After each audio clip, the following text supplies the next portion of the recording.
Welcome to Draft Utopia on Talk, Shoot, and Restream. My name is Chris Ransom. Joining me today is Joseph Potter and William Yanish. We will be discussing the wide receivers in the 2025 NFL Draft. 40 receivers. We had 40 last year. We've got another 40 this year. Honestly, there might be 50 or 60 draftable receivers, but I just don't feel like breaking down that many. And I don't think this group's as good as last year's group, if I'm being honest. But there are some guys at the top of this draft. There's three guys in my top 10. Luther Burden the second is in my number one receiver. I have Tatoria McMillan at 2. And then I have Emeka Egbuka at 3. And we'll start with Luther Burden. I have Burden in my top 5. I have McMillan in my top 5. And I have Egbuka in my top 8. I have Luther Burden at 3 on my board behind Will Campbell and Will Johnson. And I have Tatoria McMillan at 5 on my board behind Benjamin Morrison, Burden, Will Johnson, and Will Campbell. So 2 receivers in my top 5.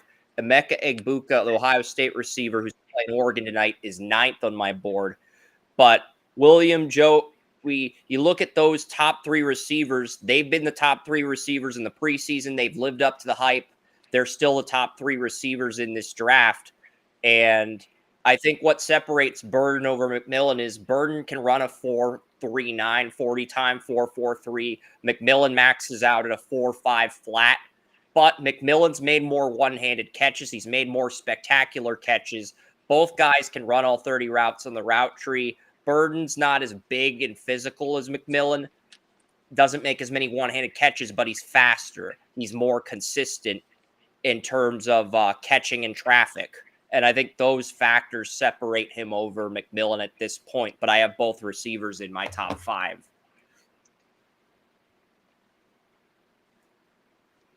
William, we want to add anything to that? I think Joey just joined us on Talk Well, Shoot. Yeah. So you said you had them, two picks apart there, and I can see that. Yeah. Depending on who you're looking at as a GM, depending on your quarterback, how accurate they are, their catch radius, everything else. That's something that would factor into that. Also, whether it's somebody like Mike McDaniel that wants, that seeks that speed, and those 4.3 numbers are awful good for that. So yeah, I believe that would probably come to just which type of receiver that you would actually want, what you needed, and besides that, I don't think you can go wrong with either one of them. Yeah. Joey, we talked about the receivers. I've got 3 in my top 9. I've got Luther Burden the third at 3 on my board. Tatoria McMillan is 5th on my board. The Arizona receiver, Burden out of Missouri's 3rd, and Emeka Egbuka, the Ohio State receiver, is 9th on my board in my top 10, but not my top 5. But these were the top 3 receivers entering the year, and all 3 have lived up to the billing. All 3 can run all 30 routes in the route tree, and all 3 have done well enough early to where they haven't really hurt their stock yet. So,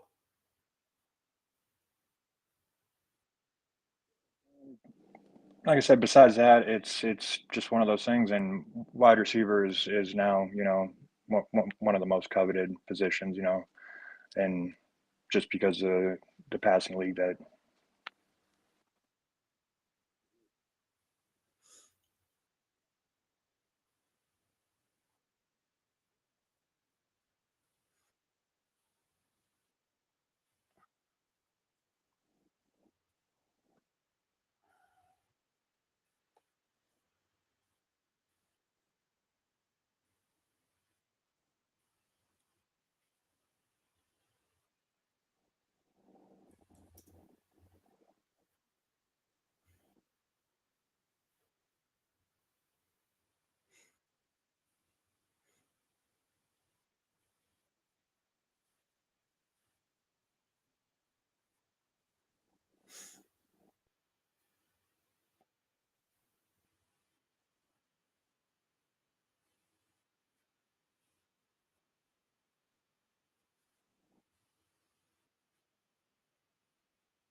I agree with that, Joey. And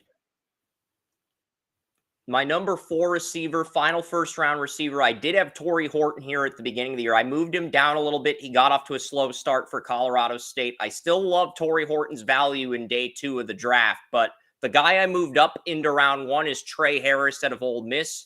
Trey Harris, at the beginning of the year when I did his summer film, he only ran 10 out of 30 routes in the route tree, but his ability to high point the football, he might be the best receiver at high pointing the football in the entire draft. And he has great body control. He has great game speed on film. And outside of Luther Burden, I think he is the fastest receiver in terms of 40 time among these first round receivers. I think he's faster than both McMillan and Egbuka. I think he's going to run a better 40 than both. So while he doesn't run all 30 routes in the route tree like McMillan, Burden, Egbuka, he only runs 10 routes. He is exceptional at high pointing the football, and he's got great game speed on film, great body control, and he's the one guy outside of Burden that I can see running a sub 440.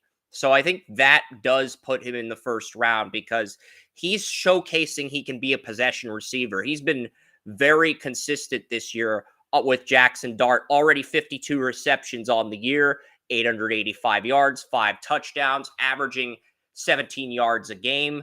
So he's just been very consistent so far. And in every game up until the South Carolina game on Saturday, he was averaging 7 receptions a game. Saturday, he only averaged 3 receptions for 81 yards. I think you're starting. I mean, Harris was sort of an under the radar player at the beginning of the year because teams game playing around Quishon Judkins in the running game. And Jackson Dart had just been so dominant. But a lot of that was due to Harris. Harris, 8 receptions, 179 yards, 2 touchdowns against Furman, 9 receptions, 130 yards against Middle Tennessee State, 10 receptions, 94 yards against Wake Forest, 11 receptions, 225 yards against Georgia Southern, 11 receptions, 176 yards, 1 touchdown against Kentucky in a 2017 loss, 3 receptions, 81 yards against South Carolina. I mean, Ole Miss put that game away pretty early, so I'm not going to blame him for having one bad game because Trey Harris's start is so dominant. People are arguing that if one of the freshman receivers, Jeremiah Smith or Ryan Williams, doesn't win the Biletnikoff, it should be Trey Harris. And I think Trey Harris, I had him in the second round at the beginning of the year. I think he's done enough to move into the back end of the first with how dominant his start has been.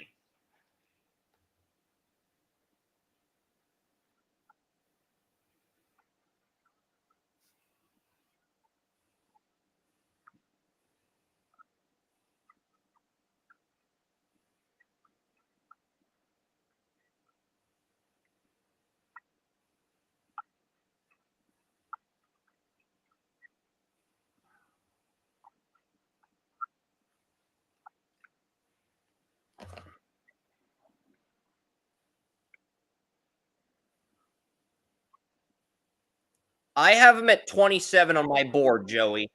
He could go up to 22, but he's not quite there yet. I have him at number 27 on my board, and that's like a late first round grade.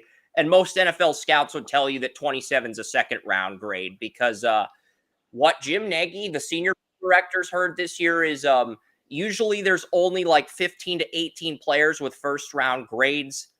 This year, there's as little as 12 players with first round grades. That's what NFL scouts have been telling him. There's only like a dozen consensus first round players this year. I don't necessarily agree with that assessment, but that's pretty much I mean, I have I have Ashton Jeanty at 13 on my board, so you can't tell me, and I have Cam Ward at 16 on my board. So I would argue there's at least 16 first round players. Mason Graham, the Michigan defensive tackle, who's the consensus DT1, is 17. Colston Loveland, the tight end William Loves, that we'll talk about next week, is 20 on my board. So I would argue there's at least 16 to 20 first round talents. I don't think there's 32, but I would argue there's at least 16 to 20.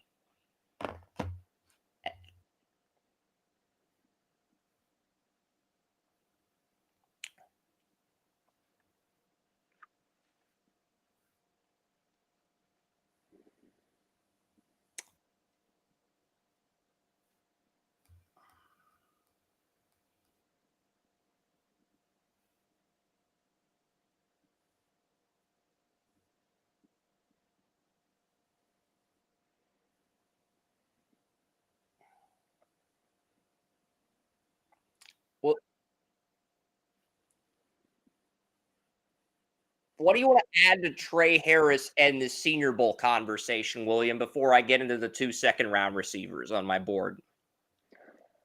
Oh yeah, no, no, I don't have anything to add, bro. All right, we got 2 second-round receivers. I'll start with you, William. I've got Oregon receiver Tez Johnson at wide receiver 5. I think him and Evan Stewart are both day 2 talents, but Tez Johnson's showcased better production, but Evan Stewart's the younger of the two. Evan Stewart, former 5-star recruit, along with Luther Burden. But I think Tez Johnson, the fact that he's shown more production is why he's ahead of him on most big boards at the moment. And then Miami, Florida receiver Xavier Restrepo has been a security blanket for Cam Ward.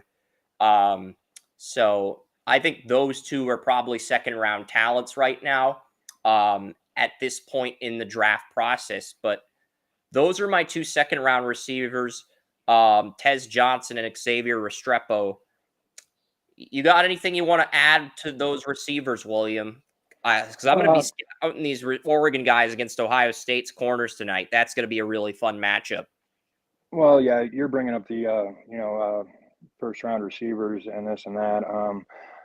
The one thing, you know, there's probably two tight ends, one for sure, Loveland, that uh, would that I would consider a first round a pick anyway. And one of those guys might end up taking the place of a wide receiver instead of that, And I think it just really depends. I mean, it's going to be one of those things, and I just had to throw that out there because they just might take a place of one of those wide receivers.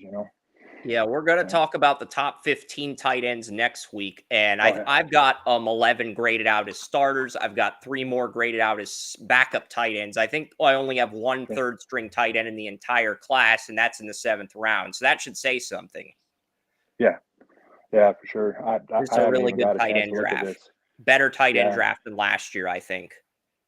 yeah, and that's yeah, definitely a good thing, and yeah, I'll be looking forward to that next week. And but I'm expecting my Niners to grab another tight end here someplace. Yeah. Joey, what have you seen from Tez Johnson and Xavier Restrepo? Because I thought Tez Johnson, he's been on my radar since the beginning of the year. I had him in the 2nd round of my mock, but Restrepo wasn't a guy on my radar initially, but he dominated against Jason Marshall and the Florida Gators in the opener, and he's continued to dominate as Cam Ward's #1 receiver, and I think that's allowed him to build up a lot of traction leading up to the draft, and that's why Restrepo's now in the 2nd round in the 57 through 60 range. And he could climb up into the 1st round if Harris doesn't wow people down the stretch against tough SEC competition. There could be a window of opportunity for Tez Johnson or Restrepo to enter this conversation. But I think right now those two are trailing Harris in the draft rankings at receiver.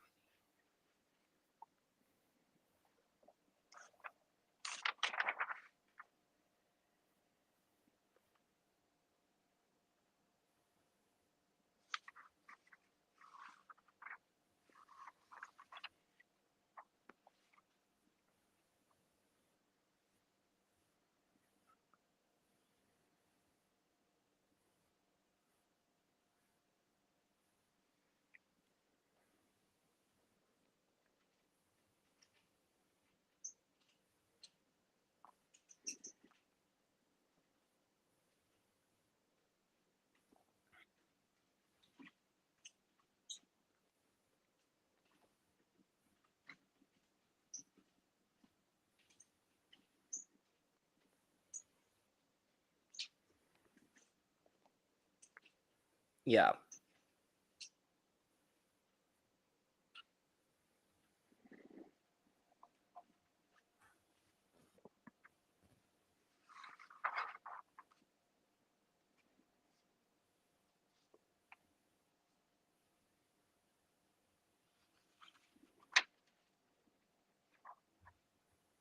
Miami, Florida.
Yeah. And I've got 3 third round receivers, but after these 3 third round receivers, I think the value, I think these 3. So basically, with Burden, McMillan, Egbuka, and Trey Harris, those guys have those guys are probably going to reach their ceiling by their 3rd year in the league. The second round, bu maybe by the end of their sophomore years, they reach like Burden, McMillan probably will reach their ceilings by the end of their sophomore years. Egbuka and Harris will probably reach their ceilings by the beginning of the 3rd year, their 3rd seasons in the NFL. And then you look at the second round receivers, Tez Johnson, Restrepo. They're going to need 3 years to develop, and then they'll probably reach their ceilings in their contract year, their rookie deals. And then you get to the third round receivers, Restrepo. Yeah.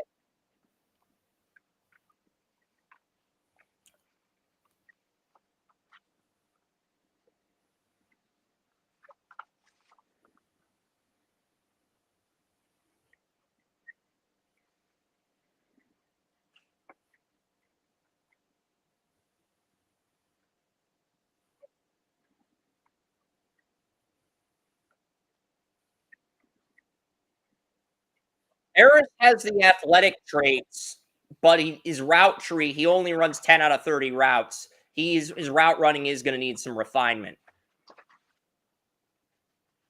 And yeah,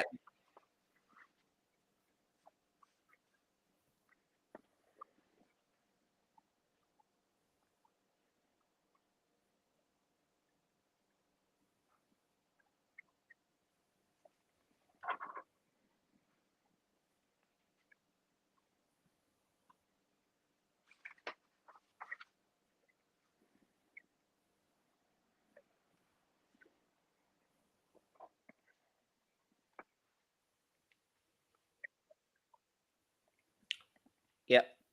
Third round, you got guys that probably won't reach their ceiling until year 4 or until after their rookie deal. Some of these guys, Evan Stewart, I moved him down to the third round, Joey, because even though he's a 5-star recruit, top receiver with Luther Burden coming out of high school, promising freshman year, didn't really do as much in year 2 at Texas A&M. And then this year at Oregon, he's only had 1 game of 100 yards. He was supposed to be the breakout star with Troy Franklin gone, with Dylan Gabriel taking over for Bo Nix, and his only 100-yard game was against Boise State, and he only had 5 receptions in that game. He didn't have 7, 8, 9, 10 receptions. He really didn't take over the game the way the media hyped him up to be. Because I remember Wes talking about Evan Stewart last year, talking about how he was going to come in and take over for Franklin and be the man. He really hasn't done that yet at Oregon. So if he can't do that at Oregon, how NFL? Yeah,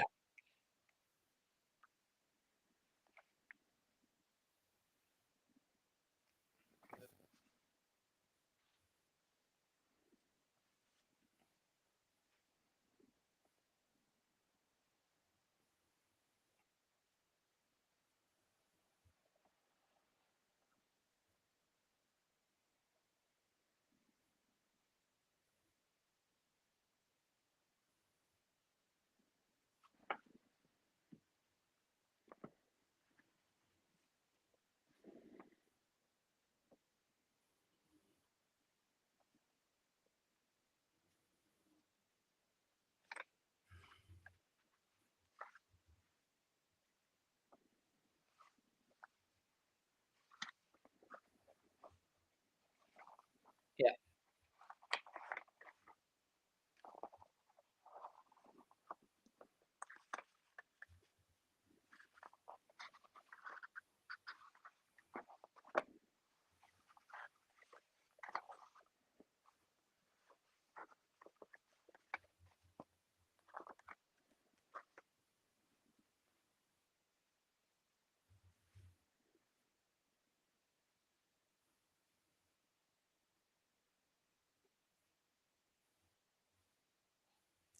yeah.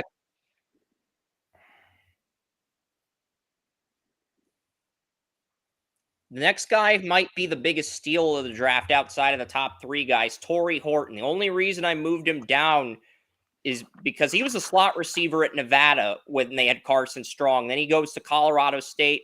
He's unhappy with the lack of a bigger role. So he goes to Colorado State. He wins the #1 job there. He dominates there the last 2 years. This year, he got off to a slower start, which is why I moved him down to round 3, because I was working on these rankings before last Saturday's game.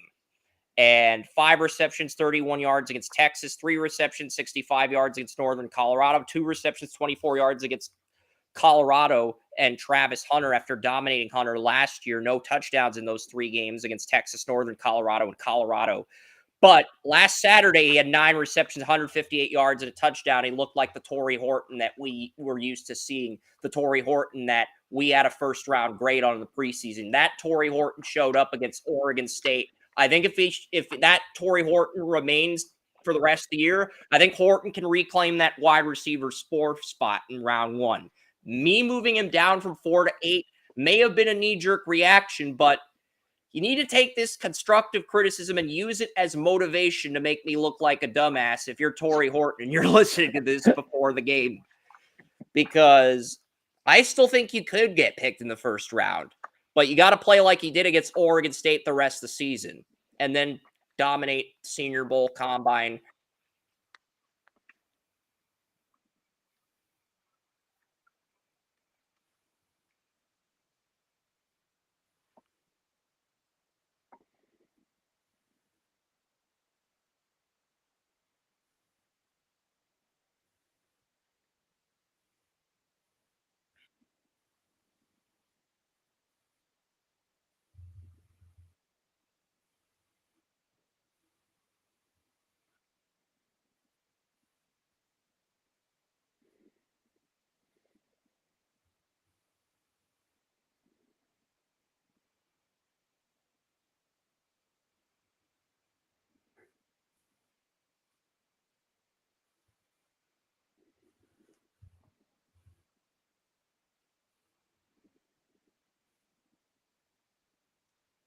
Outside of Burden, McMillan, and Egbuka, he's the only receiver that I've seen run all 30 routes in the route tree. Outside of Burden, McMillan, and Egbuka, he's the only guy in this group that I've seen run all 30 routes in the route tree. And the only reason I moved him down to round 3 was because he got off to a slow start. You can definitively argue he's still a first-round talent. I think that argument does have merit, Joey. I'm with you there. And my final third-round receiver with a 90 potential or higher that could develop into a #1 receiver at the NFL, Ricky White III, wide receiver, UNLV. I really like Ricky White. He could be this year's version of Malachi Corley. I don't think he's as good as Corley was last year, but in a draft that doesn't have as many #1 receivers as this one, I think Ricky White is one of these guys who sort of moved himself up into day 2 after their quarterback transferred and he dominated the last 2 games with the backup quarterback. I think he sort of entered that discussion of, okay, this is actually a day 2 guy. And if you can get him on day 3, you might be getting the Amon-Ra St. Brown of this class in terms of value. So I really like Ricky White III out of UNLV. I think he's the Red Rebels' best receiver since Steve Smith. I do. I don't think he's as good as Smith was, but he's a great blocker. He can run a lot of routes, and he's a technician. He doesn't just run routes in the route tree. The routes he runs are crisps, they're clean, and he's a technician when operating those routes. So I really like Ricky White III.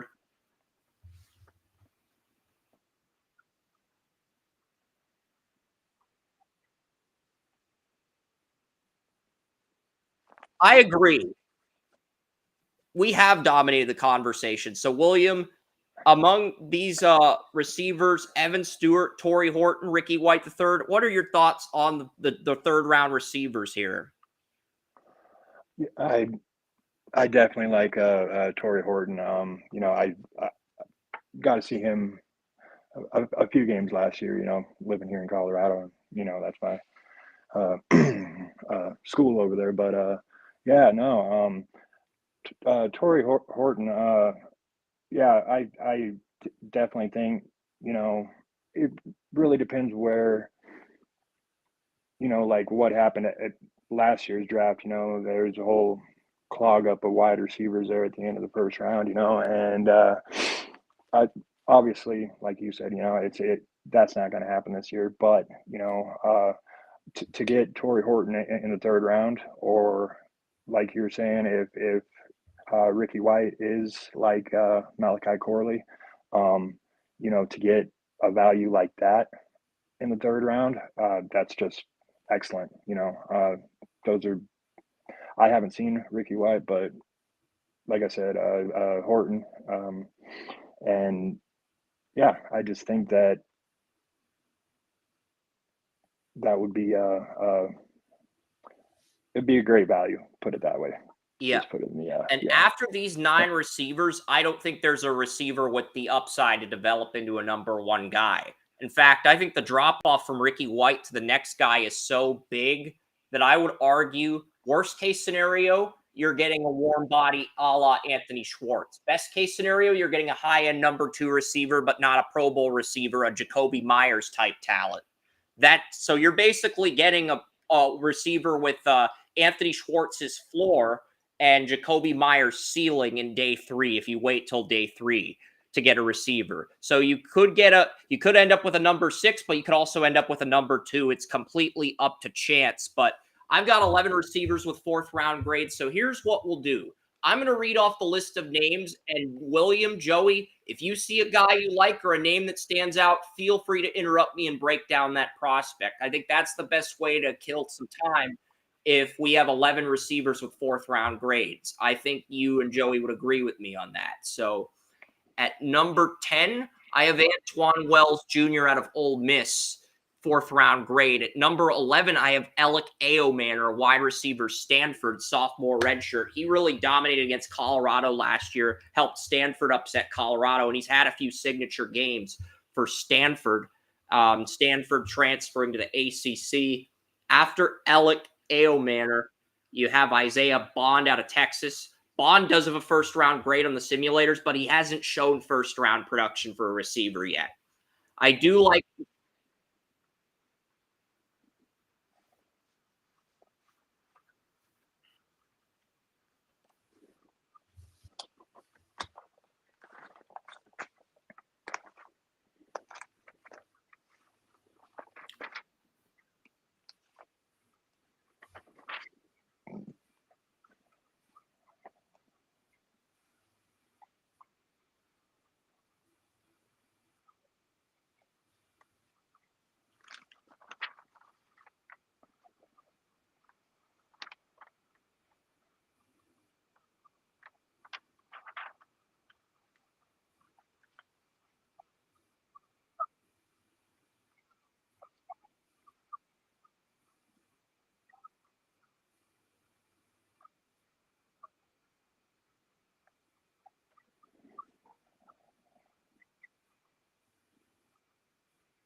I feel like with Bond, he relies too much on his speed and his streak routes to create separation. You don't see him incorporate short and medium routes into his game. He relies on that deep play and his speed and streak routes.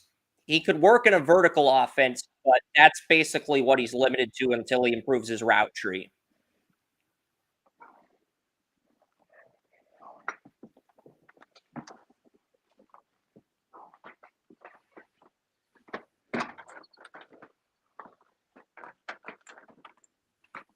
All right.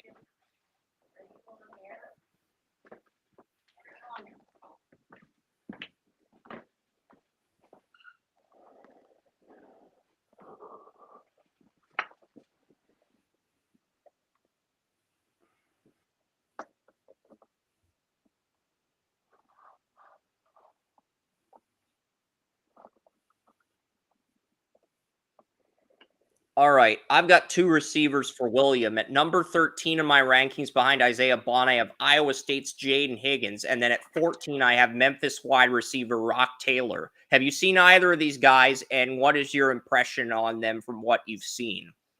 I hadn't on what do you say, the Iowa State guy, but Rock Taylor, I let me see. Because Rock Taylor feels like he could be a dark horse receiver that a lot of scouts are talking about. Yeah, for sure.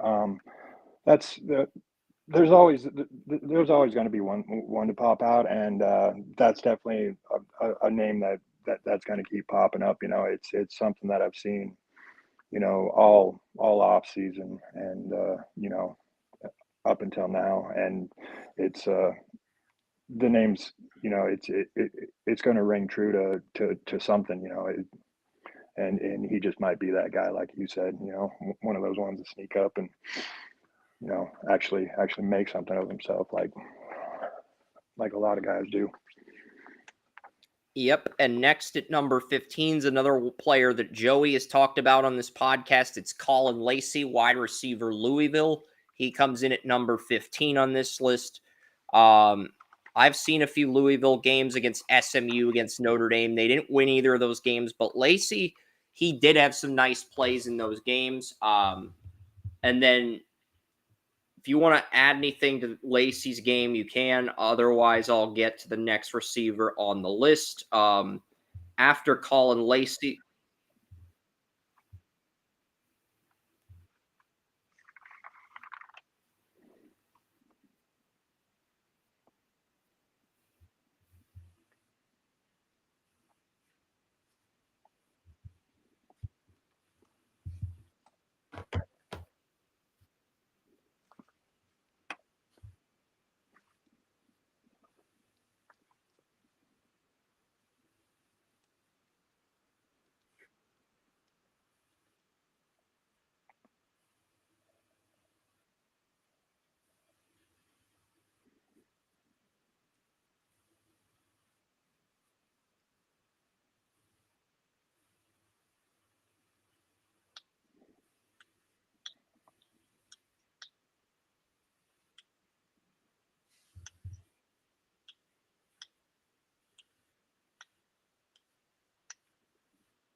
Yeah.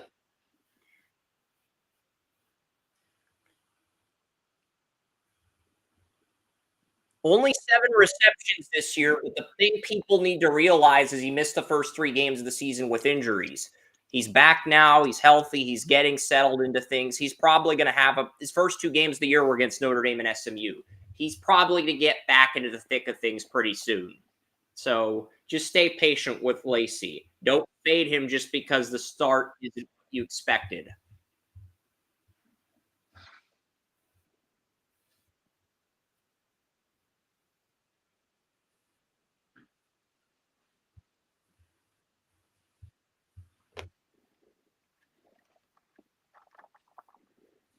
Well, SMU held him to two receptions for 1 yard. Notre Dame held him to 5 receptions for 71 yards. So he did better against Notre Dame than SMU. So that is very encouraging.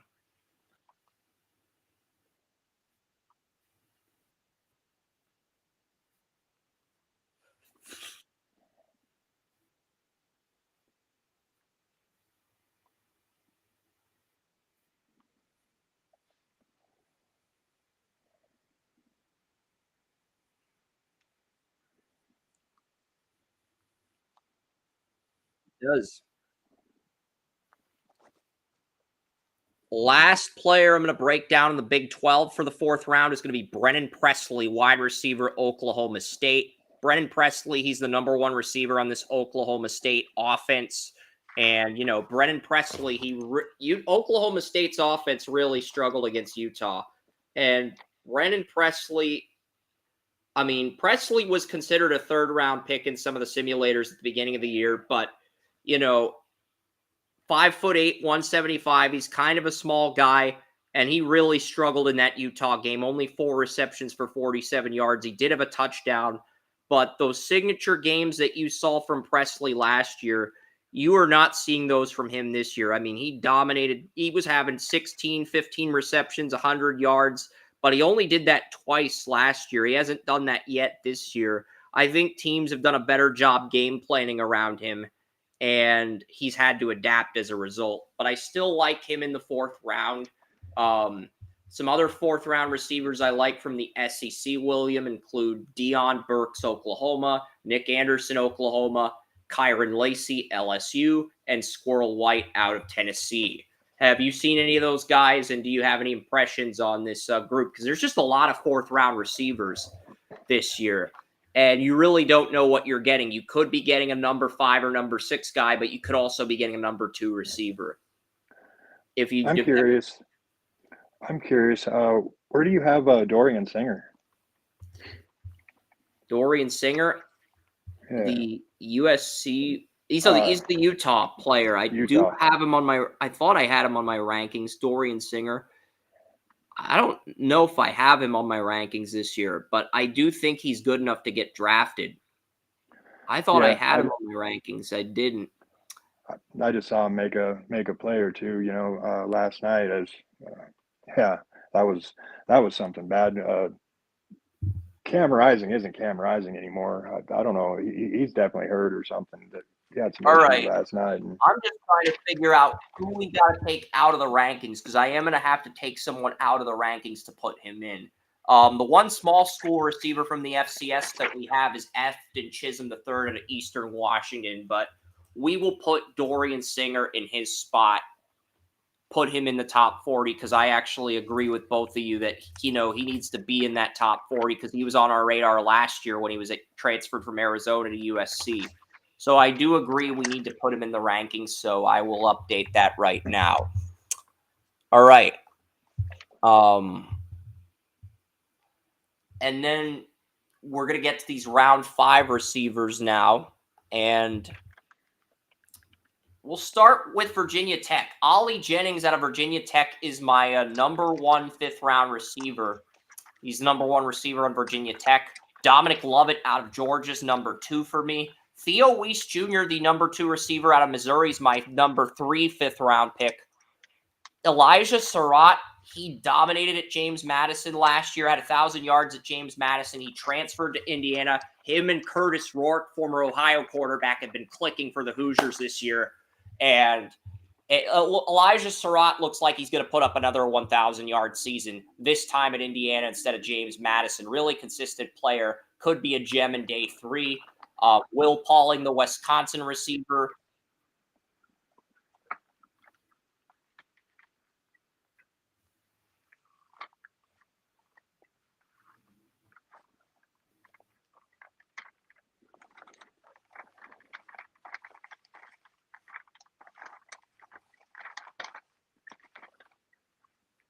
Yeah. Will Pauling out of Wisconsin, their number 1 receiver in round 5. Jordan Moore, the Duke Blue Devils number 1 receiver. I have a 5th round grade on him. Zachary Franklin. Zachary Franklin's interesting because I raved about Franklin 2 years ago when he was at UTSA.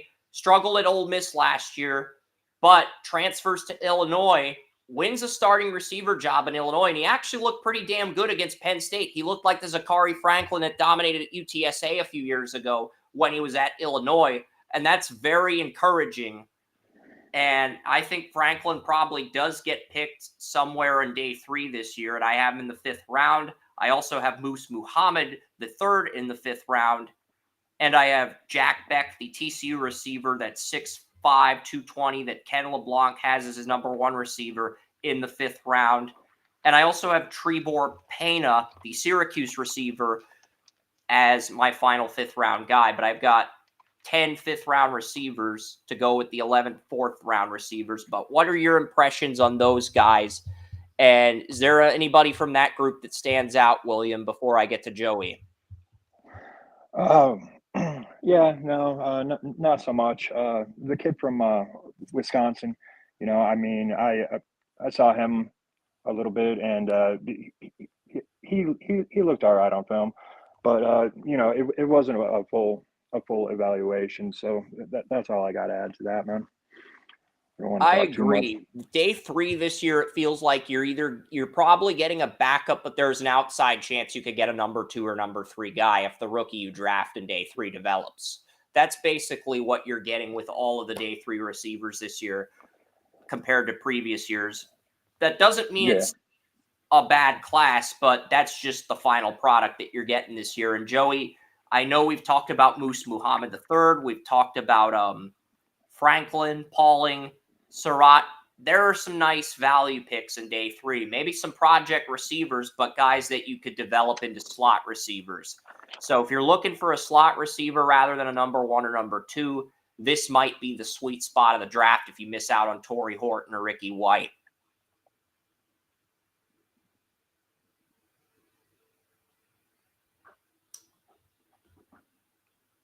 I've got 2 sixth-round receivers. They both play at Kentucky. Um,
Yeah, and these are guys who are probably going to start out as number 5 or number 6 receivers, but they could end up developing into number 3 or number 2 receivers. I mean, Zachary Franklin, Illinois, is my 5th best route runner in the entire draft, but because he was so inconsistent after leaving UTSA, now he's rebounded at Illinois. I have him in the 5th round, but if he dominates the pre-draft process, he could move into the compensation portion of round 3 if he plays his cards right. But right now, I have him in the 5th round. I don't think he can do enough to move into the 2nd round this year, but I do think he could move into the compensation portion of the 5th round if he aces every part of the pre-draft process. But that's a big if. Moose Muhammad's a good value pick. Will Pauling, the guy William mentioned, Jordan Moore out of Duke, and Surratt. Receivers 29 through 28. There's something there with that group. And I've got 2 6th-round receivers, both on Kentucky, Dane Key and Darian Brown. Um, I think these guys are both pretty good receivers, and they've both done really well with Brock Vanderdrift this year as far as chemistry goes.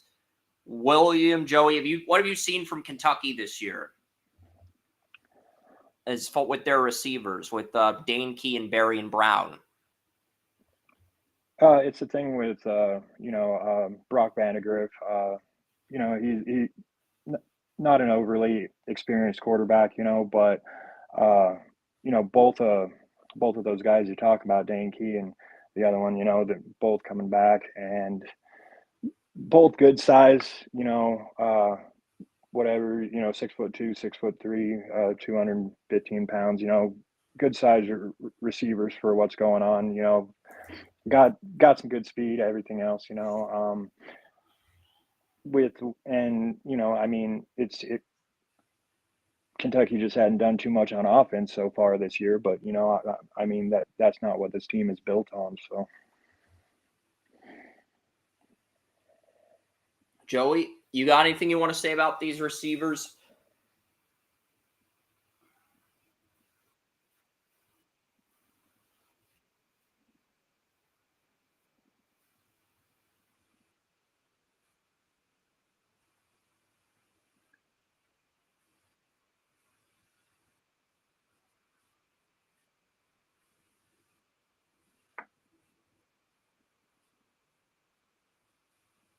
I mean, outside of Dion Walker and Maxwell Hairston, it feels like everyone else on the team is underachieved.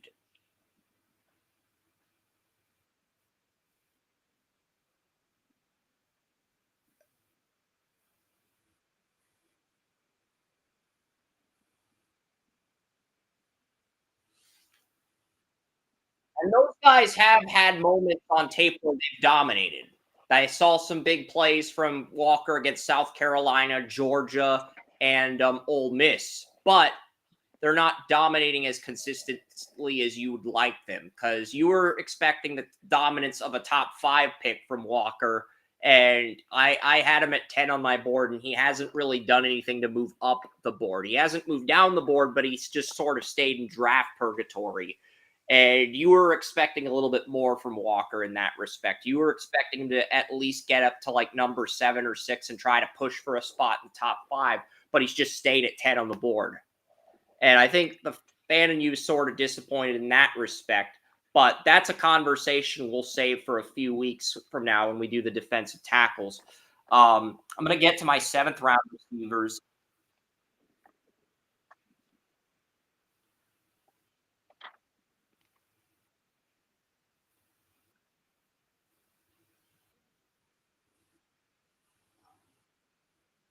Yeah.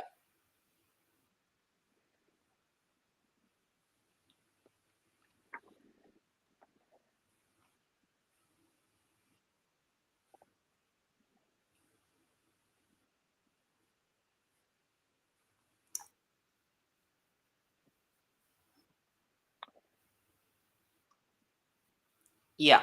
And we've got 8 7th round receivers. And what there are a few guys on this list that Joey probably thinks I rank too low. There's probably a few guys on this list that William thinks I rank too low. But start with round 7. You got Jimmy Horn Jr., Colorado at 33. Brew McCoy, the Tennessee receiver, at 34. Savion Williams, TCU, is the 3rd and 7th round receiver. Now, Savion Williams is the receiver Ken liked. I thought that the number 1 receiver on TCU is Jack Beck. Jack Beck is TCU's number 1 receiver, but the receiver that really stood out to Ken, the big 6'5" receiver, is actually Savion Williams. So, pardon me for getting that wrong. DeCorian Clark, UTSA receiver, played with Sakari Franklin, has been really consistent at UTSA the last 2-3 years. Dorian Singer, player William Joey mentioned earlier, comes in at 37. Number 38, Ty Felton, wide receiver, Maryland. Ty Felton's had a good year, but I view him as more of a floor player. I don't think he's got a very high ceiling, but he does have a good floor. Um, Andrew Armstrong, wide receiver, Arkansas. Joey thought this guy had ability to be a 1st-round receiver at the beginning of the year. He comes in at 39, and wrapping up this list is Will Shepard, Colorado. I think Will Shepard, if he didn't, I had a 3rd-round grade on Shepard last year, and he had the ability to run every route in the route tree. He's probably my number 6 route runner in the entire draft. But, with Travis Hunter and Horn, Jimmy Horn Jr. taking reception targets away from him, it's hard. He's not getting as much volume as he did at Vanderbilt. And I think that has hurt his stock to a degree. But those are my top 40. And William, Joey, if there's a guy on this group that's too low, feel free.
Yeah, and I'm gonna screenshot the Bolitnikoff list that Wes posted, and there's some guys that we didn't mention: Kelly Akari, Lawrence Arnold, Kansas, Sean Atkins, Pole Afschlock, Demir Blankmusi on Memphis is another guy. Samuel Brown, Miami, CJ Daniels, LSU, Malachi Fields, Virginia, Jacoby George, Miami, Joey Hobart, Texas State, Kobe Hudson, South Central Florida, Daniel Jackson, Minnesota, Josh Kelly, Texas Tech. Um, these are honorable mentions. These aren't necessarily guys that made my rankings. Rashad Owens, Oklahoma State, Caden Robinson, Appalachian State, Jalen Royals, Utah State, LeJontay Wester, Colorado, and Kyle Williams, Washington State. So those are some of the receivers on Wes's Bolitnikoff list that didn't quite make the rankings. And, you have the freshman receivers, Jeremiah Smith and Ryan Williams. I'll add those two to the two freshmen. I'll add those because I thought we had those two on the Bolitnikoff list, but apparently they're not on the article. So I will add those two to the article right now. I've got 3 minutes before we load the draft simulator. So I will get that handled right now.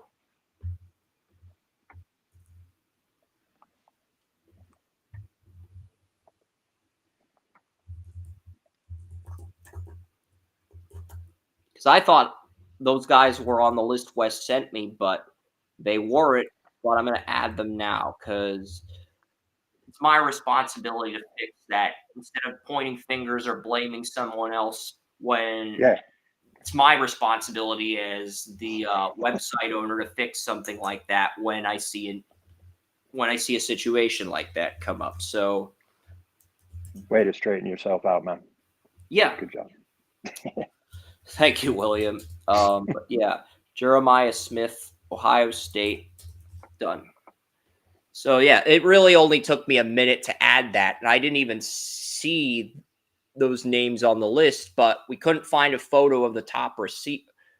Okay, perfect. Jeremiah Smith, you can see Jeremiah Smith and Ryan Williams. Perfect. So everything looks good there. I'm going to message Bill and let him know we're ready for the simulator. And that was pretty quick. That took less than an hour. I'm kind of glad, but I'll message Bill right now and let him know we're ready.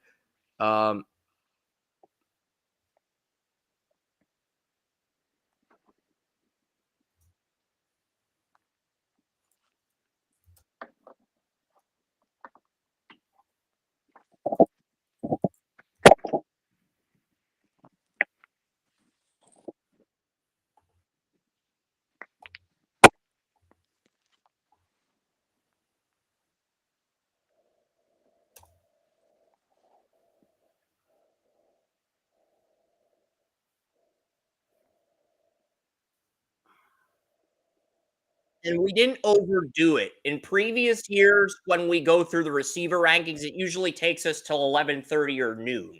So we were much more efficient today. Maybe not as detail oriented, but we were efficient in terms of time management.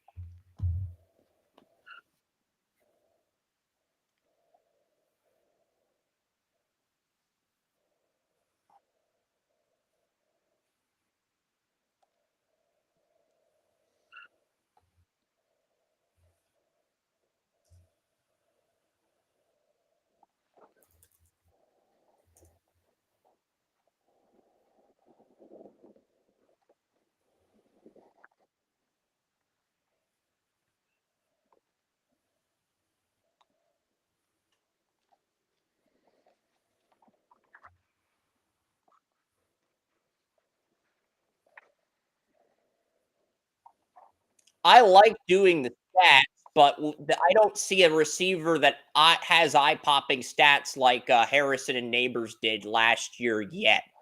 And that's not a knock on Burden and McMillan. The tape is there. If you've watched them play, the tape clearly does speak for itself.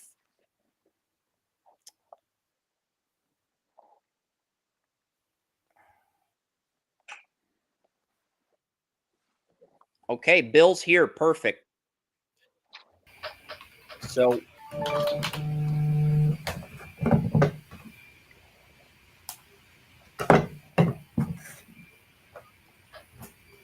Yep. So we got 4 people here for the draft simulator, Joey. We got you, Bill, William, and myself.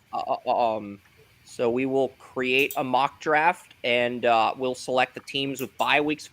Bill will be picking for the Rams. William will be picking for the Dolphins. You will be picking for the Vikings at 31, and I will be picking for the Chiefs at 32. So our GM skills are really going to get tested today, Joey, because we're going to be picking at the end of the first round. And speed, we're going to go 7 rounds, but do you want fast speed, normal speed, or slow speed? I will put this to a vote for everyone, and majority vote will win.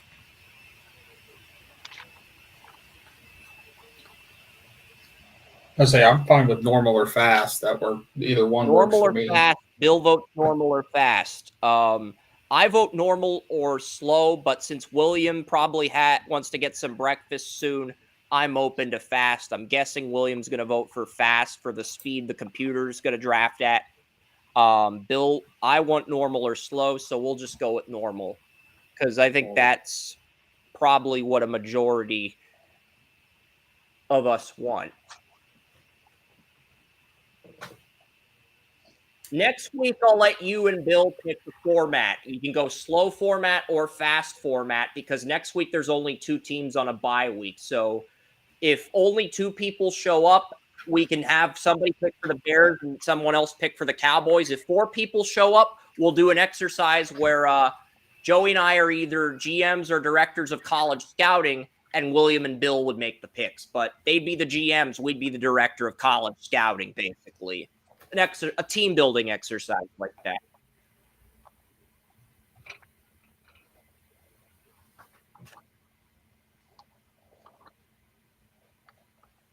So you're voting for fast. Bill's voting normal or fast. William's voting for fast. I'm voting for normal or slow. So that's 2 normal, 2 fast. Okay. All right. All right. We'll flip a coin to decide which. We'll flip a coin to decide if we go at normal or fast. I think with a split decision like this, that's the fairest way to do this. Yeah.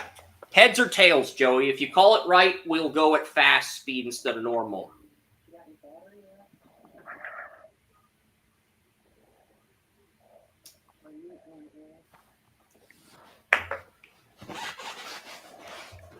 It is tails. You were right. So we're going on fast.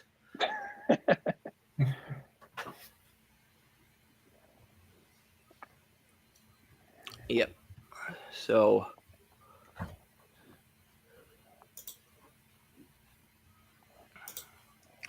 and yeah, let's start the dang simulator here. And Will Campbell goes to New England and Mason Graham goes to Cincinnati. Bill is on the clock with the Rams here. So Will Campbell and Mason Graham picked. Everybody else is available. Love it. I love it. So I said if I was picking for the Rams, there was one player I was going to pick, and he's a player that can go number 1 overall, but it's going to be Travis Hunter, the cornerback wide receiver out of Colorado. You look at the Rams' needs. Tre'Davious White's in the final year of his deal in cornerback position. Wide receiver, Demarcus Robinson, Tutu Atwell, and Tyler Johnson, all in the final years of their deals. So either position, whether they want to use them offensively or defensively, Travis Hunter in a Sean McVay-led offense or defensive scheme, if that happens and he doesn't go 1, I'm running the card to the board.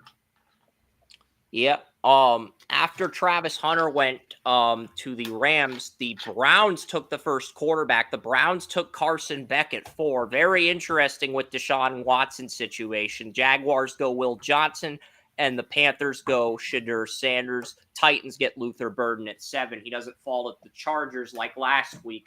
Somebody smartly picks him at 7, but William, the Dolphins are up at 8, and it is your pick. Are there any positions you're looking at, particularly for this Dolphins team? They do have Achane, and they have got some weapons in Hill and Waddle. So yeah, but I was looking at their depth chart and everything else, and what Miami has here is they've got Hill and they've got Waddle, and then they've got Braxton Berrios and a couple others maybe. So they're definitely in need of a wide receiver or tight end, something along those lines. I'll just go right off here, and I'm going to grab Colson Loveland. You know, he's a true wide tight end. He is actually the best that I have ever evaluated, and that's over the top of just how much that I loved Dalton Kincaid a couple years ago, and also Luke Musgrave coming out.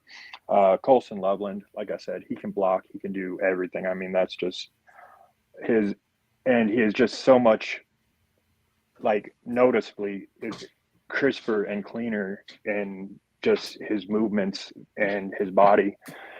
And, you know, I mean, he is just who he is, man. And he is going to be worth every bit of a first round pick, even at 8. Where that sounds great to me, man. Yeah, and after Loveland went to the Dolphins, the Jets took Jalen Milroe to groom behind Rodgers. The Raiders got Quinn Ewers. The Cardinals get Kelvin Banks as a right tackle. Deion Walker goes to the Saints. Colts get Morrison. The Giants get McMillan to pair with Neighbors. That is a scary wide receiver room. Too bad Daniel Jones is still the quarterback, but Neighbors and McMillan, that's a scary 1-2 punch at receiver. But unfortunately, Daniel Jones is still the quarterback. Cam Ward goes to Seattle. I know Swipa is very happy about that. If you're watching the live stream, Swipa, we saw the Cam Ward thumbnail. Bill and I did. We saw that. We were both Isaiah Bond's a Bear, Jack Sawyer, Emory Jones is a 49er, Egbuka's a Charger, James Pierce is a Steeler with Watt. I know Joey hates that as a Browns fan because they already have Highsmith and Watt, but now you add Pierce to that edge rusher room. Tyleek Williams is a Bronco. Malachi Starks is a Cowboy. Tacario Davis is a Buccaneer. Abdul Carter's a Bill.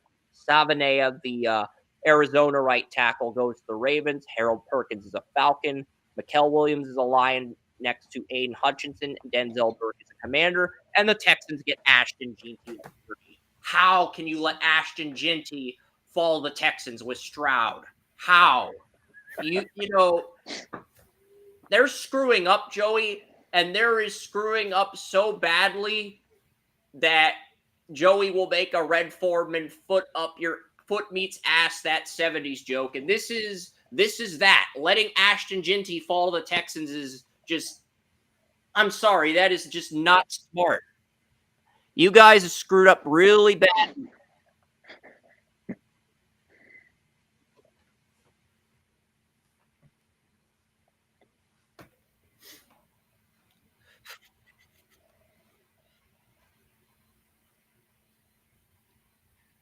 Is Xavier Watts available? Because if he is, that's who I'm going to pick here. I have Xavier Watts at 12 on my board, and Justin Reed is a free agent after this year. And I think Brian Cook could be upgraded at free safety. So I am going to go ahead and grab Xavier Watts, the Notre Dame safety, because if Justin Reed leaves, we're going to need a strong safety. And even if the Chiefs re-sign Justin Reed, I think Xavier Watts is an upgrade over Brian Cook at free safety, and he's versatile enough to play both safety spots.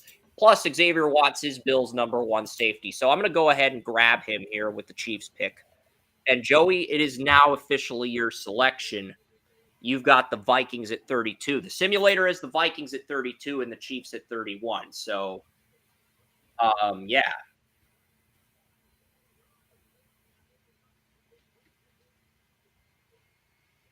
It is, because last week the simulator had the Chiefs at 32 and the Vikings at 31.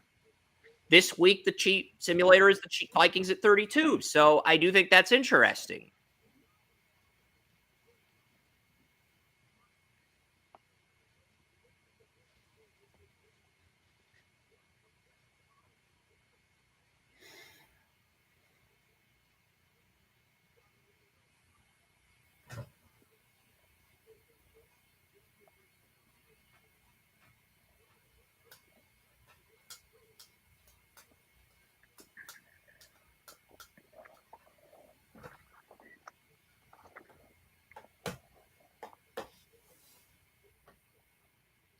Judkins is there. Kenneth Grant is there. Walter Nolan is there. Corleone is there if you want to draft him here. It's a little early for Corleone, but if you really want him, he is there. And you don't pick again until 97. So Corleone's not going to be there at 97. If you want him, you got to take him now. You do not have any trade offers for this pick. So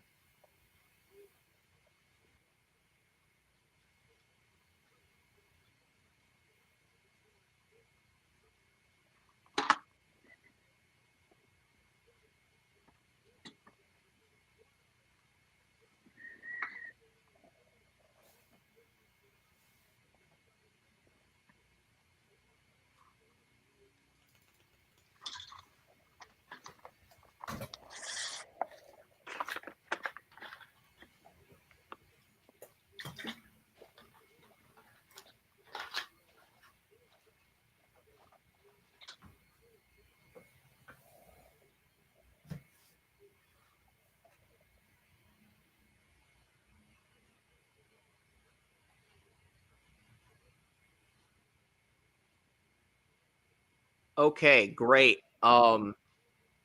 Perfect. And Bill, what are your thoughts on the first round of this draft? And then we'll get to Williams' pick here.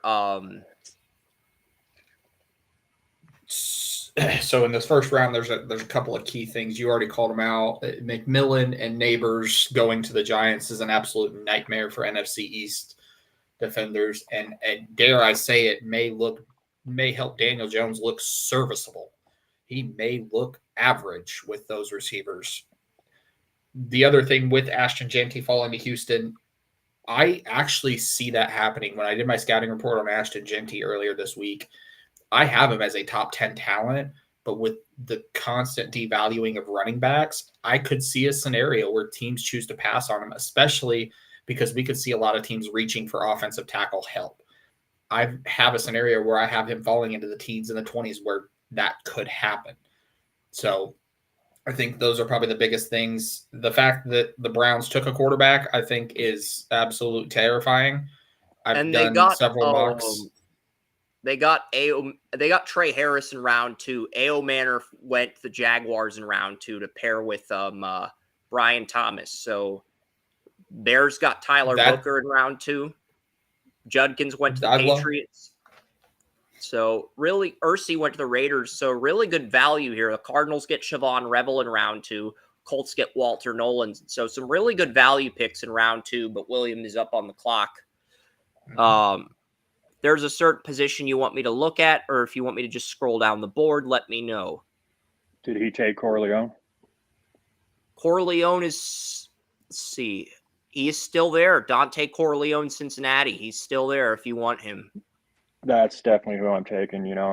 Christian Wilkins left, and that kind of put, something on Mike McDaniel down there and Miami. They've got some offense, but they've got to do something with that defense to, try to stop another team. So I'm definitely taking Corleone. Let's see. What do we have for interior linemen here? All right. I'm just seeing if let's see who's been picked since William picked, because it's my selection here. I honestly don't know what I'm going to do at 63, but Bill is up at 65. All right. So since William took Corleone, the Eagles took Tate Ratledge. Screw you, Howie Roseman. I was going to take Ratledge with my next pick to replace Trey Smith at right guard. Landon Jackson goes to the Cowboys. Nick Anderson goes to the Broncos. Lacey goes to the Steelers. Tuimalau goes to the Falcons. The Bills get Nussmeier to replace Trubisky as the backup to Allen. And the Texans get Kevin Winston Jr. at 61. So looking at the board here, Ratledge is gone. Booker is gone. Graham is gone. Tacario Davis is gone. Loveland is gone. The number one player on my board is Sebastian Castro. Why not? The Chiefs, if they're going to lose Justin Reed, why not get another safety to pair to challenge Brian Cook, and we'll get Castro, who we have a first-round grade on.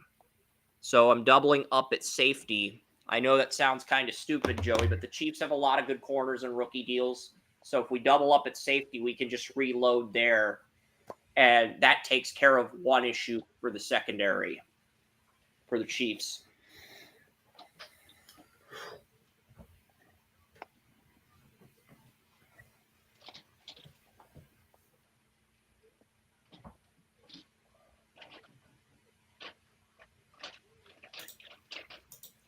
All right.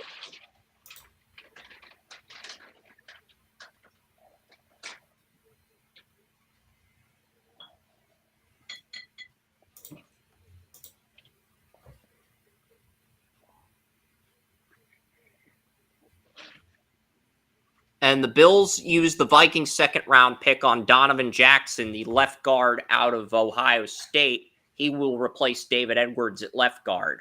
So that's a really good pick because I do have a late first on Donovan Jackson. That's a great value pick by the Bills there. And speaking of Bill Sparks is back on the clock after taking Travis Hunter in round 1. Got another pick here. I've got 2 positions that I'm looking at currently, and it's left tackle and it's quarterback, and I have a concern that I'm not going to find a left tackle this late. Jackson Dart made it to round 3, and Williams probably going to grab him as insurance for Tua if you don't pick him here, because I know William likes Dart. He's talked about Dart. So he might grab him with the Dolphins' next pick. I don't know if he will, but he might. He's talked about him. He's done scouting reports on him dating back to last summer. The top tackle on the board is Wyatt Millam out of West Virginia. So Dart's slide is going to stop here. I'm going to take Dart with Garoppolo on the final year of his deal. Matt Stafford's 36 years old. He'll be 37 years old next season. And I've always said Jackson Dart inside of Sean McVay's system will feed families. I'm taking Dart here at 65 and not looking back, and either he'll sit for a year behind Stafford, or if Stafford chooses to walk away, I've now got my new QB1 over Stetson Bennett. I like that. Apparently, the Chiefs have 71 from the Titans thanks to the Snead trade. That's right. That's right. I forgot about that. Let's see who's on my board.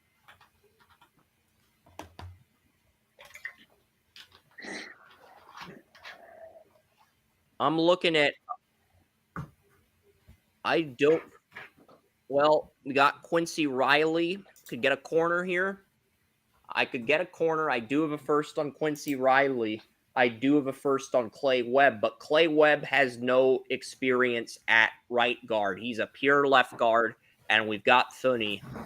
So I think if we're looking at fit, we got to continue to go defense, and we go Quincy Riley here. Not because I love Clay Webb. He looked great against Louisville. I just think he's more of a natural left guard than a right guard, and I just don't know. I don't think that aligns with what the Chiefs need. I also want to see what receivers are on the board. Torrey Horton's still there. That makes this a lot tougher. I think I am going to go Torrey Horton here. Give Mahomes another weapon because, we still have Rice in a rookie deal, but he might get suspended next year. And if he does get suspended, you're not going to have a number 2 receiver next to Xavier Worthy. So I think we're going to go. I know it's stupid. I know I have Quincy Riley higher on my board, but Horton's at 94 and Quincy Riley, the simulator has him at simulator has Riley at 143. So we're going to do the smart thing and take Horton here and get another weapon in case Rashee Rice gets suspended, because the trial for Rashee Rice is in December. Yeah, I'd almost bet that you're going to see a Rice suspension, because more than likely, if it is handed down, he won't serve any part of it until he's fully healthy and removed from IR. So he'd get removed from IR and serve the suspension. So you're almost banking on having Rice in 25. And we're going to go Quincy Riley at 95 and get in their corner. And the Chiefs, they're probably going to give a fifth-year. They're probably going to put a fifth-year tender on Trent McDuffie. They might extend him, but the rest of the rookie corners that they have, whether it's the North Carolina corner they drafted in round 7, whether it's Joshua Williams from Fayetteville State or Jalen Watson from Washington State, they're going to let those 22 draft picks walk after their rookie deals are over because they still have Chamari Connor, a 2023 draft pick who's had a lot of success as the number 2 corner in year 2. So by drafting Quincy Riley, he replaces Snead as the number 2 corner, and it allows me to move Chamari Connor to nickel, which I think is actually what really good for the Chiefs. So, and Joey, you are back on the clock.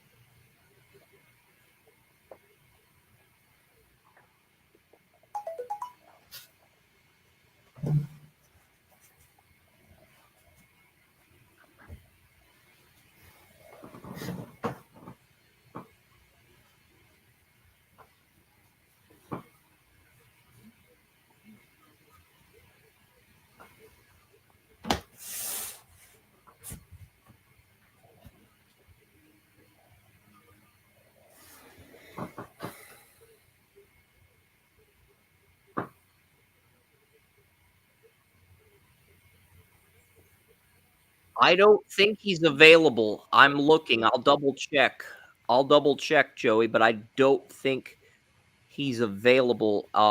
The Jaguars took Ashton Gillott, and after I took Quincy Riley, I'm looking. The Ravens took Ernest Green. The Broncos got Jaden Ott, really good value in round 3. Barrett Carter's a Cowboy. Wyatt Millam's a Packer. Patrick Payton's a Seahawk. Colts get Ole Gordon as a number 2 running back. Aller goes to the Saints with Spencer Rattler.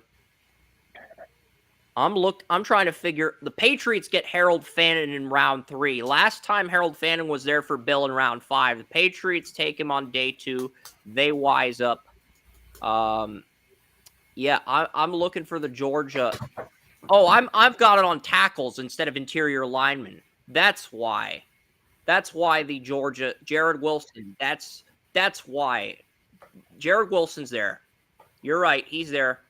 Jared Wilson, who you want, Joey? That's on me.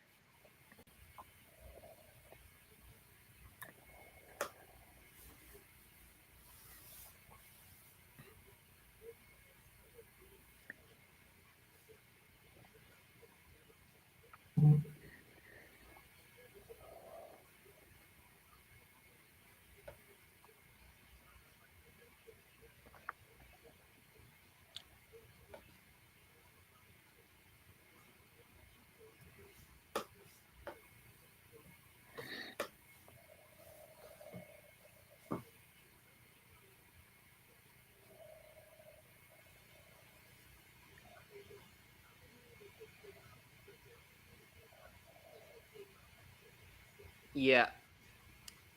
And William might double up at tight end here with Luke Lakey still on the board. He doesn't need to double up at tight end, but, you know, the Dolphins' top 2 tight ends this year are Jonnu Smith, and they also have they have that guy, former Durham Smith, former Bear. He's not that good, but the Dolphins' number 1. Yeah. They have a guy. It's just a no-name player. He's not very good. He took Durham Smythe. He's not very good. I think Jonnu Smith and Smythe are both expendable.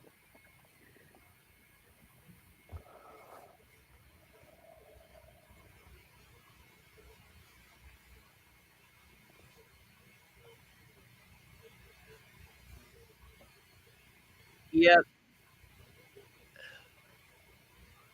Just a guy, but yeah, they've got a Jag. The Dolphins with Durham Smythe. I mean, Lakey. Here's the thing, William. Bill's tight end 1 is Luke Lakey. So if you don't pick him, Bill is probably going to take him at 100 because the Rams haven't had Tyler Higbee all season. You do have a trade offer though, and it's actually a good one. It's one I'd actually consider. I'll pull up the offer here. So basically, you would move 98 to Carolina, but you would get 104, 148, and 220. Usually, I ignore all the trade offers I get and just pick who I want. And I know Joey's the same way, but this is a good return. It's a return you at least have to entertain. Even if you want to decline it or X out and keep the pick, you get 104, early fourth round pick, so you move down 6 spots. You get 148, a fifth rounder, and you get 220, a seventh rounder. You could take that offer, or you can pick here at 98. What do you want to do, William? Yeah, you know, I'm gonna hold my ground and I'll stay right here.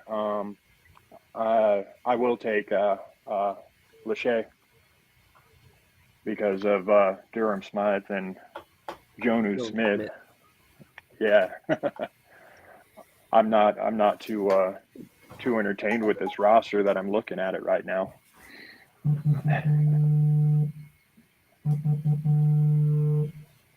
Yeah, basically all these offers outside of the Saints offer 110, 146. The rest of these trade offers kind of suck. But yeah, Luke Lachey, it's a great pick, and you're up again at 99.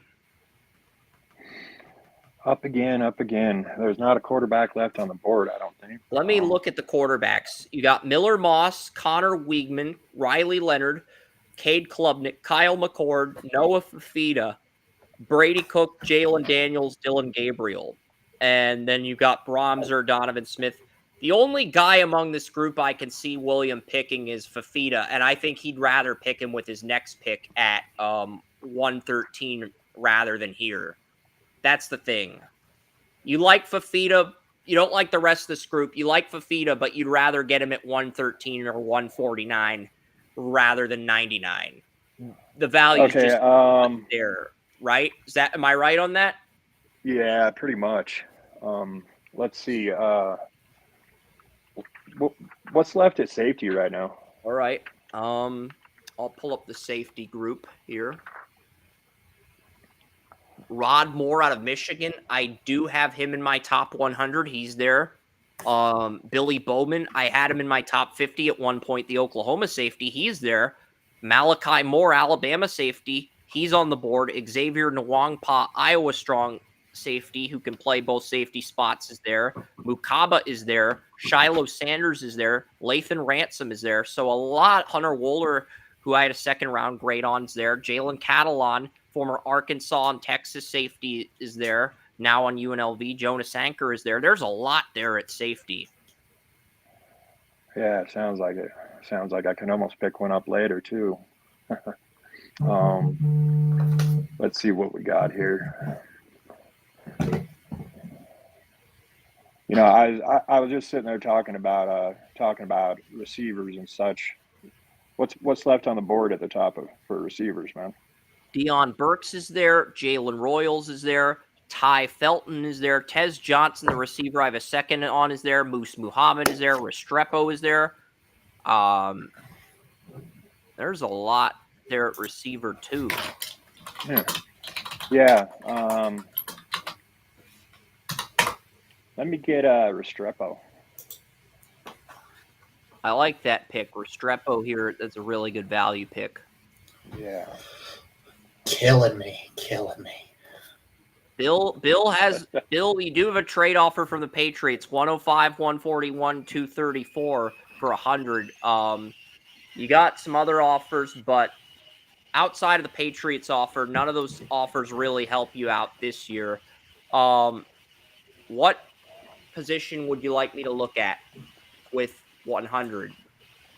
Well, I did have Restrepo circled and highlighted in bold, already card filled out and ready to go, but with him gone, I think with the need at wide receiver, I'm going to still stick with wide receiver here. I'm going to pick up Ty Felton out of Maryland. He's rising up my board very quickly with what he's doing at Maryland, especially with his route running ability. But I wouldn't be shocked to come back to wide receiver later on in the draft as well. Yeah, Rod Moore goes to Jaguars. Travion Henderson goes to San Francisco. If that happens in real life, Henderson could end up being a steal of the draft with how good San Francisco's run blocking is on the offensive line. But Henderson would probably just replace Elijah Mitchell with McCaffrey and Mason there. He would probably just replace Elijah Mitchell. That'd literally be his role. He'd be the number 3 running back. And I think they have Tyree and Davis Price too. If they cut Davis Price, then Henderson would be the number 3 running back. But still, that is a good pick for them. Outside of Restrepo and Felton, I mean, Henderson went to the Bill took Felton at 100 in round 3, and Henderson was the last pick in round 3. But Rod Moore really the only standout pick in round 4 so far. You're back on the clock, Bill. Is there a position you'd like to target here? I'm going to look starting at linebacker to begin with Reeder and Roseboom both in the final year of their deal. I'm looking, and there he is. So I'm going to pick up Jay Higgins, the linebacker out of Iowa. He's one of the better middle linebackers, one of the more consistent tacklers. Maybe doesn't land a tackle in every hit he makes, but he is consistent in terms of tackling. That is a good value pick. And William is back on the clock at 113. Let's see. What pick was I saving for later? Well, it's still a pretty good safety and receiver draft. I'm going to load up the offensive tackles for this draft to see what's available. Blake Miller, Cornelius, Jack Nelson, Trust, Georgia. I like Nelson and Trust, but I really, outside of those two, I really don't see a tackle I like in this draft. Outside of Jack Nelson and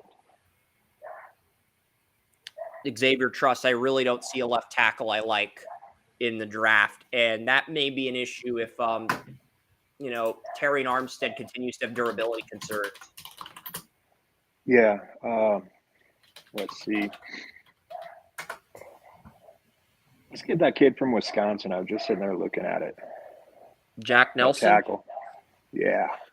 Because I think there's going to be good receiver options and safety options at your next pick. And if there aren't, you can get Fafita. Yeah. Yeah, that's kind of what I'm holding out for. If one of these other guys doesn't hear me thinking out loud.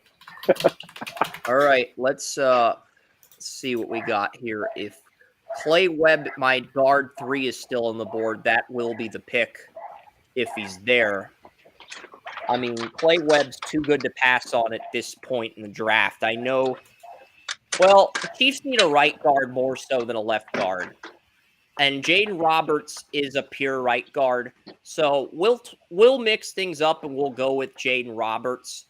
I do like Clay Webb. If he makes it to 167, I'll pick him there. But we have a good left guard. We need a right guard in case Trey Smith leaves. I'm looking at what's available at linebacker as well. Deontay Lawson is available too, but I've got Jaden Roberts at 39 on my board, and the Chiefs need a right guard more than a left guard, so I am going to take Jaden Roberts here. And Joey is now on the clock here at 144 in the 5th round.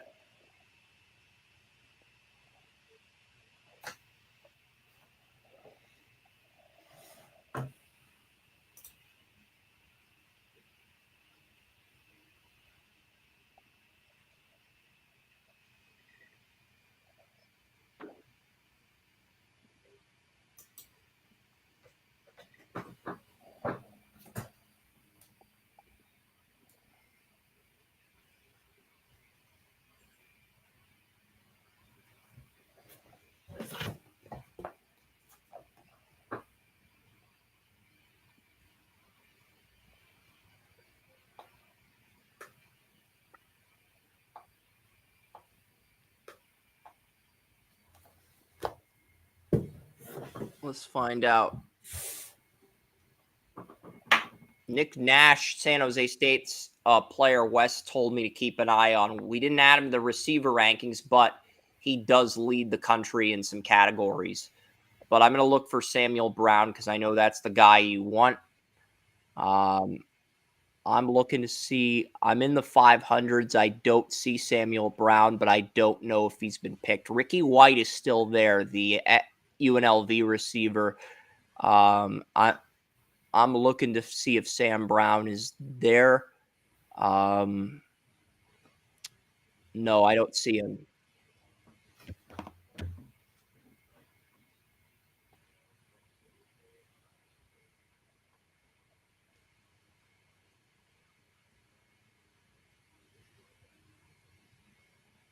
Lacey's still there. But I'm look to see if Sam Brown's still there. Singer's there. Ricky White. Colby George is there, but I don't see Sam Brown on the rankings. Jack Beck, Corey Brooks.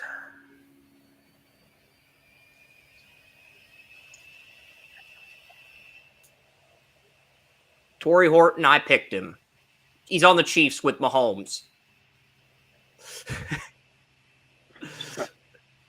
He's a perfect number 2 to Xavier Worthy if Rice gets suspended.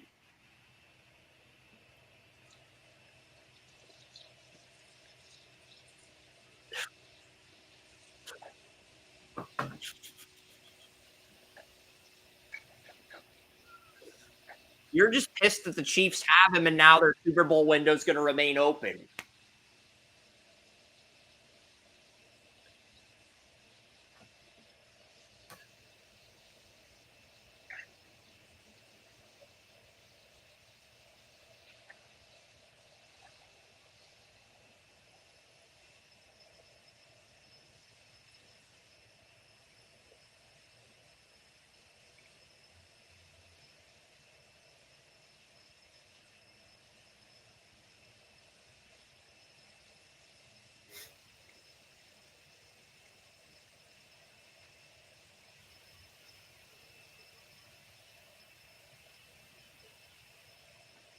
I can pull up the best players.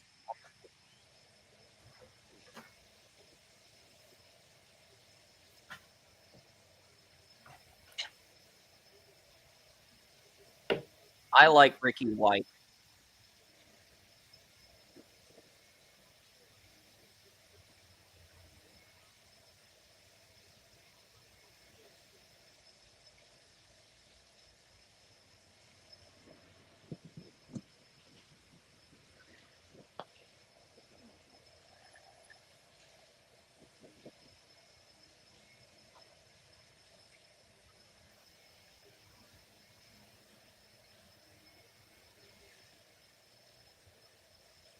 The Indiana receiver Surratt is there, but Ricky White is the pick.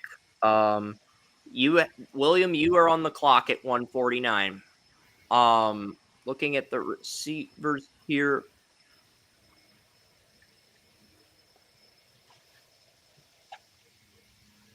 Looking at the receiver options here, you still have Will Shepard, Moose Muhammad's the top receiver. Will Shepard's available, so you do have some good weapons still on the board. Moore and Mukaba and Nwangpa, all the safeties are still there. All the safeties I like are there. Probably, and you've got 159 too, so you're in a great spot to where you probably could grab Fafita now and then get some other weapons get a weapon and safety with your next 2 picks. Yeah, that's something I can't risk with Tua's health and everything else how it is. So, and there's not really another guy you like. You don't like Weigman or Leonard or Klubnik or McCord, Howard, Cook. None of these other guys are past the eye test for you. Dylan Gabriel's there, but you're not high on him, and you like Fafita to a degree. I'm going to check to see if Cam Rising is there. Do you want Cam Rising if he's there at this point in the draft? Because I know he'd be one at one point. I will check to see if he is there, Cameron Rising. I'm going to check to see if he's on the simulator.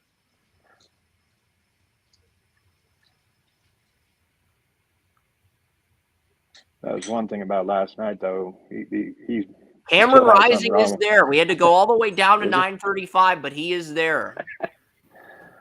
Yeah, grab Cam him. Rising, that you want? Yep, that'll work.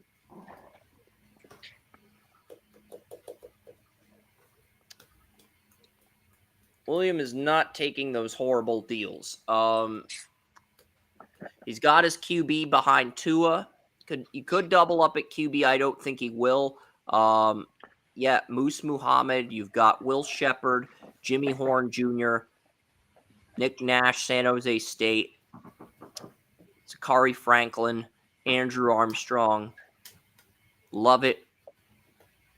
Give me Horn. Do you want me to look at the safety options before I lock in your Yeah, pick? yeah. Let's do that. Can't hinder myself.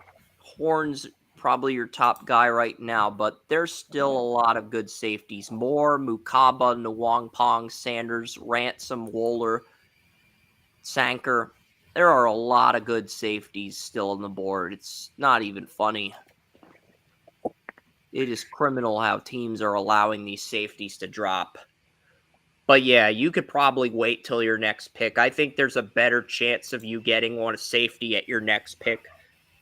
Well, you don't pick until 223. All the safeties are going to be off the board by then. Is there a receiver that's at 223 that's going to be on the board when you pick again? Horn is at 212.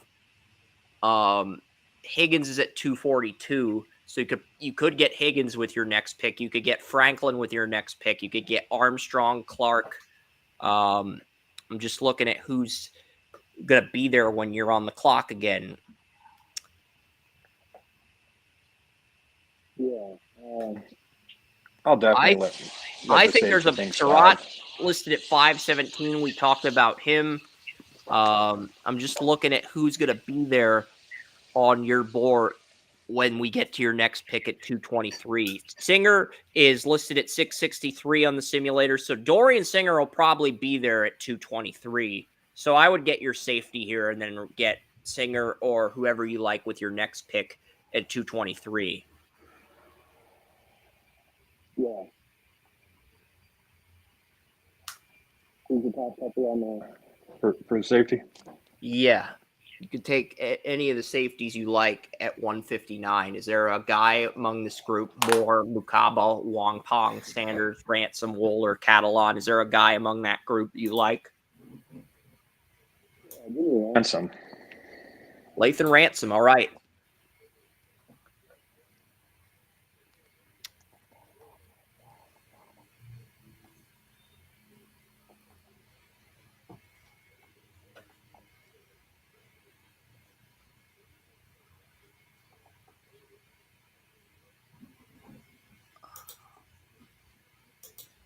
Oscar Delp, Cade Klubnik goes to the Texans. Wiegman goes to the Ravens. Jason Marshall goes to the Steelers. Singleton. All right. I'm looking at my board here. I am going to take another guard. Why? Well, I have a first-round grade on Clay Webb, so I'm getting him as a backup to Thuney at this point. Plus, he can compete with Roberts for the right guard job. Maybe he wins it if Roberts underachieves. So I'm going to get Clay Webb here as my backup interior lineman. He's mainly a left guard, so he'll be my backup to Thuney. And we already have Hunter Norzad as the backup center. And I think we got C.J. Hansen out of Holy Cross as the backup right guard. So, I mean, I really like that fit. And, Joey, you're up with this pick.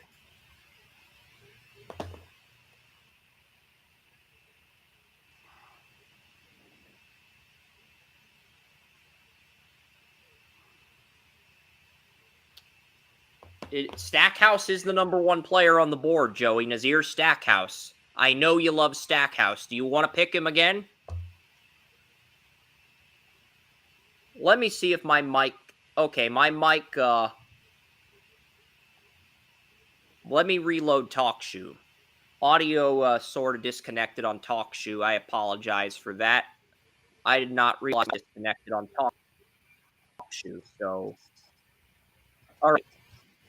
Back to myself. All right. So that's why you couldn't hear me, Joey. But I drafted Clay Webb. Nazir Stackhouse is the number 1 player on the board. Do you want to draft Stackhouse again for the 2nd week in a row?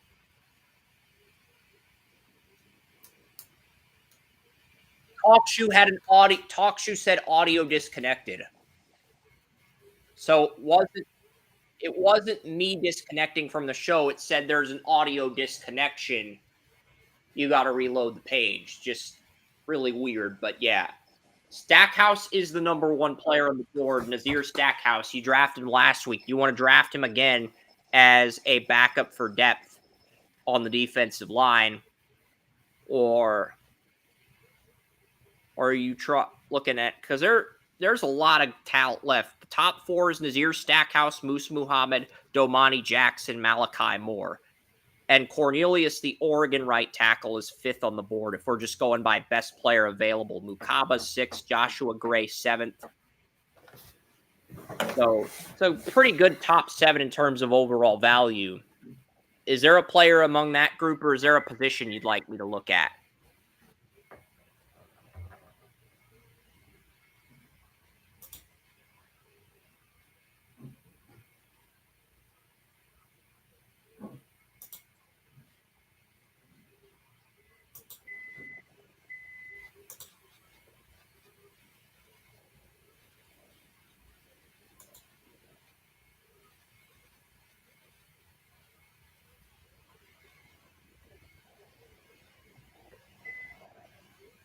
Yeah.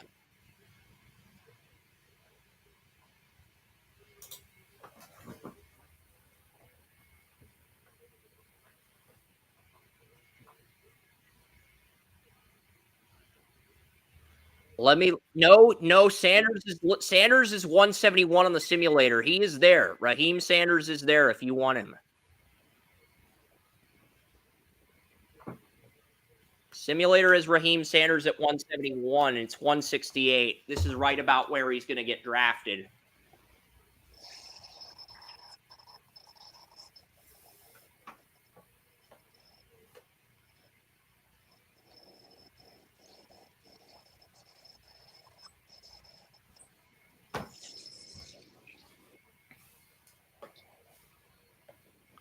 Yeah, the Chargers get Kamon Rucker out of North Carolina at 177, and Bill Sparks is back on the clock here at 179. So far, Travis Hunter, Dart, Felton, and Higgins has been his draft, and he's got 3 picks left. But yeah, 179. Is there a position you'd like me to look at, Bill? So I'm just going to go ahead and lock in a pick right here in Cornelius out of Oregon. Havenstein is getting up there in age. His deal expires in 26, and Noteboom, Jackson, and Christian all have their deals expiring. And Warren McClendon, even though I loved his upside coming out of Georgia, he did look sloppy against the Lions. So bringing in some competition for McClendon feels necessary at this point. Yep.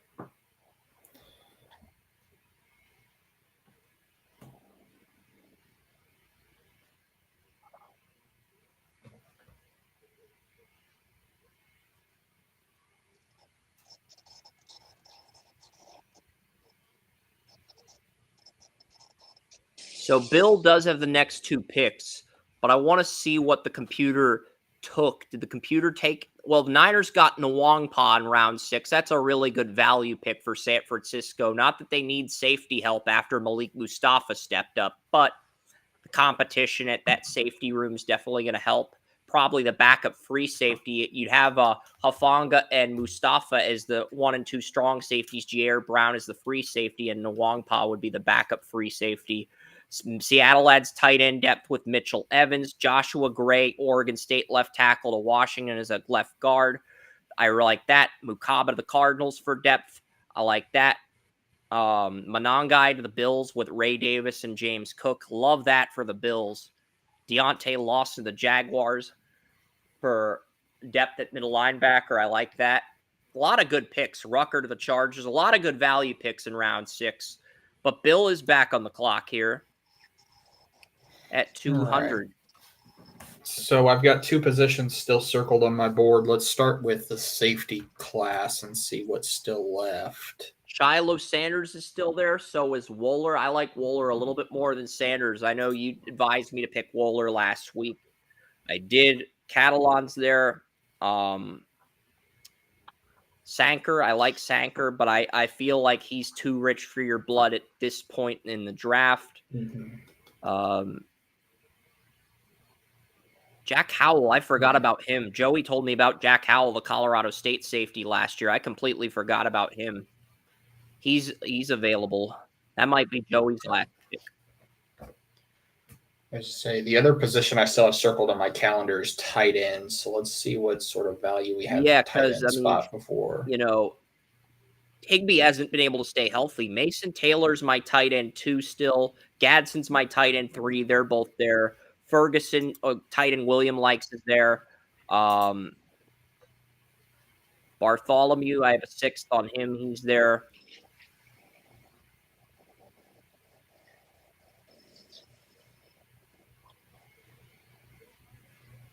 Koof is there. Utah tight end Morlock. Fairweather Auburn tight end. There's some guys available. Yeah, let's go. Let's pull the trigger. Let's go Shiloh Sanders, the safety out of Colorado. I have him as a 5th round grade, so getting that value here to replace John Johnson on the final year of his deal. And you have 204. The Browns just took the Iowa running back, and the Ravens got Donovan Edwards. Let's take a look. Let's see. Let's look at edge and D-line as well while we're here. R.J. Oben, Elijah Roberts, Kyle Kennard, Cassius Howell, Black. Jasheen Davis had 10 sacks at Wake Forest last year. That's probably a really good value pick. I don't know why Ethan Burke is so low. Ethan Burke showed a lot of promise in 2023. I don't think he's a 1st or 2nd round pick, but I think he's a good 4th or 5th round value. I'm surprised he's low as he's ranked, but let's look at the defensive line here.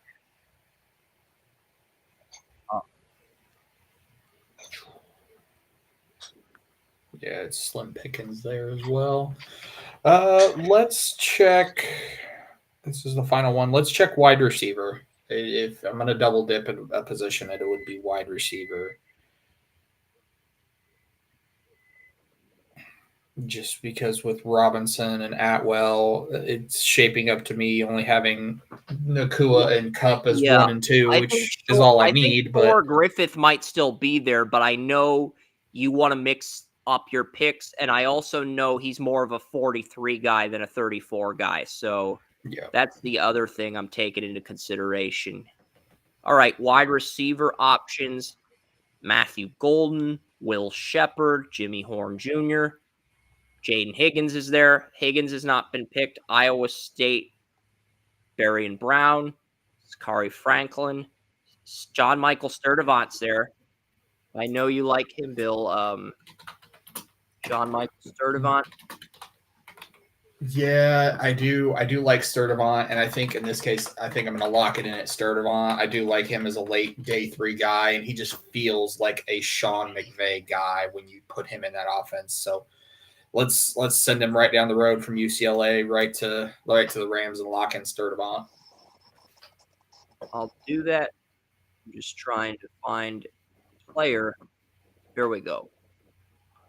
John Michael Sturdivant is Bill's last pick. And the Dolphins at 223 are up. I believe William took a safety, so let's see what receivers are available. Will Shepard is available. Jimmy Horn. Is that the guy you were looking at, William? Jimmy Horn? Was that your number 1 receiver on the board? Yeah, back when we were talking about it. Let's see. Oh, it was Dorian Singer. Dorian Singer's still there, I believe. I'm double checking though. Singer would probably be your first choice, but you'd be open to taking What have been my pick so far? Let's see, is Singer there? Yes, he is. Singer's there, William. Is that your pick? Yeah.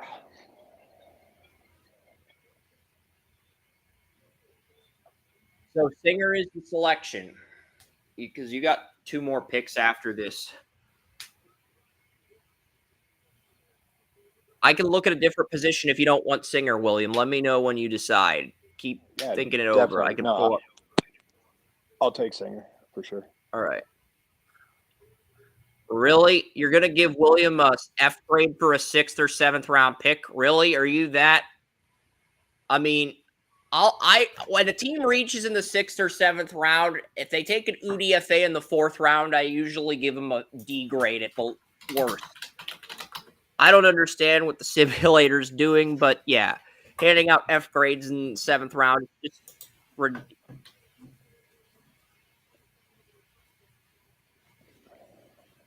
I'm gonna get a few more of this.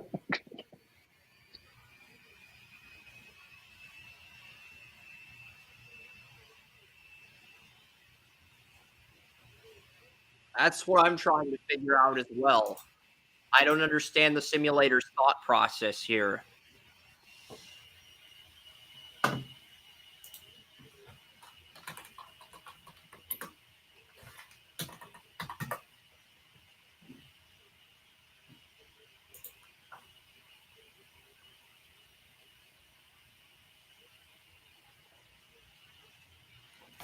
Kobe Bryant, the Kansas corner, is available.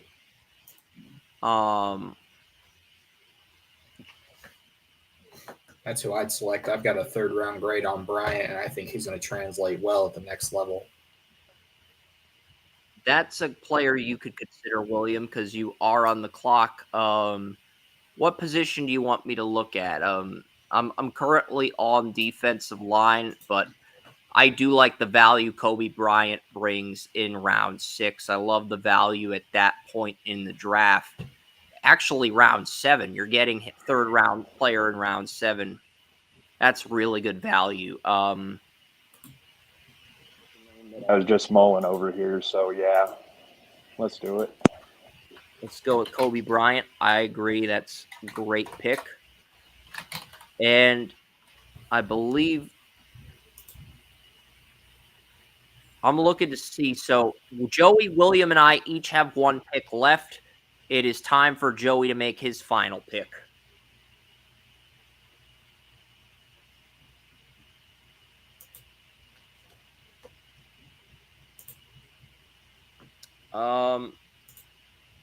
Okay. Let me look.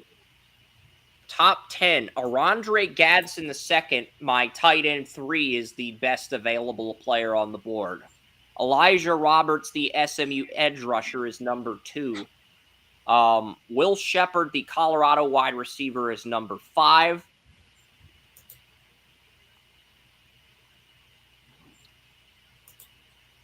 Hunter Wohler, the Wisconsin safety that was once in my top 50, is there. Jimmy Horn Jr. is still available. Trevor Etienne has not been picked yet. Neither is Noah Fafita.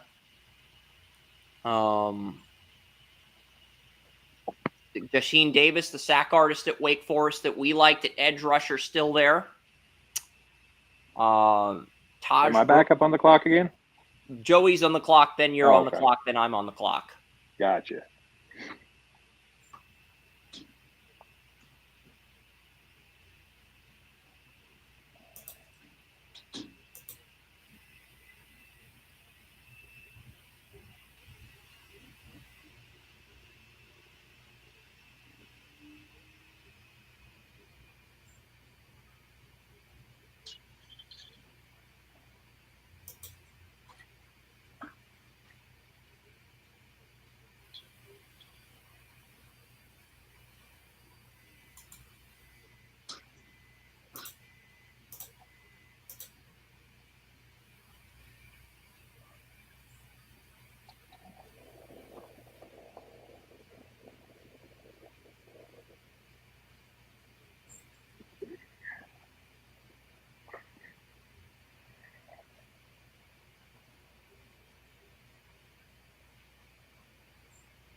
Yeah. All right, William, you're on the clock here. All right, here I'm gonna get another F grade here. I'm all of a sudden intrigued. I am taking uh, running back Cameron Scadaboo from Arizona State. This kid's got me intrigued. Like he's 5'11", like 215 pounds, and just like the way he moves, like the lower like center of gravity that he has in his body and the power that he runs with, man. You know, seventh round is a good place for him. Alton So. McCaskill's there. I don't see Scadaboo, but I'm in like the 600s. Really? Yeah. Oh. Well, that sucks. Oh, 931, Cameron Scadaboo. I see him. He's 931 on the board. Yes. So he's there. Double F. But the simulator I'll gave you a D+. They spared you an F grade. Now they're just feeling sorry for me, man. I love how William tried so hard to get an F grade and he comes up with a D+. It's great.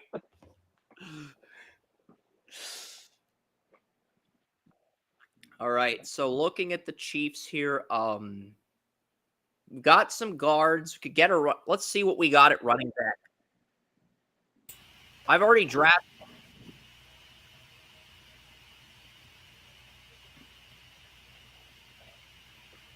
Yeah. Yep. I don't really see any running backs I like. Let's see. Let's see. We already drafted 2 safeties. Let's see. Let's see what we got at linebacker because Nick Bolton is a free agent after this year. I really don't like this linebacker draft. I know it's irresponsible of me to neglect linebacker if Bolton leaves, but here's the thing. You've got Leo Chenal on a rookie deal. You have Drew Tranquill as your right outside linebacker. And if you run a 4-2-5 nickel defense, you can make it work with those two. Now, for 43 plays, you're not going to have that third linebacker, but for nickel defense, you'll be able to make it work with those two. So let's see what we got at.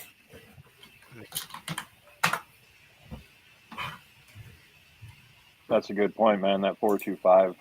Yeah, that's my kind of defense that I would run there. You know.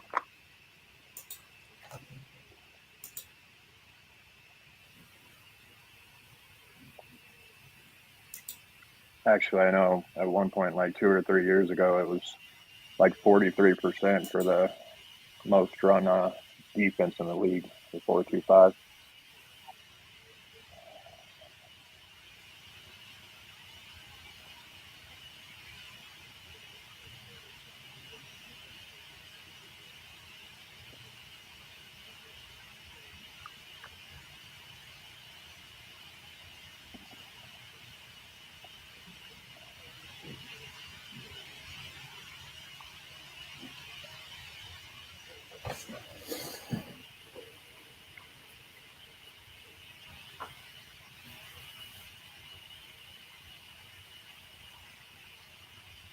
Yeah, I'm looking to see if there is. I think Hunter Wohler is the best player on my board, but I've already drafted 2 safeties. I don't think I need to draft a third safety at this point, but Wohler, Nwangpa, there's multiple safeties that I have. I was hoping Deontay Lawson would still be there. Now, I'm going to look at offensive tackle. If Jalen Travis is still there, I'm probably going to pick him, but Truss is there. Truss is there, the Georgia left tackle. Jalen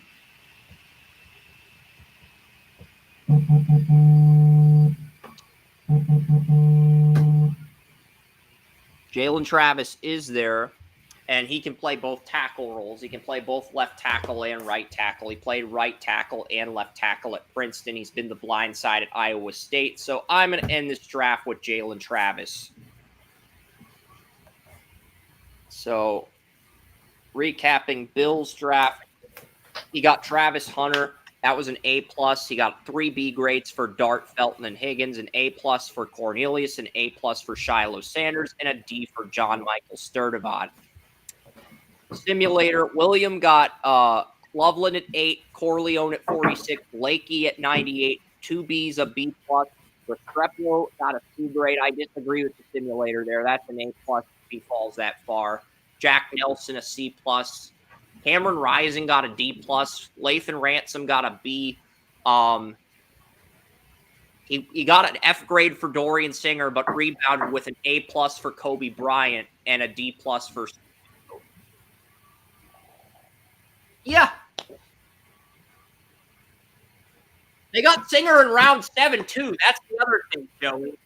They got Singer in round 7, where I projected him, and they got Neff for that.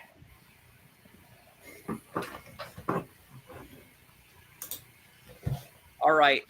I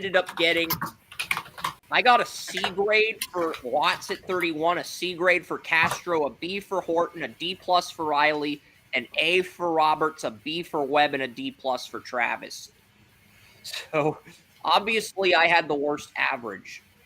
Joey got an A plus for Grant, but he got a C for Wilson, a D for White, a B plus for Sanders, and a B plus for Horn.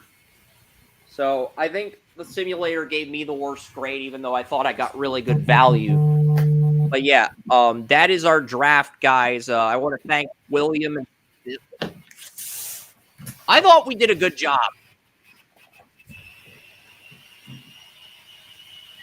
I feel like your draft should have been like a B or a B minus, and my draft averaged out to like a C. But I got I got players that were in my top 100. That's basically what I'm trying to do. I'm trying to get as many guys in my top 100 as possible.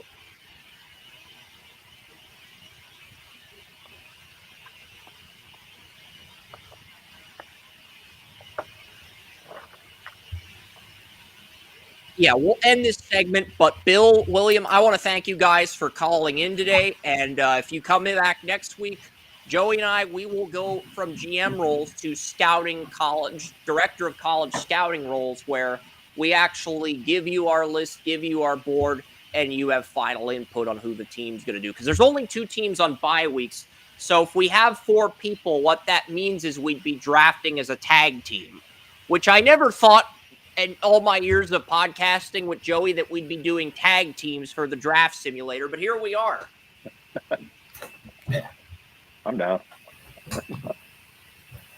So William and Bill would be the GMs, and Joey and I would be the directors of college scouting. Basically, we'd be providing our input, but they'd have final say on all the draft picks. And they could tell us why we're right or wrong about certain prospects. Yeah, I like that idea. All right. Okay. Thank you guys for calling in. We'll see you next week. All right. Later, guys. See you next week, guys. See you next week, Bill and William. All right. Joey and I are still live, though.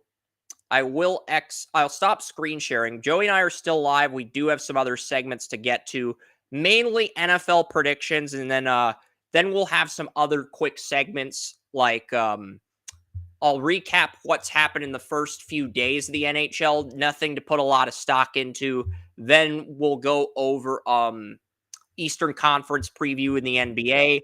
We'll go over the MLB playoffs.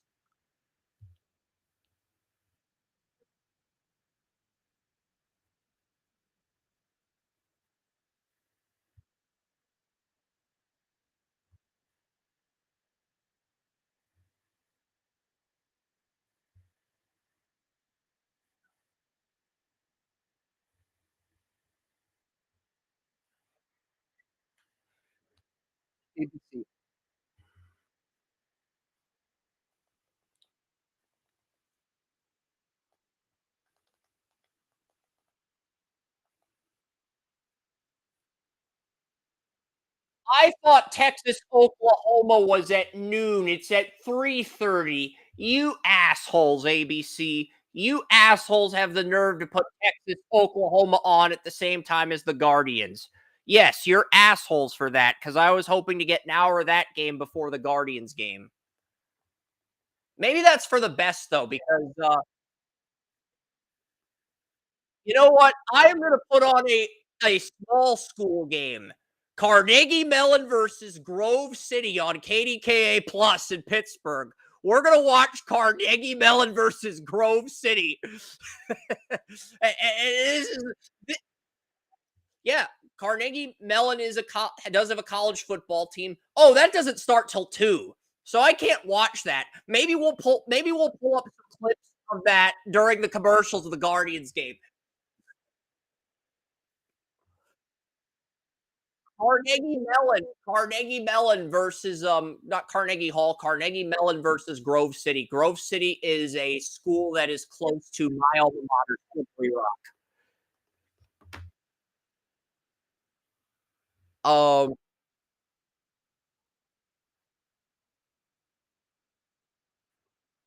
Um, Grove City does have a really nice football field. The two-time spelling bee champion at my middle school went to college at Grove City, and then she went to Penn after that.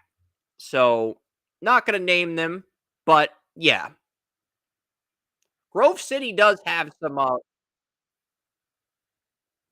successful people. But yeah, Grove City. But yeah, that game. If that game was on now, I'd watch it. It's on at 2, so I'm probably not gonna watch it.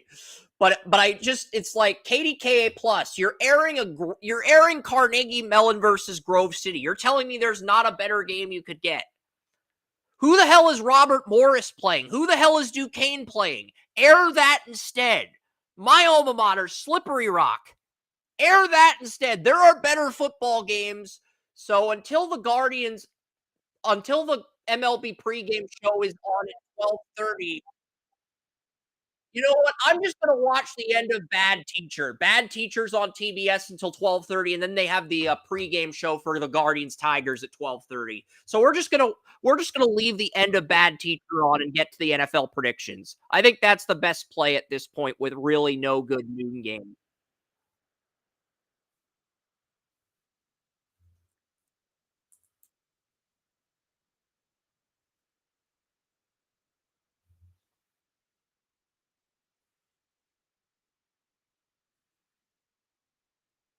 Yeah, we put Ahmad Sauce Gardner on the cover for this. So this week's cover athlete for NFL predictions was Ahmad Sauce Gardner. And we got other segments after the NFL. NHL update, NBA preview, Eastern Conference, an MLB update on the final of 5 teams left, and then an MLS draft update. We do have an official date for the MLS Super Draft, and it may have a conflict of interest with the college football playoffs. So we'll get to that at the very end, though. 49ers beat the Seahawks. 49ers beat the Seahawks on Thursday night. Um, Jaguars, Bears. Now, the only player on the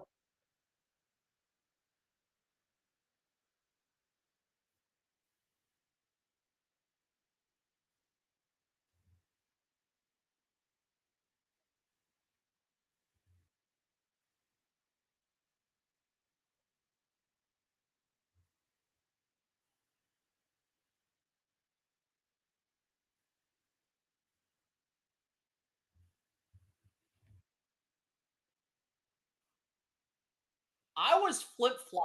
I didn't see any of that game until the final 2 minutes. I watched the Yankees Royals game, so I didn't watch. I watched Yankees Royals, and I watched the Guardians game against the Tigers. So I missed.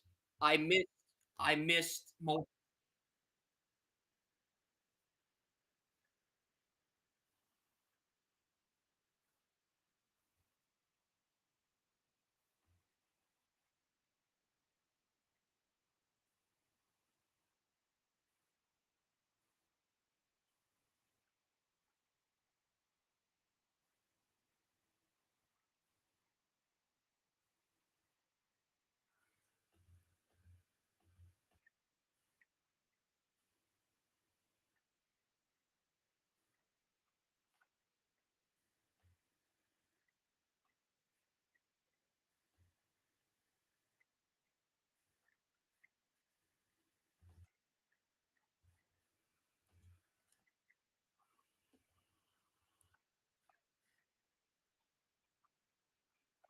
Yeah, Jag Jag we'll start with the London game, Jaguars Bears. Most of our staff took Chicago. Joey was the only person to pick the Jaguars. As far as the depth charts go, the Bears do have the healthier depth chart, but they're not completely healthy, unlike last week. Only injured player on the Bears is Jaquan Brisker, who is in concussion protocol, and the Jaguars are getting Evan Ingram back. So Ingram doesn't have to worry about Brisker. Still has to worry about Kevin Byard, but with Brisker out of the picture, there is a window of opportunity for Ingram to make some.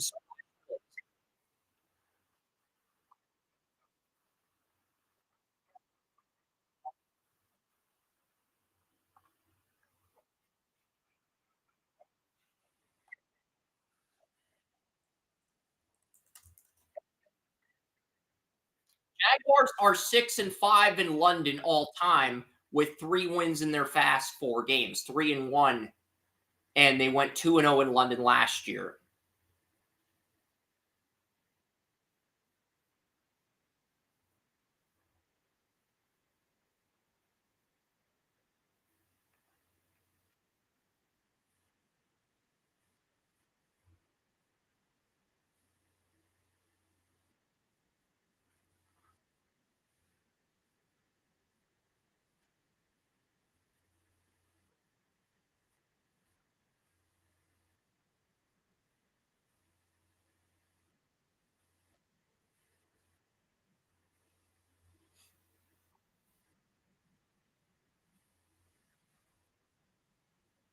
Odd Sharks basically saying, unfortunately for Jags fans and bettors, Jacksonville hasn't had much success in their 10 NFL London games. And I used to go to Odd Shark all the time to get my betting odds, but because there's other betting sites like US Football Bets, US Football, US Bets, Bet US, DraftKings, FanDuel. I haven't really been using Odd Shark as much. I know Dimers gives you not just the over-under, but betting percentages on each team, as well as betting percentages on the over-under, which is really what I'm looking for. So I've sort of pivoted in the sense to Dimers and to Vegas Football and some of these other betting sites. But Odd Shark used to be my go-to. So, but Odd Shark basically said the Jaguars haven't had much success in London in 10 NFL games. And Joey and I can both tell you firsthand that that is misinformation. That is NFL International Series misinformation. I'm not going to call it misinformation, disinformation like the politicians on and the political people on MSNBC and CNN, Fox News. I'm not going to go that far, but it is NFL International Series misinformation. I'll leave it at that. Because you're saying the Jaguars haven't had much success in London. We both know that's a lie. You want us to bring Maury Povich out to London to confirm that's a lie? Because we can make that happen. Kidding with Maury.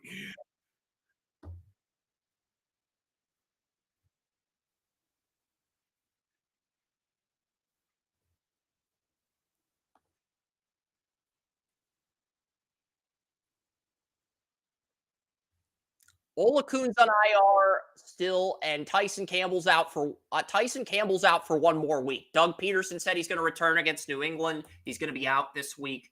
But look, I've got the Bears winning 23-20, and if Ingram can win some one-on-ones, make those splash plays with Brisker out of the lineup, I think the Jaguars can steal this game. But I like the Bears by a field goal 23-20. But Joey's taking the Jaguars due to their success in London. All right, Commanders, Ravens. Commanders are the healthiest team in the NFC this week with Brisker's injury, and the Ravens' only injury is Keaton Mitchell, but they get Rasheen Ali back at third-string running back, and they're pretty much the healthiest team in the AFC. I had the Ravens winning this game 34-20, but when 4 of our staff members picked the Commanders, when Lamar Jackson is 21-1 all time against NFC teams, his only loss came to the Giants in London. He's undefeated in America against NFC teams, 21-0. and everyone's picking the Commanders, I have to give the Ravens another touchdown and go into Red Foreman foot meets ass mode. So the Ravens are going to win by a score of 42-20. So that is my score. This is my and that's the thing. Joey's probably going to pick against the Ravens next week. Even if he's wrong, he's probably going to pick against the Ravens next week when they go to Tampa to take on Baker Mayfield. I'm just giving our audience a warning.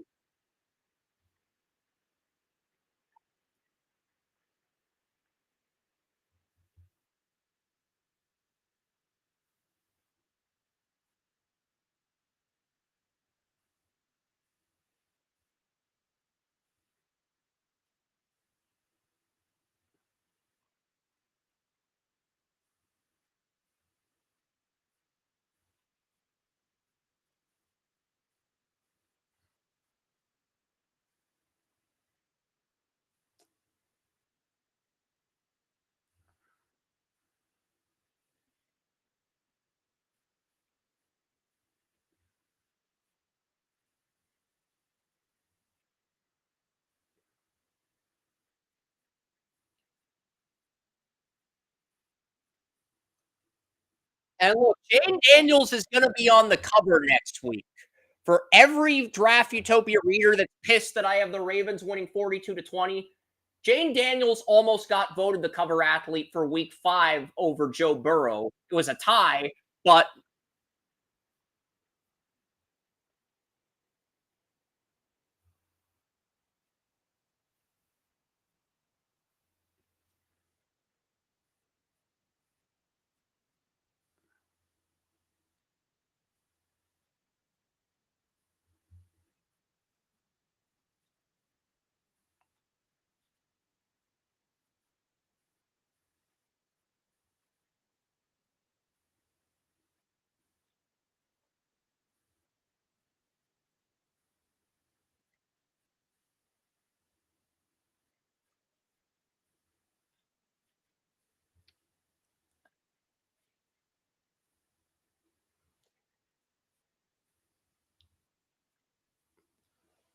I will my I the Commanders are a fun team, I'll admit.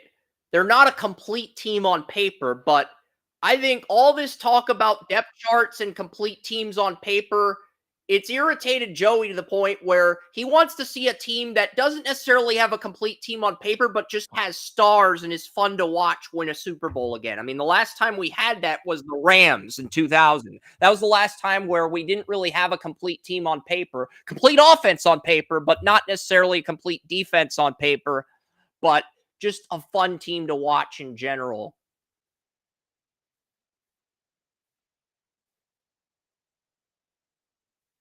Terry McLaurin, but yeah, tandem of Robinson and Eckler.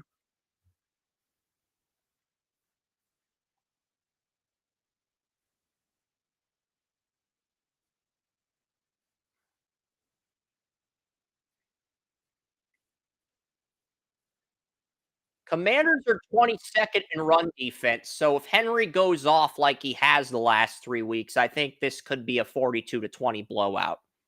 I had 34-20, but when 4 of our 7 staff members picked the Commanders, when Lamar Jackson's 21-1 versus the NFC, 21-0 on American soil, that angered me to the point where I gave the Ravens an additional 8 points to make it 42-20. My original score was 34-20. But everyone's entitled to their opinion. Doesn't matter what I think. Everyone's entitled to their opinion. So if Warren, Joey, Jason, and Tracy think the Commanders are going to win, they're allowed to think that. That's groupthink, okay?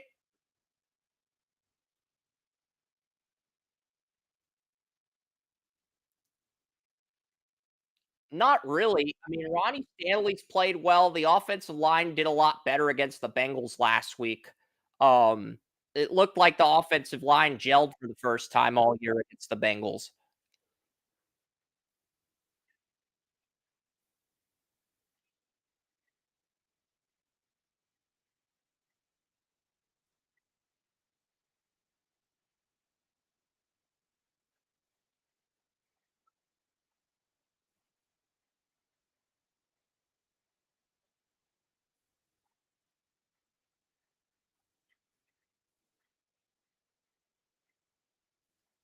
He did look comfortable last week.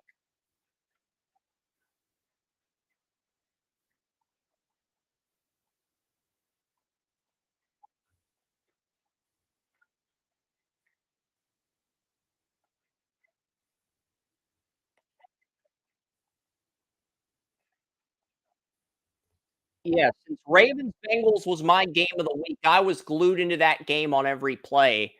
And the Ravens offensive line looked like the offensive line. This Ravens team, they look like the team I hyped them up to be at the beginning of the year. So, only person besides me taking the Ravens at the moment is Kerm. Wes has the Ravens too, but that's subject to change.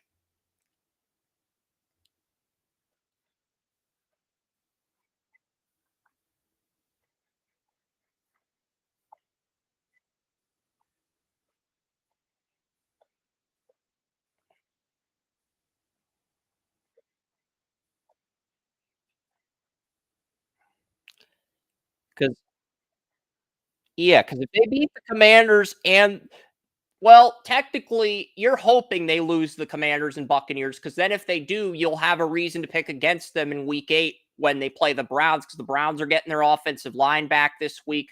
They're getting Nick Chubb back in week 7 when they host the Bengals. So if everything clicks for the Browns, you'll have a reason to pick it.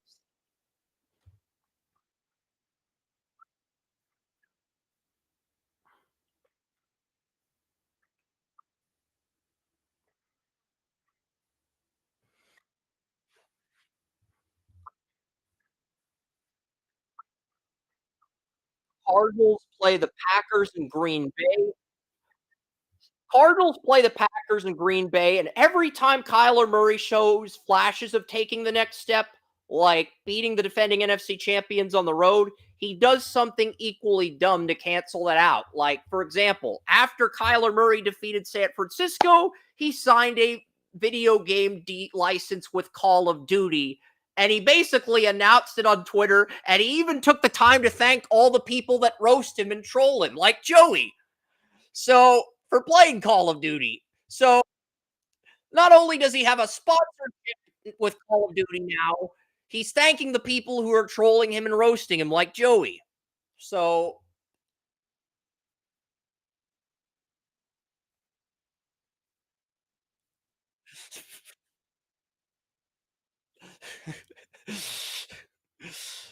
yeah, I mean, Kevin Durant has a customizable character in Call of Duty, and there's another NBA player that also has a customizable character in Call of Duty. I'm wondering if Kyler Murray is going to be the first NFL player to have a customizable Call of Duty character. I'm betting that's part of the deal.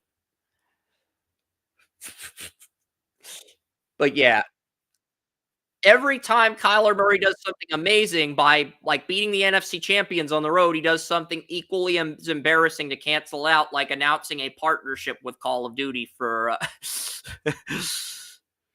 So, but yeah, the Packers they're getting.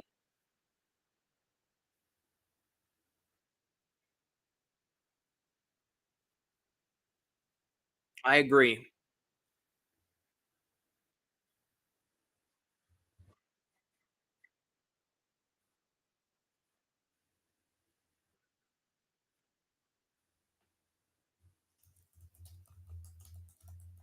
So Christian Watson and Romeo Dobbs will be back this week. Luke Musgrave got placed on injured reserve. So Musgrave, I do have the Packers winning 27-21. The spread is 5.5. I like the Packers to barely cover. I think Arizona keeps this close. Um, you know, I think Jair Alexander is a game time decision, but he might Jair Alexander should be back. So the Packers should have their entire starting lineup on defense back at full health this week. I mean, so that's big. Because if Musgrave hadn't gotten placed on IR, the Packers would have had their entire 22 best players in the starting lineup for the first time this season. So that's the thing I'm looking at. But yeah, 27-21. Packers are the first lock on the site. Texans, Patriots. Blake Fisher, He came in for Titus Howard against he came in for Tunsil against the Jaguars and struggled. He came in for Titus Howard in week 5 at right tackle. He did a lot better at right tackle against the Bills versus left tackle against the Jaguars. But, he did well at right tackle. He's probably going to start again with Howard not practicing. You've got Nico Collins, you've got Tank Dell, you got Dalton Schultz, and Brevin Jordan's out for the year, so now Cade Stover's the backup tight end. Mixon and Pierce are both going to be back this week. Texans are the healthiest they've been, but they do have some injuries in the secondary. Lassiter didn't practice on Wednesday. Okuda's on IR.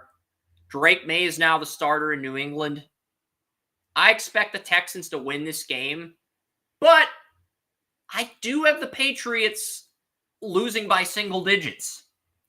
Most people have the Texans winning this like 31-14. I'm going to go 28-21 Texans. Houston's a 4.5-point favorite. They'll still cover the spread pretty convincingly, but I actually think Drake May plays well enough to keep this within a touchdown game. So I'm going to go 28-21 Texans. I actually think the Patriots lose by only a touchdown in Drake May's first start, which would be pretty good if Drake May only loses to Stroud by a touchdown. That would be a pretty good debut for Drake May. You have to admit, Joey, if it turns out the way I'm projecting it to, where the Texans only win by a touchdown, that means Drake May did all right in his first start.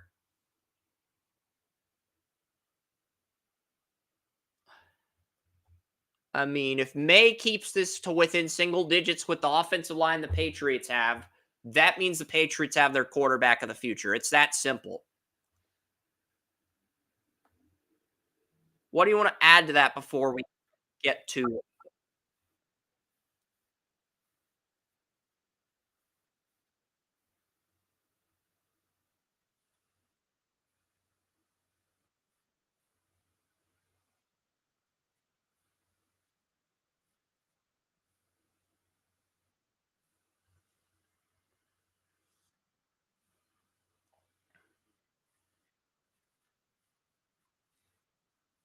I mean, he looked good against the Jets.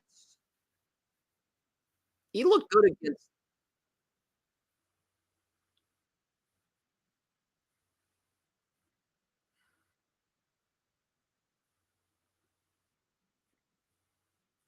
I have both quarterbacks throwing for 300 yards in this game. I have Stroud throwing for 344 yards, 2 touchdowns, no interceptions, with the running game getting 2 touchdowns.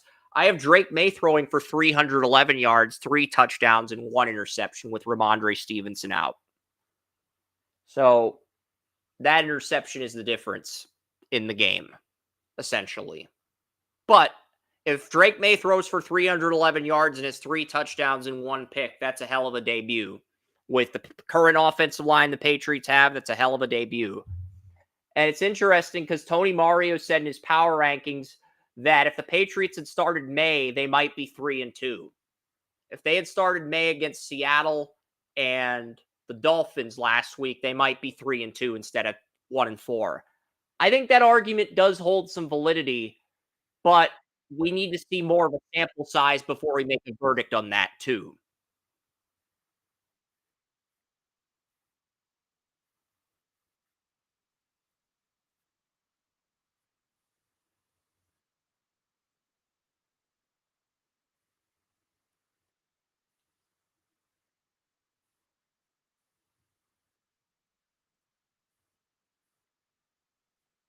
They've got 3 or 4 injuries at left tackle. I mean, Okorafor quit the team. Verdarian Lowe is injured. Caden Wallace is injured. Cole Strange is injured at left guard, and David Andrews is out for the year at center. So now their offensive line, it's going to have Wallace or Lowe, who's ever healthy at left tackle. They're going to have Sidey So's moves over from right guard to left guard. Jake Andrews is now the center. Layden Robinson's the right guard. And Michael Onwenu's the right tackle. So outside of Onwenu and So, they don't have any starters from last year. And So didn't start until the final few games last year. So outside of Onwenu, they don't really have a regular starter on the offensive line now.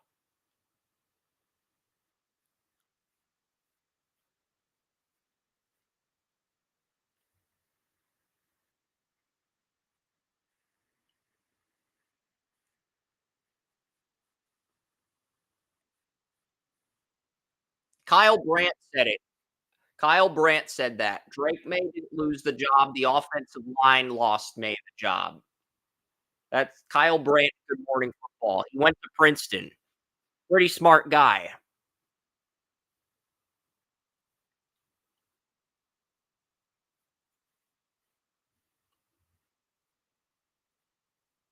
Yep.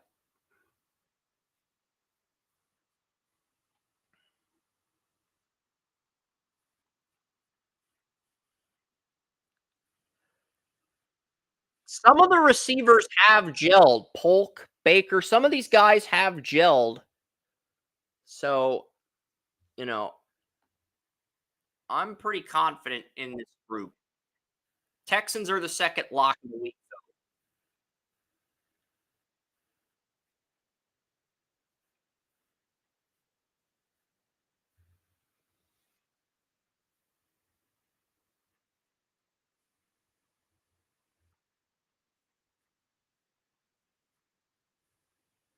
Yep.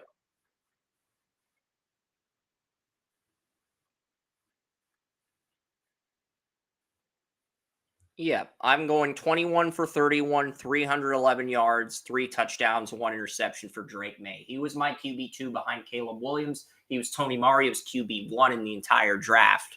So Drake May does have his advocates. Buccaneers Saints. I like the Buccaneers in this one. This is going to be the first game where the Buccaneers defense is at full health. Not only is Vita Vea back, Logan Hall and Vita Vea played last week. Kalijah Cansey's going to make his first start of the year at 34 left end, and Winfield, who got injured in the opener, hasn't played the last 4 games, is going to be back. And Winfield wasn't on IR. He just wasn't healthy enough to play. And now he's going to be healthy enough to play. So the Buccaneers are going to have their defense at full health for the first time all season. Saints have 3 starters on the interior offensive line injured. Lucas Patrick's injured at left guard. Eric McCoy is injured at center. And Cesar Ruiz is injured at right guard. All of them are out. So this is the 3rd week in a row the Saints have had a second string interior offensive line. And Lucas Patrick got injured in week 1, but I overlooked it because I thought Patrick sucked and I thought Sal DeVere might be better. But without Eric McCoy at center and Ruiz at right guard, McCoy was a player I had a first-round grade on, and Ruiz was a player I had a second on, late first, early second. But, the Saints drafted Ruiz in the first round. So without those 2 interior linemen and without Patrick Lucas at left guard, I just don't think the Saints offense has been the same because they started the year 2-0, but they've lost 3 in a row since then. I think the injuries on the interior offensive line are a big reason why. I don't think it's a matter of you overlooking them, Joey. It's just the Saints have stars to make up for the interior offensive line. I think that's part of the reason why you picked them, and they've been consistently dominating in terms of total yards, even though the points aren't always there. Those are a few reasons why you picked the Saints the past few weeks, despite the injuries on the interior. But this defense is healthier than the Chiefs defense, and Spencer Rattler is making his first start, which is the other big thing. Um,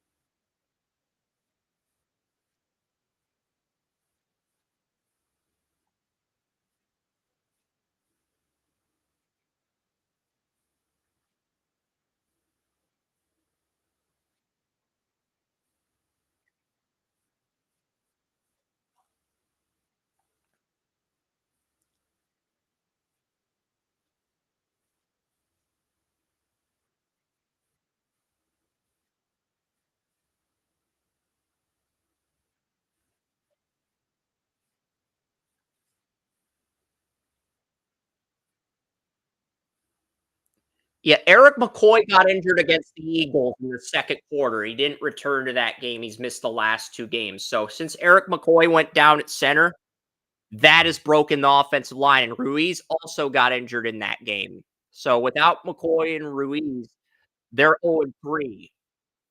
With McCoy and Ruiz, they're 2-0. Without those 2, they're 0-3. That's a big indicator. But, Kamara was getting 100 yards even without even all right.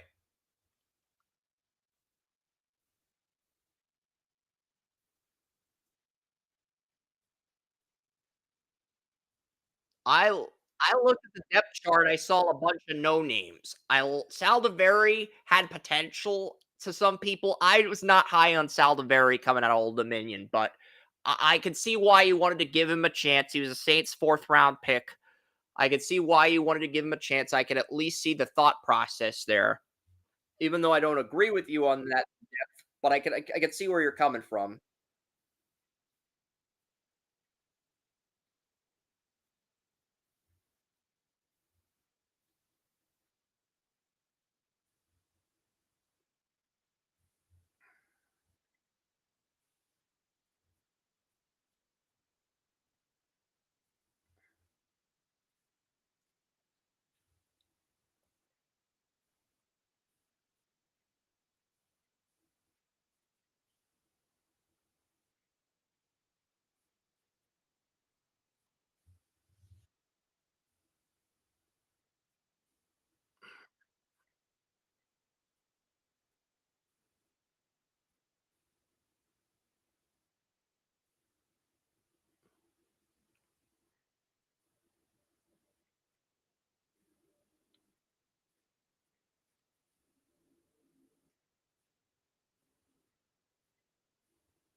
Yeah, because the problem is the Saints had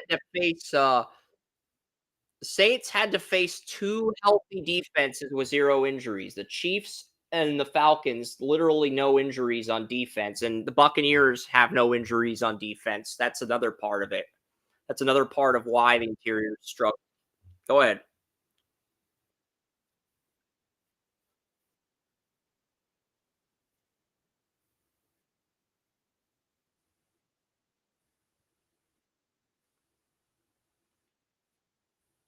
I initially had the Buccaneers winning 2019 with the Saints covering the spread, but now that Kalijah Cansey and Winfield are playing, and Carr's out, I've reduced the score from 20-19 to 20-10. So Buccaneers 20, Saints 10.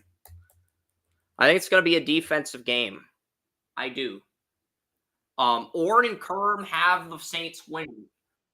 Kerm is number 1 on the site in predictions this year. He has Rattler winning in an upset.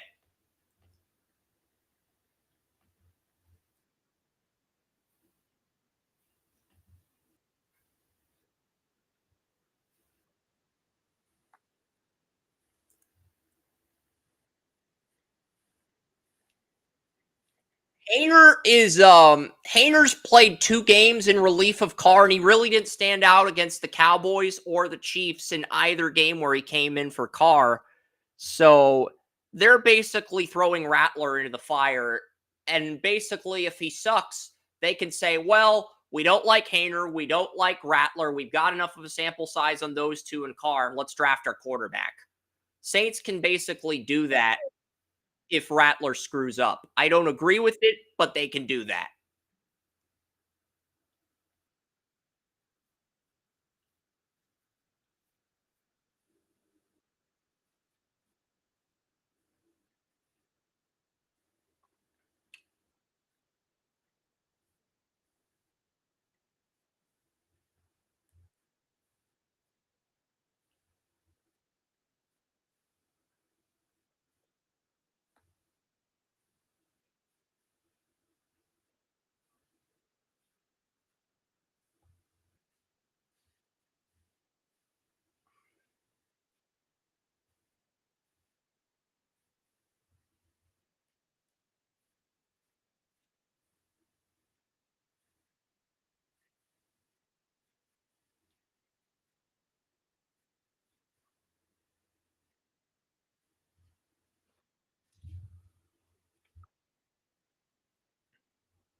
I feel like Milton had the best arm in the last draft, but you could argue Rattler was Milton could throw the ball like 80 yards. So if we're grading QBs just based on arm strength, arm talent alone, Milton would be 1. Rattler would probably be 2.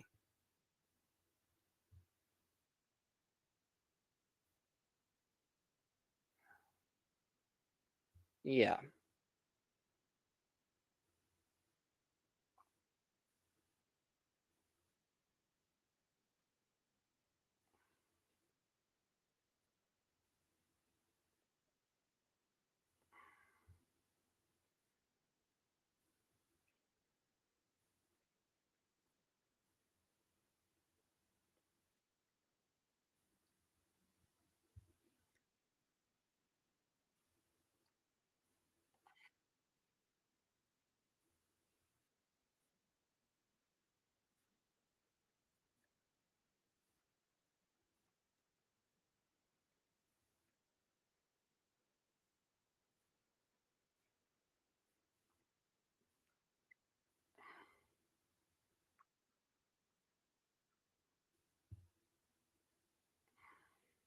Yeah, the Browns are playing the Eagles. The Eagles are making a change on the secondary. Eagles began the year with Slay as the number 1 corner, Isaiah Rodgers as the number 2 corner, and Mitchell as the nickel. They're moving Mitchell over the number 2 boundary corner, and they moved Mitchell over to the number 2 boundary corner last week, and he did well there. Well, no, they didn't. They had a bye week last week, but in week 4 against Tampa, they moved Mitchell over to boundary. They moved him from nickel to boundary and put him on Godwin. And they moved Maddox to nickel, back to nickel. Maddox got torched in the slot. So the Eagles decided we're going to make Cooper DeJean the nickel corner. So Cooper DeJean's going to get his first start against the Browns. So Mitchell and DeJean are both starting, and Slay is going to be the number 1 corner, Mitchell the number 2, and DeJean the nickel. So this is going to be the first game where Mitchell and DeJean are both starting together with Slay against the Browns. Warren thinks this is going to be like a 42-14 Eagles blowout. He thinks this is going to be like a 42-14 blowout. I disagree. I've got the Eagles winning 27-20.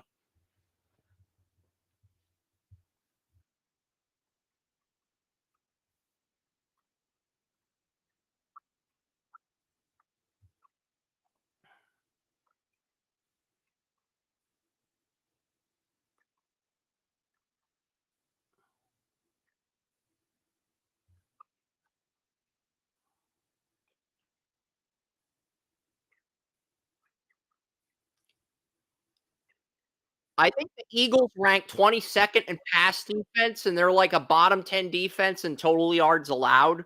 So that's the encouraging news for Watson. The bad news is Watson's played like shit the entire year so far, outside of one game he's decent.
Yet Tony Busby, the same attorney that made accusations against Watson's making accusations against Diddy now. I was saying a few weeks ago Diddy should hire Deshaun Watson's lawyer, but he didn't.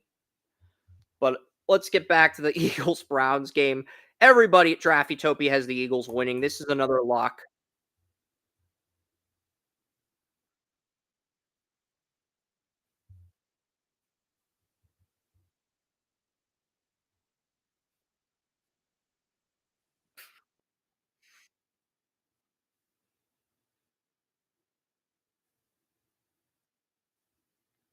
Yeah, but it's interesting because Busby's making the same accusations about Diddy that he made about Deshaun Watson. Same exact accusations. I kid you not, Joey.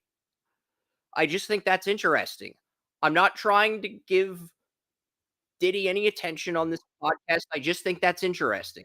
I'm going to leave it at that because we got a Titans Colts game that's more interesting than Busby. Um,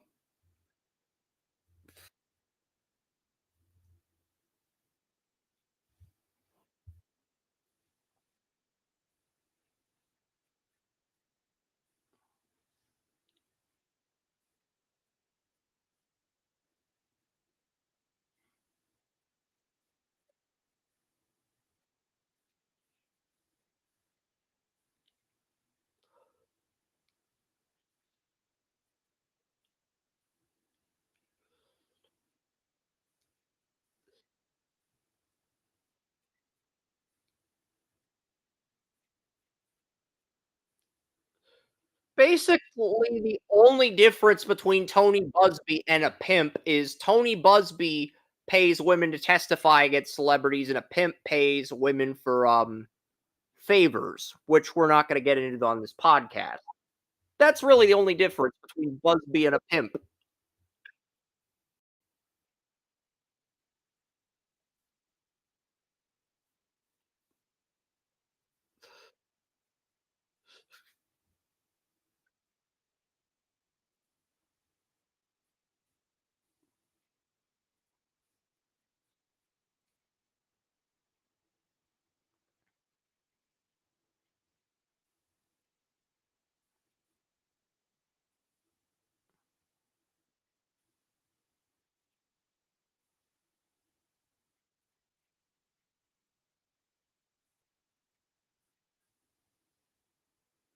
Yeah,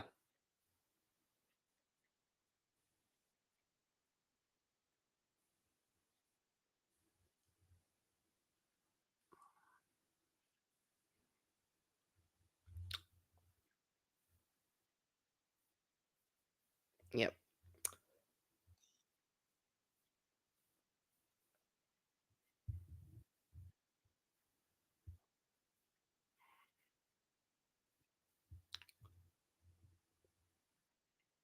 Colts are getting Anthony Richardson back.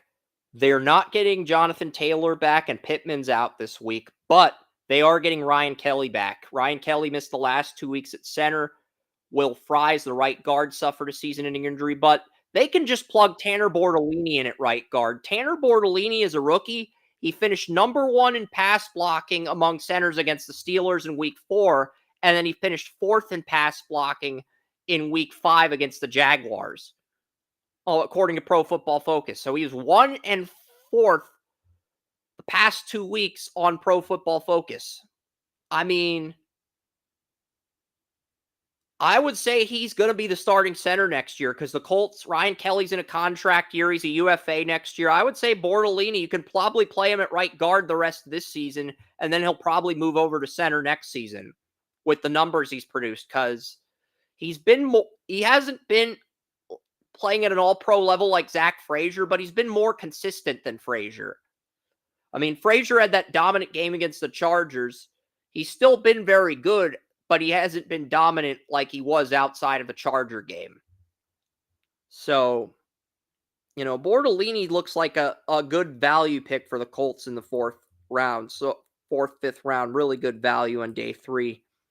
So, I'll give them credit. But with Pittman out of lineup, you're gonna have Downs as your #1. You're gonna have your slot receiver Alec Pierce as your #2. You're gonna have Mitchell playing the slot. I do think they have the weapons to reload, but without Pittman, without Jonathan Taylor, Anthony Richardson's leadership's really going to be tested. Will Fries is out for the year at right guard. Ryan Kelly's back at center. Bortolini's making his first start at right guard. I do think the Colts will beat the Titans.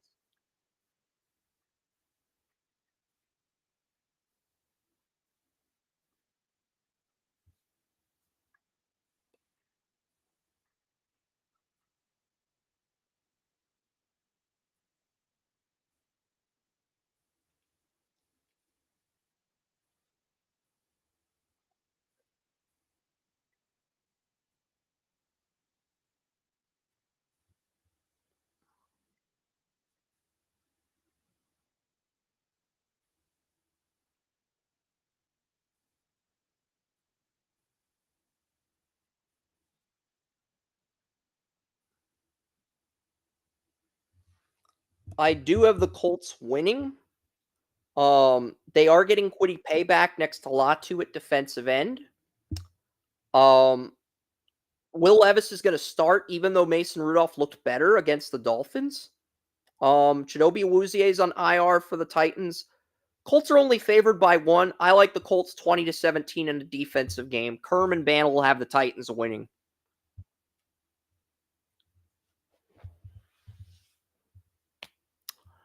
So, but you're right. The Richardson probably does need this. The Chargers head to Denver.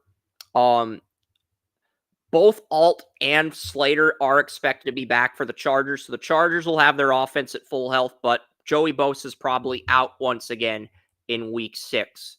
And the Chargers, their top 3 corners are all injured. Molden, Asante Samuel Jr., Christian Fulton, Jasir Taylor are all injured.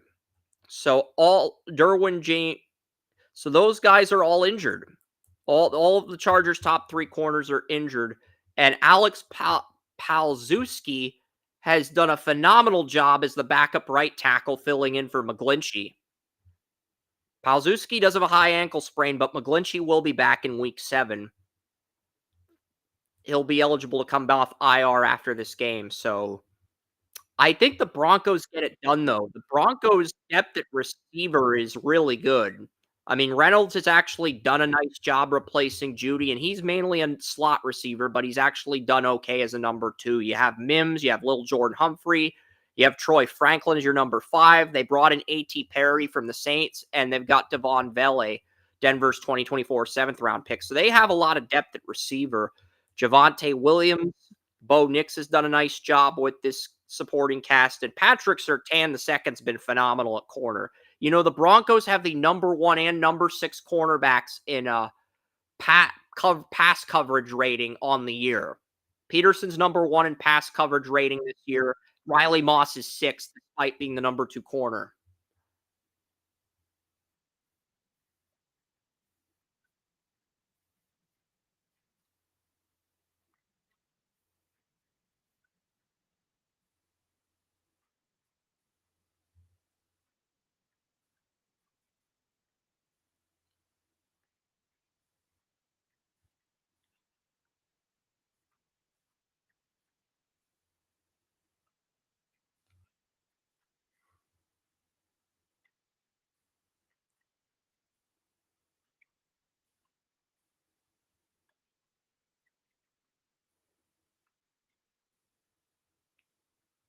And this is the thing. If you want to beat Denver, you got to run the ball on them.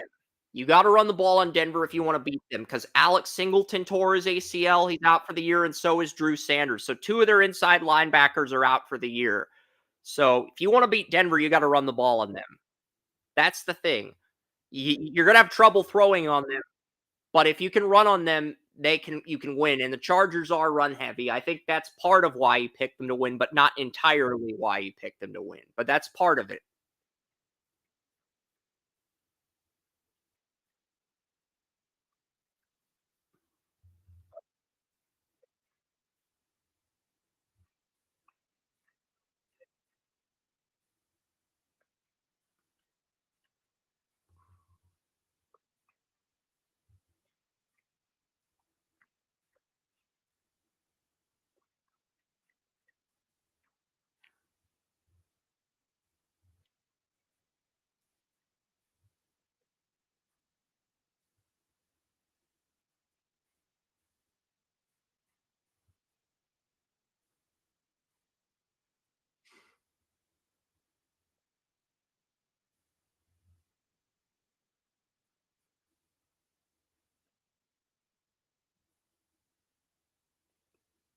Banel, Banel and Kerm agree with Joey. West, Tracy, and Orrin have the Broncos winning.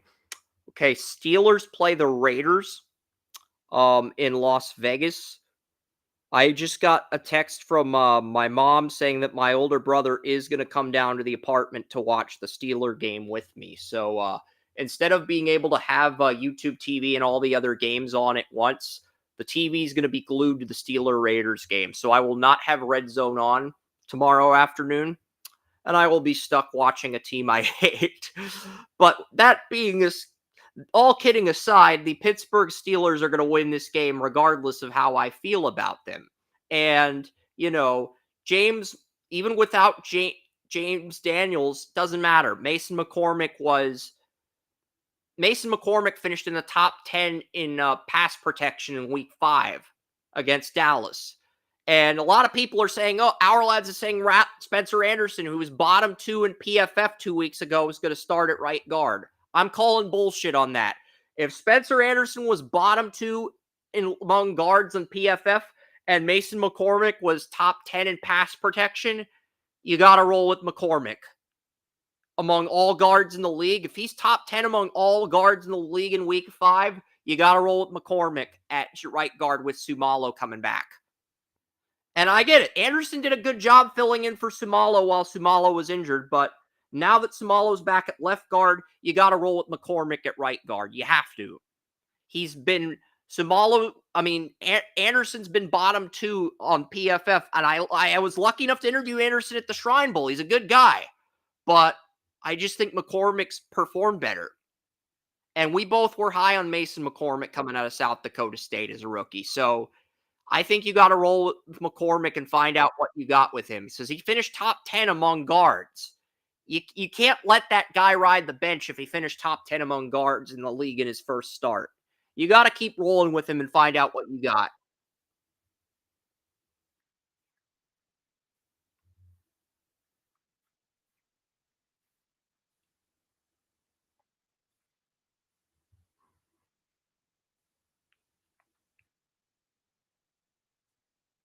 Adam Butler was my player of the game, not Christian Wilkins. Adam frickin' Butler, the undrafted defensive tackle out of Vanderbilt that started next to Wilkins. He was my player of the game for that game recap. So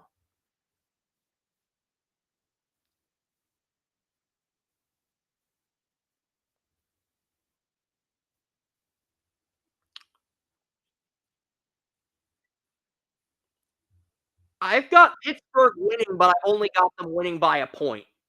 I have Pittsburgh winning by a score of 14-13.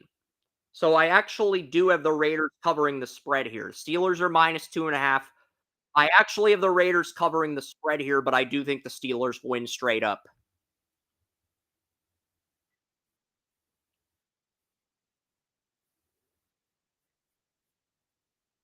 Steelers. Everybody's got the Steelers. Nobody took the Raiders. Even Oren surrendered to the Immaculate Reception.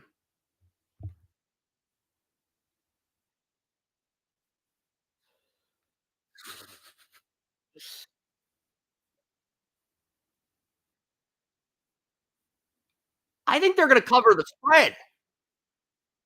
I don't think they're going to win, but I think they're going to cover the spread.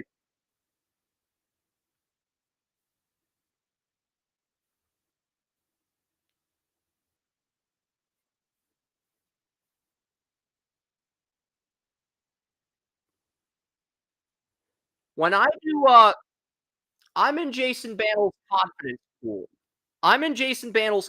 pool. Whenever there's a lock on Draft Utopia, I wager 10 out of 14 or 12 out of 14 points on the lock. So I've got the Steelers at 10 out of 14. I feel like if you were in a confidence pool, you would probably put the Steelers, but you'd put them at like 4 or 5 out of 14 rather than 10. You think 10's kind of reckless.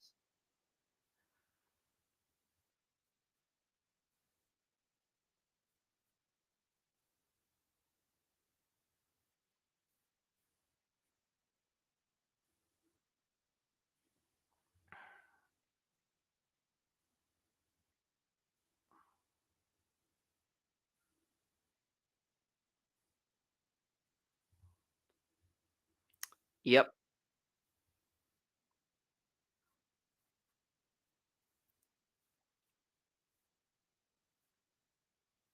Falcons play the Panthers in Carolina.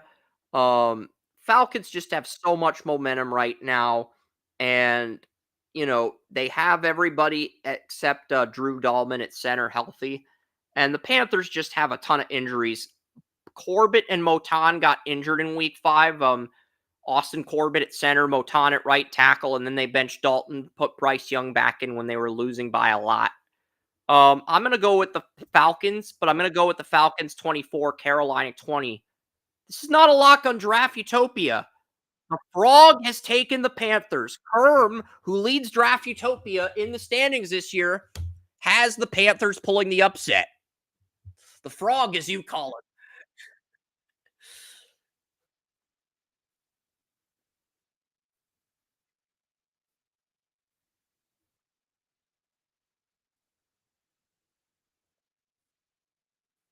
Not only that, their run defense is depleted.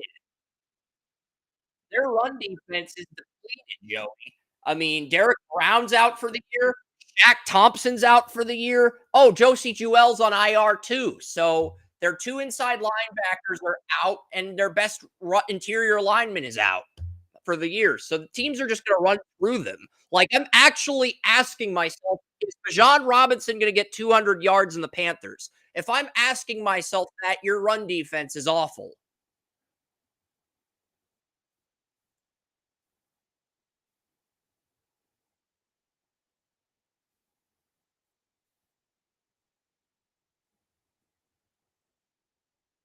Yeah.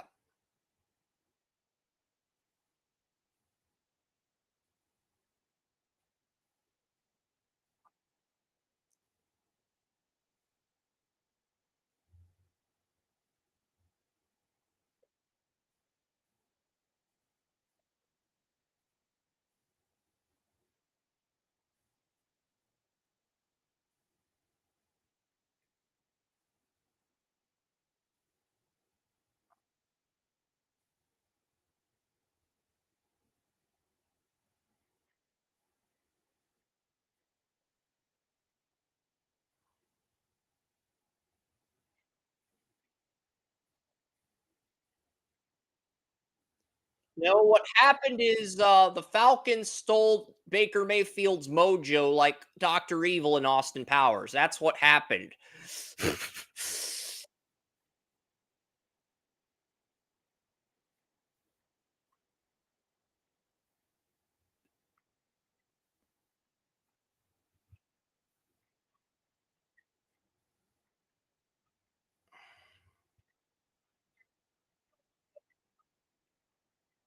No, the Hurricanes basically finished what Atlanta did. Atlanta took his mojo, and then the Hurricanes decided to add insult to injury. But in all seriousness, if you're in the Tampa area and if you got the safety, no, because we had an incident on our hands. He did. For a quarterback that didn't throw for 300 yards, he managed the game really well. He had only 182 yards, but he didn't throw any picks and he managed the game really well. Tony Mario only moved the Buccaneers down from 4 to 6 in his rankings. Yeah, and he sent. I told Tony not to send me the rankings this weekend because of the hurricane, because Milton was affecting him, but he still sent me the rankings anyway, and I still got them up. I just have an amazing team. That's just what it is. I'm not, because in that situation, I'm not going to require you to send rankings for power rankings when there's a freaking hurricane. I might push my team to the limit. I might be an asshole sometimes, but when there's a hurricane, I'll draw the line and say, look, just get to safety.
Yeah, and Before we get to Cowboys Lions, I just want to bring up Tigers Guardians really quickly here because before Scooball became the Tigers' number one pitcher in 2024, he was the number two pitcher in 2023 until the trade deadline.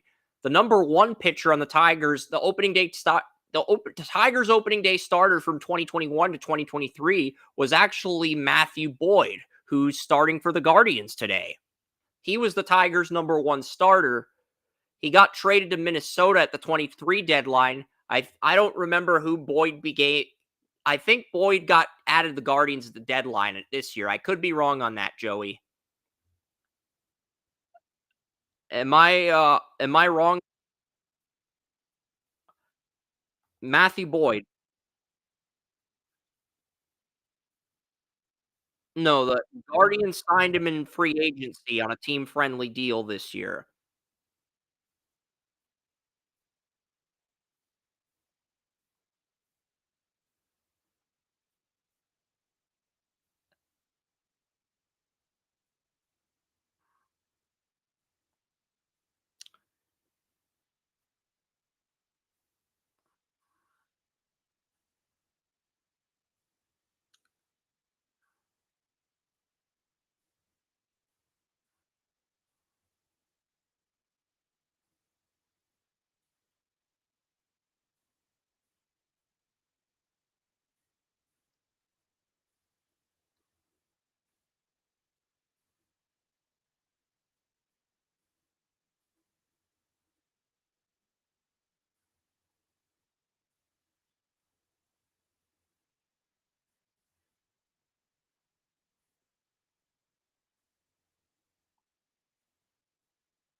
Yeah, the Tigers do have two runners on base. That's the bad news. The good news is there's only one out. As long as you get a double play, you can get out of this.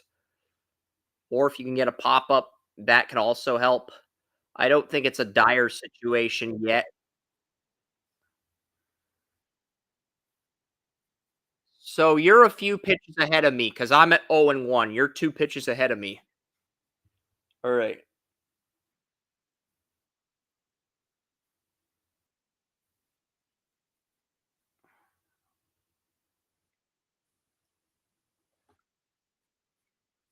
And the only reason I segued from Falcons Panthers to Guardians Tigers is because the Detroit Lions Cowboys is the next game we're going to break down. I figured Guardians Tigers would be the perfect segue into Lions Cowboys, Tigers Guardians. And it's interesting because we'll talk about the baseball a little bit later in the show too, but thought that would be a nice segue to open up with. But yeah, um, Lions, Cowboys. I do like the Lions in this one. I think it's going to be a high scoring game. I'm going Detroit 31, Dallas 27. And the Cowboys do get Deron Bland back this week. So they're going to have Diggs, they're going to have Bland, and they're going to have Kalen Carlson or Jordan Lewis at nickel. Dallas might bring some dime packages with how well Carson did early in the season. They might bring some dime looks to try to throw Detroit off on passing plays. I'm not saying they will bring some dime looks. I doubt they go to dime unless it's like a Hail Mary at the end of the game and Dallas is ahead. But, I wouldn't be surprised. Kerman Tracy of Dallas, the rest of our staff likes the Lions.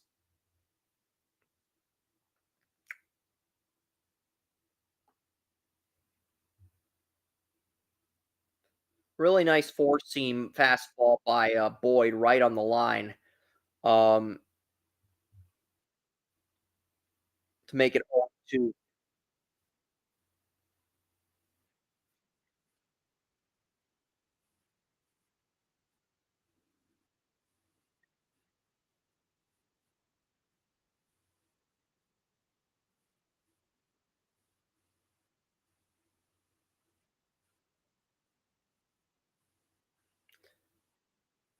So the Tigers had no hits or errors this inning.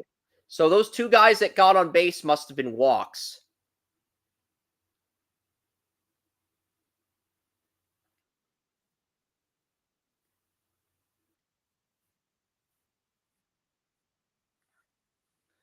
Yeah, the Bengals play the Giants this week. I've got the Bengals winning 28-21. So yeah, Bengals Giants in New York is the Sunday night game. Um, NBC tried to flex this game, but they weren't going to flex this game out unless they got Commanders Ravens, which I think is stupid. I think they probably should have flexed another game like Buccaneers Saints, but with both teams playing in prime time next week, they didn't think it made much logistical sense. And New York's a bigger market than New Orleans or Tampa, so they're going to just stick with this game, even if that's kind of lazy. That's what they're going to do. Orrin and Tracy do have the Giants winning. Malik Neighbors is out again, but Orrin's taking the Giants despite Malik Neighbors being out again. You, Kerm, West, Jason have the Bengals winning. I've got the Bengals winning 28-21. Bengals are probably the healthiest team in the AFC outside of the Ravens. The Chiefs.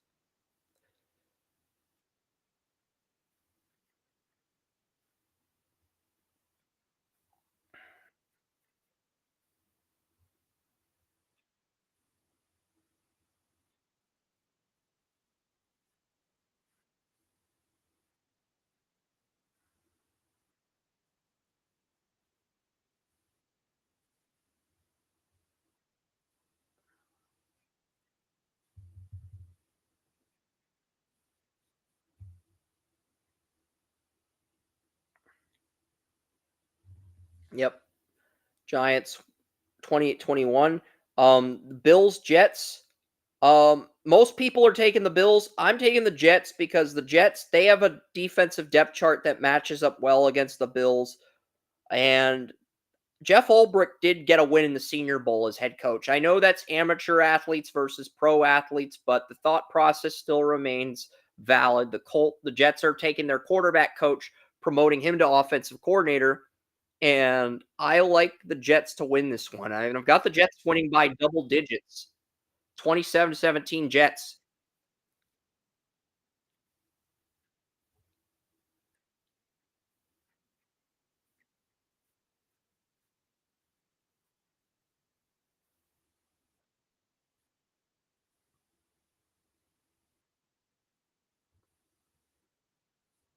They fired him for wearing a Lebanon flag. And Aaron Rodgers wanted Saleh to stay, but there were talks that Saleh was gonna fire Hackett, and Woody Johnson was afraid that, that would create some friction between Saleh and Rodgers. He was offended by the Lebanon flag on Saleh's coaching uniform. So Saleh didn't even get the opportunity to speak to the players. Security just threw him out of the building.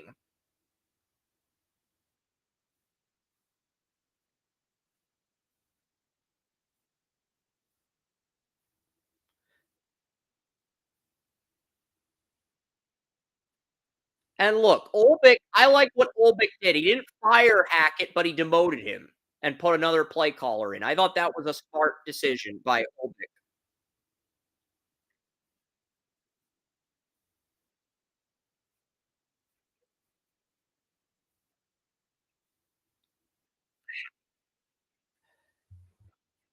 Jeff Olbick, defensive coordinator for the Jets. He's the interim head coach. Olbick's the interim head coach, not Hackett. Olbick, Olbick won in the Senior Bowl. Olbick won in the Senior Bowl, and he showed his potential in the Senior Bowl by winning that game. That's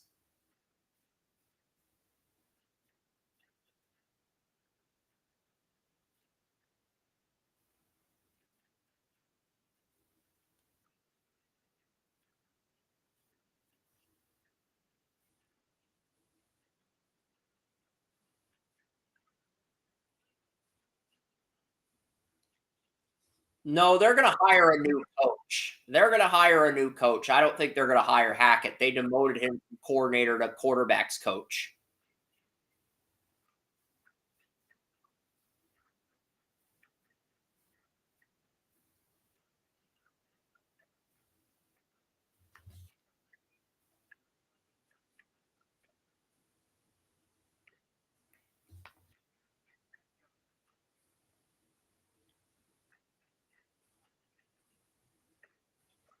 If the Jets turn this around and make the playoffs, Colby will be the head coach next year. If the Jets turn this around and make the playoffs like I predict,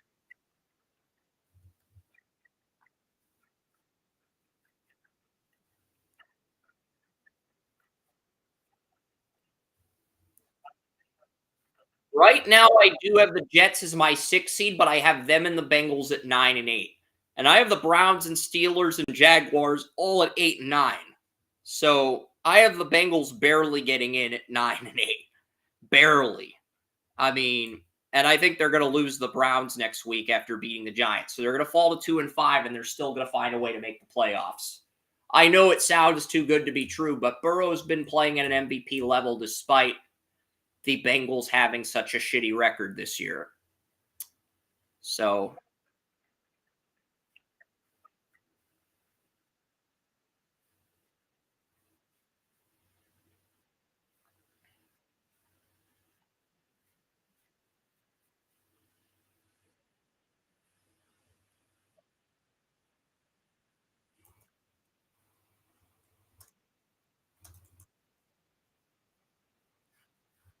yeah, I could pull up the depth charts for the Bengals and talk about how, okay, everybody who they have under contract is healthy on the depth chart, so that means their defense is good, right? Wrong. We're going to look up the PFF numbers for the secondary briefly here. And I'm not going to go really wrong. That's kind of dramatic, but I am going to pull up the PFF grades for some of the things. You could say really wrong. Ooh, Cam Taylor Britt, Bengals number 1 corner, is ranked 74th. I've got the stats, the depth charts, and the tape. But Cam Taylor Britt's ranked 74th out of 101 corners.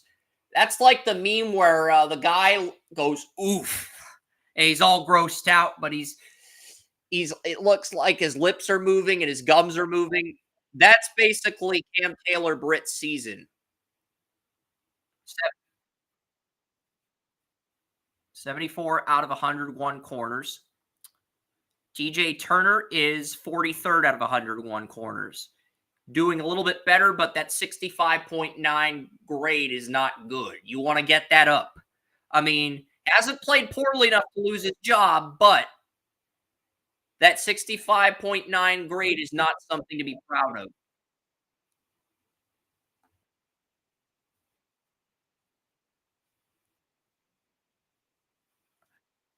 Well, he's 43rd out of 101 corners. When you're 43rd out of 101 corners, you're in the top half, and but he's covering number 2 receivers. He's not covering number 1.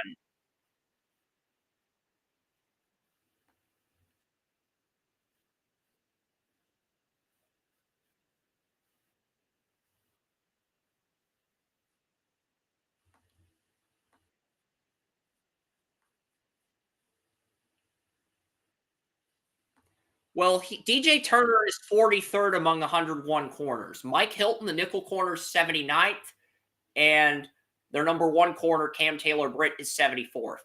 So they have 2 of their 3 corners are 74th and 79th in coverage. That's part of the problem.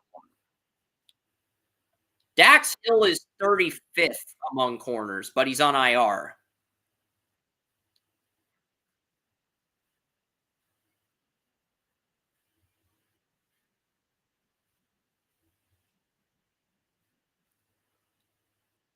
Dax Hill is actually 35th in corners, not Mike Hilton. You're talking about Mike Hilton. You thought he'd be in the top 50.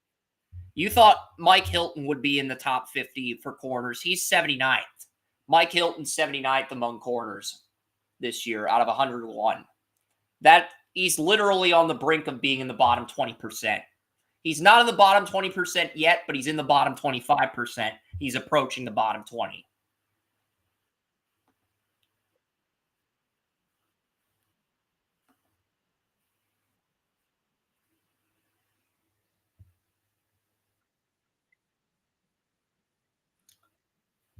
And their 2 starting safeties are Geno Stone and Von Bell. Von Bell is 50th amongst 80 safeties. Geno Stone is 79th.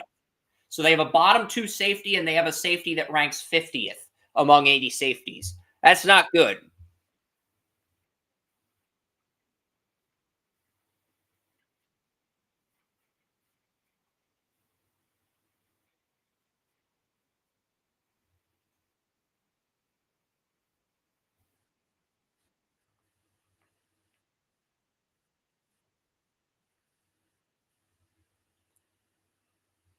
But yeah, I'm kind of curious to. So, a lot of the issues, Pro Football Focus agrees with you. A lot of the issues stem from the secondary. Pratt is 39th out of 79 linebackers. That's not horrible, but it's not great. Logan Wilson is 8th out of 79 linebackers. Yeah,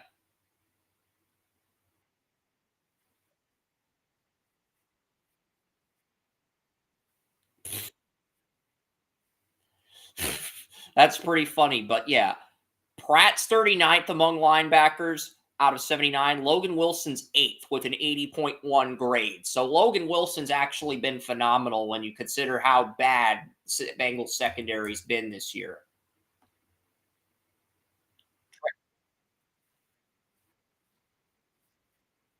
Yeah. Hendrickson's 33rd out of 110 edges. Sam Hubbard has been 89th out of 110 edges. So outside of Hendrickson and Wilson, everybody and so outside of Wilson, Pratt, and Hendrickson, everybody else has been shit this year.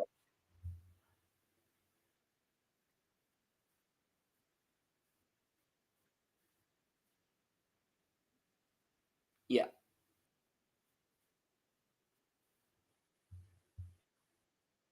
Yeah. So outside of Logan Wilson, Pratt, and Hendrickson, the rest of this defense has been very mid. Outside of those three players, Bengals defense has been very mid. Basically. So you can justify the score for that.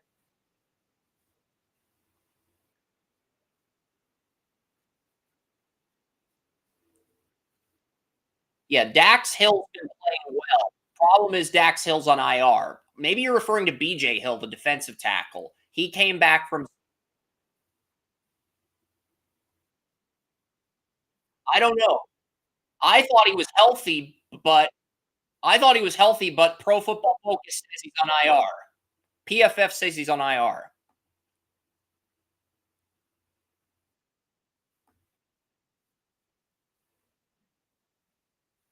He was. I think he got in. I'll look up Daxton Hill, and then we're gonna get to then we'll get to news and some of the other sports because we got most of the NFL content done. We broke down all the NFL games. Yeah, yeah.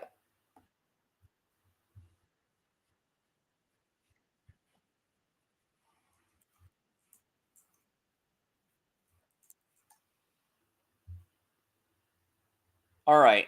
So NHL started on Tuesday. I'll break down what I've seen so far. The Lightning did win their opener on Friday, but their home opener, which was scheduled for today, had to be postponed due to Hurricane Milton.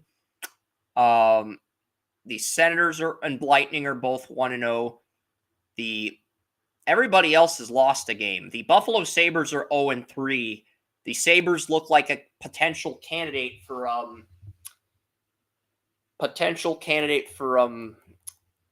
trying to think of the player James Higgins. They could be a candidate for James Higgins in the 2025 NHL draft if their poor play continues.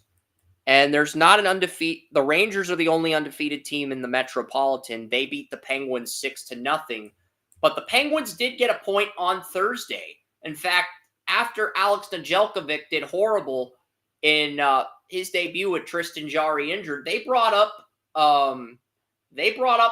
the goalie, their 2020 second round pick at goalie. They brought Joel Blomqvist up. Joel Blomqvist was the Pittsburgh Penguins' 2020 second round pick. He was great in the regular season last year for Wilkes-Barre in the AHL, but he struggled in the AHL playoffs. So I figured he needed another year in the minors. But the Penguins brought him up, and they started Blomqvist and they won. So he started 2 games and he won against the Hurricane. He won against the Red Wings. He lost to the Rangers, but he won against the Red Wings. Because so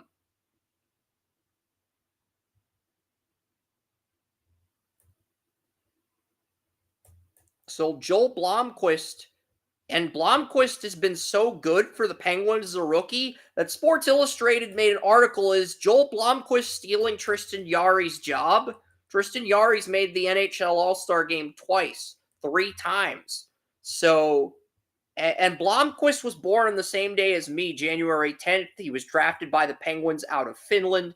And he was a 2nd-round pick, and he already has more wins than Yaroslav Askarov, the Nashville Predators' 1st-round pick that was traded to San Jose, who's not even in the NHL yet, and he also has more wins than Comesso. So Blomqvist looks like, because we talked about the goalie draft in the 2020 NHL draft, but we were waiting for somebody to step up at the NHL level. Looks like the Penguins may have gotten the best goalie in that draft, which is huge, because that's going to keep their window open. It also gives them the luxury to trade Jarry and just reload at goalie if Blomqvist continues to play well. So that's great news if you're a Penguins fan. The Islanders, Lisa's team, they head to Dallas tonight. Outside of Blomqvist and the Rangers being undefeated, the Lightning being undefeated, the Senators being undefeated, there's really nothing exciting going on. The Senators won their home opener against the Florida Panthers. That's a pretty impressive win. So Lightning, Senators, and Rangers, and Blomqvist with the Penguins are probably the most exciting storylines in the East, but there's nothing like spectacular. The Winnipeg Jets are 2-0, even after their head coach retired. Utah Hockey Club has kicked ass these last 2 games. Dylan Guenther, my number 2 player in the 2021 NHL draft, is dominated. He's playing like an all-star. Clayton Keller, their captain's playing like an all-star. Their 2 wingers are playing like all-stars right now. They've scored 10 goals. They've only allowed 6. The St. Louis Blues are 2-1. They lost 3-4 to Vegas, but they trailed Seattle 2-0, and they came back and won. So you can't really fault the Blues for losing the Vegas Golden Knights by a goal. I mean, they've played a lot better. There's a reason I had the Blues as a wild card this year. And the Dallas Stars have 1 win in 1 game played. And look, Dallas looks like a team with a lot more synergy. What I mean by that, Joey, is very simple. They're working out as a team. Like when they traveled to Nashville, the entire Dallas Stars team was doing warm-up stretches outside of a park by Bridgestone Arena where the Predators play hockey. That entire team was unified. I haven't seen that type of unity from the last 2 Dallas Stars teams. So if they continue to showcase that unity and play with that unity, sky is the limit for Dallas. But they still got to work on preserving leads because they led Nashville 4-1 after 2 periods and they gave up 2 goals. They can't be so undisciplined when they have a 3-goal lead. Like, that's one of the things that crushed the Dallas Stars in last year's playoffs. Even though they got to the conference finals for a 2nd year in a row, even though they had home ice against Edmonton, it didn't matter because you can't blow those multi-goal leads. But they didn't blow the lead. I'll give Dallas credit for preserving the lead and scoring enough to maintain the lead. But, you know, Nashville, in my opinion, is the 2nd best team in this division behind Dallas. So that was an impressive win. Vegas is 2-0. They have 12 goals in 2 games. They scored 8 goals on the Avalanche, and they scored 4 goals on the St. Louis Blues.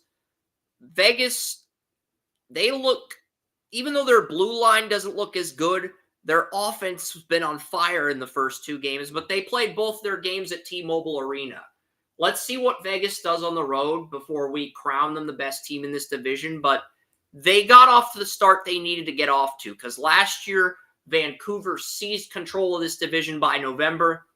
And the way things are going right now, the Kings and Flames have 2 points each, 1-0. The Canucks are 0-2. The Oilers are 0-1. The Kraken are 0-1. The Ducks haven't played yet. The Anaheim Ducks haven't played yet. The Sharks blew a 3-1 lead in the 3rd period, but Macklin Celebrini scored 7 minutes in. their centers look amazing, but their blue line sucks and their goaltending's going to suck until Askarov is the starter. But Mackenzie Blackwood's been okay. He hasn't been horrible, but he hasn't been spectacular either. But that's the NHL update. We'll get to the Eastern Conference now. I broke this down with Emmanuel Watson. And Emmanuel and I, we agreed on the Eastern Conference, Joey. Emmanuel Watson and I agreed on the Eastern Conference. So as far as the standings go, at number 1 in the Eastern Conference, I have the Boston Celtics. My number 2 seed in the Eastern Conference, Indiana Pacers, but I have the Pacers picking at 26 since I have them losing the second round. My Eastern Conference Finals team at number 3 is going to be the Orlando Magic, but Emmanuel Watson and I have the same exact Eastern Conference Finals matchup, Boston Celtics over Orlando Magic. At number 4, I have the Cleveland Cavaliers. I have the New York Knicks at number 5. I have the Cavs beating the Knicks to get even. And don't be surprised if the Cavs do knock out the Celtics, but I've got the Magic beating Pacers, and I've got a Celtics Magic Eastern Conference Finals. I've got the Milwaukee Bucks at 6. Their starting 5 isn't as good as it used to be.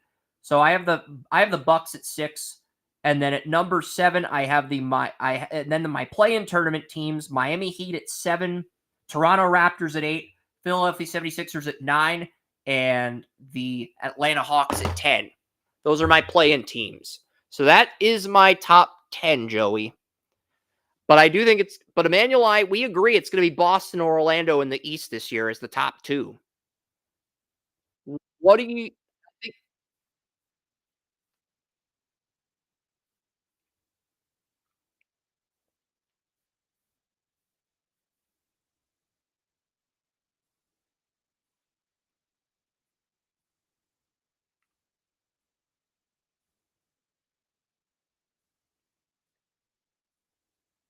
Yeah, they got Jarris Walker as a backup, and Mathurin got injured in February. Benedict Mathurin, who's really good, had a really good rookie year, really good second year where he's averaging 20 points. Went from 15 to 20.7. Mathurin was averaging 20.7 before his season-ending injury in February. He's going to be healthy next year, and they're going to have him with Siakam, Nesmith, Miles Turner, Halliburton. So they're going to have him with those core guys next year.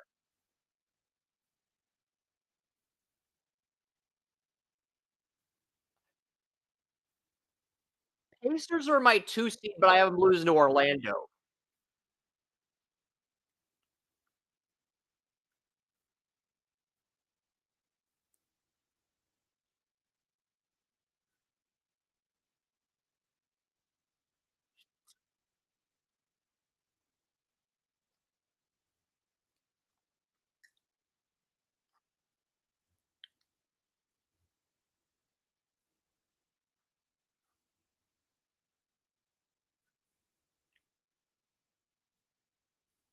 Magic got Kentavious Caldwell-Pope from the Nuggets. I think his veteran presence is going to light a fire under that young Orlando Magic team.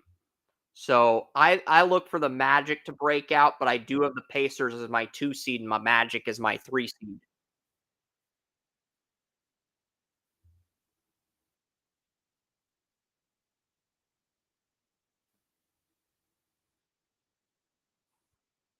I've got them in round 2.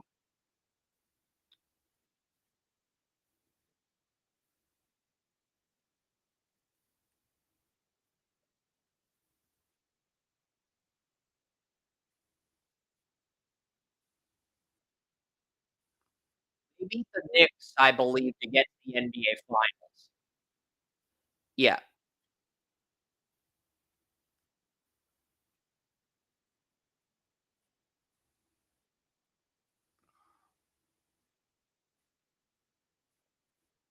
Yeah.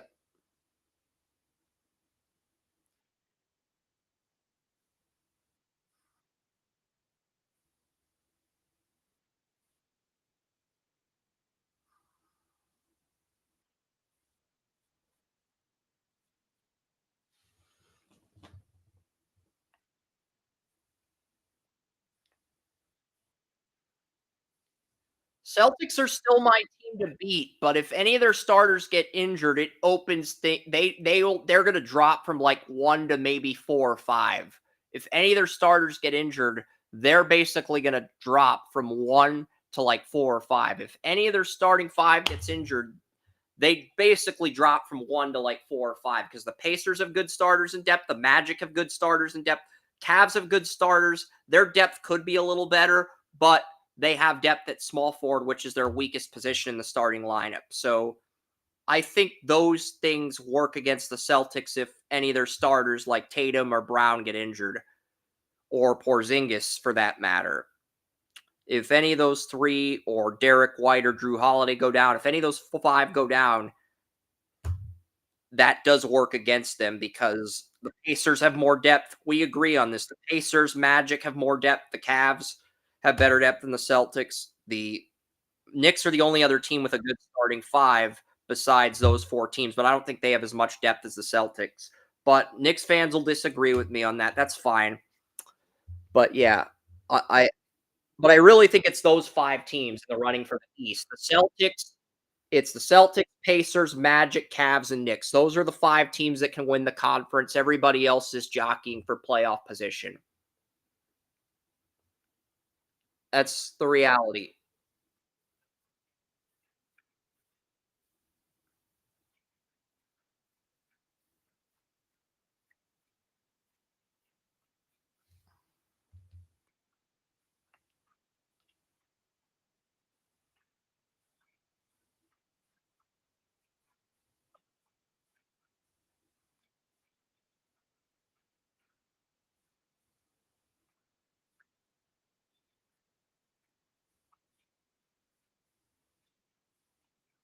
I don't agree with this decision by Vaught to turn to the bullpen in the 3rd inning, but, you know, I think I would have let Boyd finish this inning, maybe go to the pen in the 4th, but I don't agree with the decision to go to the bullpen this early.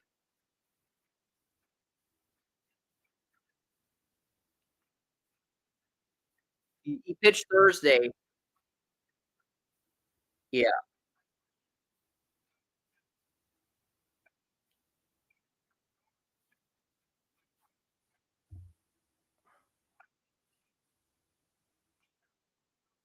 Even if he does well and goes another 3 innings, he's gonna be fatigued by the time you get to the ALCS when you play the Yankees.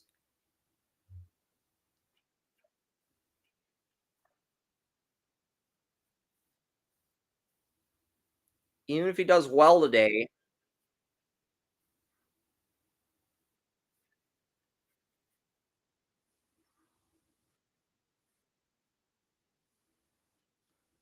I'm wondering if they're gonna pitch Gavin Williams out of the bullpen because they haven't used Gavin Williams these entire playoffs.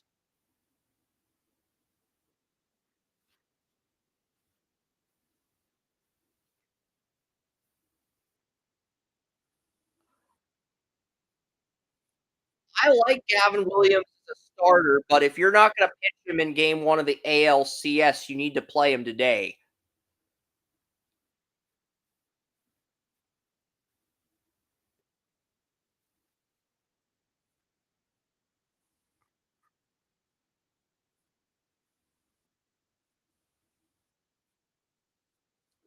Basically, if you don't wanna start him in game 1 of the ALCS while your other pitchers are resting, recovering, play him out of the bullpen today. That's because you have to win today to get to the next round anyway.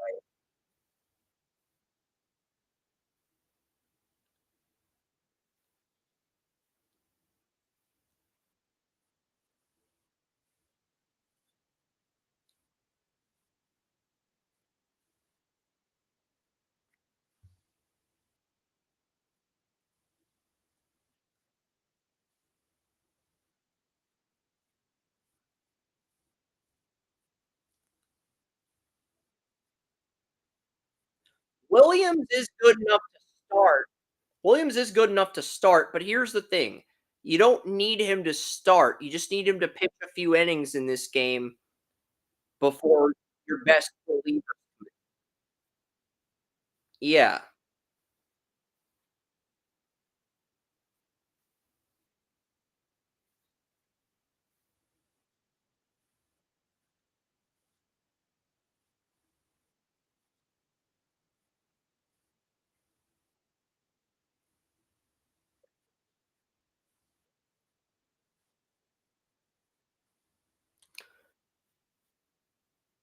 But as far as the NBA goes, it seems like we're in agreement. We're in agreement. There's 5 contenders in the East: Boston, the Pacers, the Magic, the Cleveland Cavaliers, and the Knicks. I like the Bucks, but they moved Middleton from small forward to shooting guard, and they have Taurean Prince starting at small forward. He only averaged 7.7 points a game. I don't I don't think that's a good decision. Look, if you want to move Middleton to shooting guard, that's fine. But start who's that guy they had from Arkansas that the Bucks had off the bench? That guy, the Bucks had Bucks have a really good power forward off the bench. Not Giannis. They have another. I know I have to be more specific about that guy. I think it's Bobby Portis Jr., but I'm double checking. I don't want to jump to conclusions. Yeah, it is. If you're gonna move Middleton to shooting guard, play Bobby Portis Jr. at small forward and Giannis at power forward, okay? And start them. That would at least be something. I don't agree with starting Taurean Prince. I would rather start Bobby Prince Jr. Taurean Prince only averaged 7 Torian Prince only averaged 7.7 points a game. He should not be starting. I would rather start Bobby Portis Jr. over Prince, if I'm being honest, because he can get you 10 to 14 points off the bench. You know, he can play small forward or power forward, and he can get you 10 to 14 points a game off the bench. So I really don't understand what the hell the Bucks are doing. That's why I dropped them from 2 to 6. And that's with a healthy Giannis. If the Giannis gets injured, they might end up in the play-in tournament. So I really think after the Cavs at 4 and the Knicks at 5, there's a big drop-off in the talent level in the Eastern Conference this year. Like last year, I was genuinely excited about the Eastern Conference for the first time in years. I like the Pistons starting 5, but let's face it, they're probably going to be in the 7 to 10 range of the NBA draft. Their coach will start creating an identity, but they'll probably be in the 7 to 10 range. Same with the Hornets. Same with a lot of these teams that are rebuilding right now. I'm less excited about the Eastern Conference than I was a year ago, and it's a shame because last year I felt like there were 7 or 8 really good teams in the East. I don't feel that way this year. I think there's 5 good teams in the East, and then there's everybody else, and Joey seems to agree with me on that. All right. MLB playoffs. 3 teams have punched their ticket to the League Championship Series. National League Championship Series is going to be the New York Mets versus the Dodgers. I'd love to see Cleveland versus Lindor in the World Series with Cleveland winning, but I think the Dodgers are going to end up in the World Series. I mean, the 2 teams that I thought had the best chance of knocking out the Dodgers were the Phillies and the Padres, and both of them are eliminated. And the Mets are going to be their opponents. So I think the Dodgers are pretty much in the World Series. Only question is who they're going to end up playing. I mean, Dave Roberts was drafted by the Detroit Tigers, so there's the narrative for the Tigers versus the Dodgers. We found out back in August when the Guardians were playing the Dodgers that there was World Series t-shirts for both the Guardians and Dodgers leaked on Google Images. And these are by third-party baseball websites, not MLB.com. These are by third-party websites. So these shirts, they might be counterfeit. I don't know if they are. MLB should probably look into that. But it's not my problem because as long as I'm not selling them or buying them, I'm not liable. But I know they're on Google Images, these World Series champion shirts. They show the Dodgers logo. They show the Guardians logo. Those are the 2. There was one for the Tigers, but I think the only 3 teams they promoted were the Tigers, the Dodgers, and the Guardians. And the Guardians were the team that was promoted the most frequently. So, and the Yankees and Dodgers were the betting favorites to win the AL and NL back in February when Joey and I first did our baseball previews. So that's the other thing.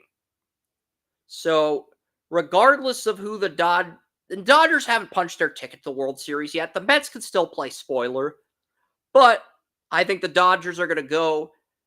And, the Dodgers, there's a storyline, there's a narrative for each AL team. But a lot of people Here's the thing: if the Yankees and Dodgers are in the World Series, Vegas is going to lose money since the Yankees and Dodgers were the two betting favorites at the beginning of the year. Most people bet money on those teams to be in the World Series, so Vegas is going to lose a ton of money. So you would think they're gonna if baseball really was fixed like the NFL, you would think they're gonna make sure the Mets or Guardians get in the World Series because you can't have people making a ton of money if majority of baseball fans are placing bets on the Dodgers and Yankees to meet the World Series. The sports books on FanDuel, DraftKings, Vegas, they're gonna lose a ton of money if the Dodgers and Yankees meet in the World Series. So you would think the Mets, Tigers, or Guardians, at least one of those three would play spoiler. You would think. Doesn't mean they'll win, but you need one of those three to play spoiler if you're Vegas at this point to recoup some losses. You need it. I mean, you're going to lose a ton of money if it's Yankees, Dodgers. You're going to, like, if you're Vegas, you need one of these three teams to play spoiler, Joe. You do. Because Dodgers had the best odds to win the World Series, and the Yankees have the best odds to win the AL pennant back in February. And that really hasn't changed since now. So, I mean, you kind of need one of these three teams to play spoiler to save face if you're a sports book. If you're a bookie, you need it. Because if it happens, you win back some money. But as far as this game goes, I mean, Guardians have a runner on base, one out, bottom of the third inning. I do think we are going to see the same four teams in the AL, Joey. We're going to see each of the ALDS finalists this year win a pennant, I think. I think we'll probably see the Yankees this year and next year. I think the year after that, we see the Tigers or Guardians in the World Series against the Dodgers. I like the Mets over the Yankees in 2027. I've got the Guardians winning the 2028 World Series. Jose Ramirez and Emmanuel Clase are both in contract years in 2028. So I like the Guardians over the Reds in 2028. A Guardians versus Reds World Series with Francona managing against the Guardians. That is my 2028 World Series.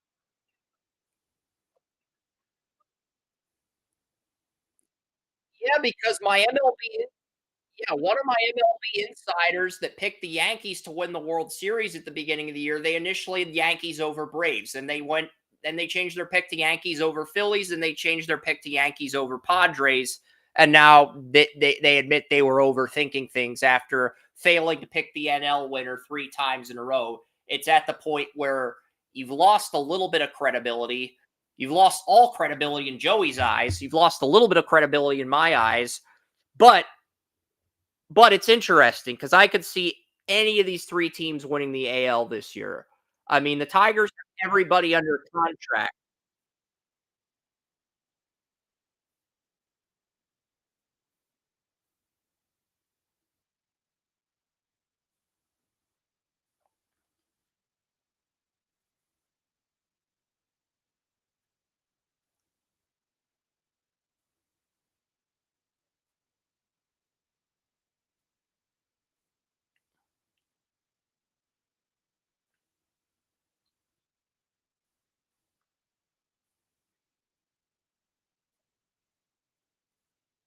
Yeah, but this insiders picked the Yankees to win the World Series like 3 years in a row. they are a Yankees fan, and they're less biased about their NFL picks than they are baseball and NBA because it's a Yankee Laker fan. So, um,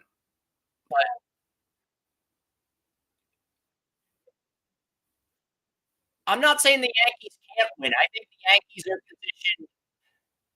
I think all the ALDS teams are positioned nicely. And for 2029, I have the Royals over the Phillies. So no, I have the Phillies over the Royals. I have the Phillies beating the Royals in 2029. So I have each ALDS finalist this year making at least one World Series this decade. I've got the Tigers in 26, Guardians in 28, Yankees this year and next, and in 27, but they lose in 27 to the Mets. So we'll see.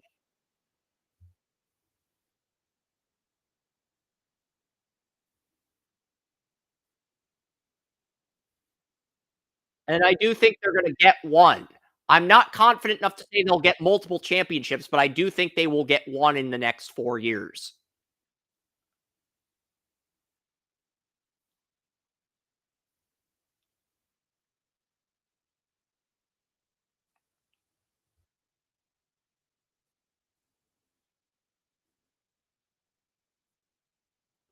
And you also can't definitively say the Yankees are gonna win the AL because there's actually more, leaked World Series shirts for the Tigers and Guardians.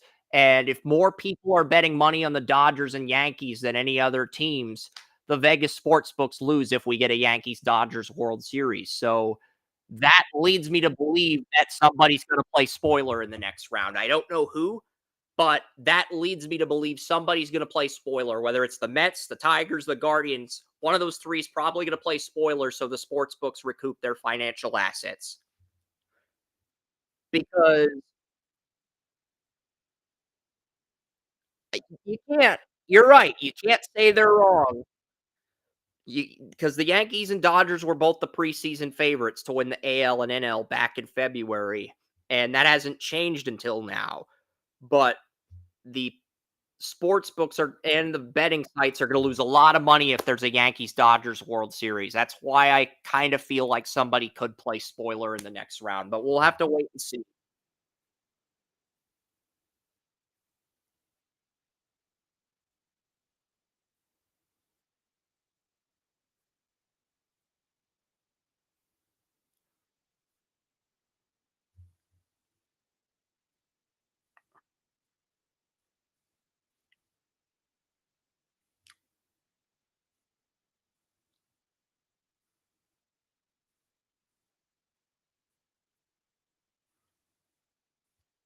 Tigers don't have a single UFA until 2027. They have every batter, every starting pitcher, every bullpen pitcher under contract till 2027. So the Tigers, that's one of the things I pointed out in March. That's why I said the Tigers have a 3-year window to win a championship if they break out this year.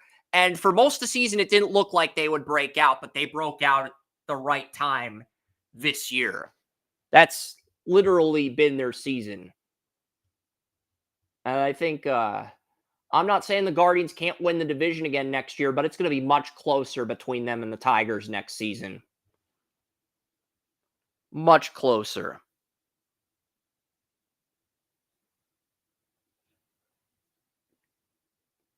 Smith is still in this game, though, top of the 4th inning. But I definitely think it's going to be interesting to see what happens. Really good pitch there by Smith. All right, the MLS draft. Sabrowski's warming up in the bullpen. 2025 MLS draft has been scheduled for. It's been scheduled for Friday, December 20th. Same day as the college football playoff. So, and the college football playoff game on Friday, December 20th, Joey, that will take place at 8 p.m. Eastern. We do not have a time for the MLS draft yet, but we have a date, December 20th. I'm guessing they will start the super draft at 3:30 like they have the last 2 years. They'll do a pre-draft show at 3 and then they'll have the super draft first round at 3:30. It'll go until like 6 and then they'll have the sandwich round from like 6 to 7:30. Like rounds 2 and 3, the light rounds will be like from 6 to 7 or 7:30 and then then there'll be like 30 minutes left before the college football playoff starts. That is my guess. If I am off on that by even 30 minutes, there's a chance the MLS draft overlaps into the college football playoff. And that is my biggest fear as a sports fan right now. That is my biggest fear as a sports fan.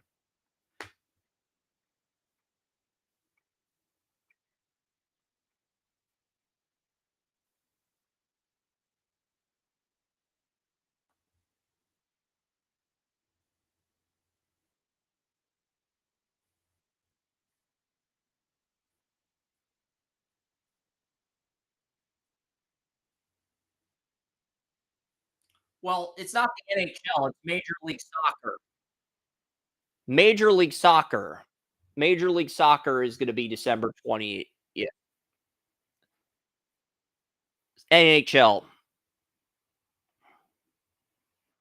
Both sports have nets. So you're not entirely off base here. Both sports have nets.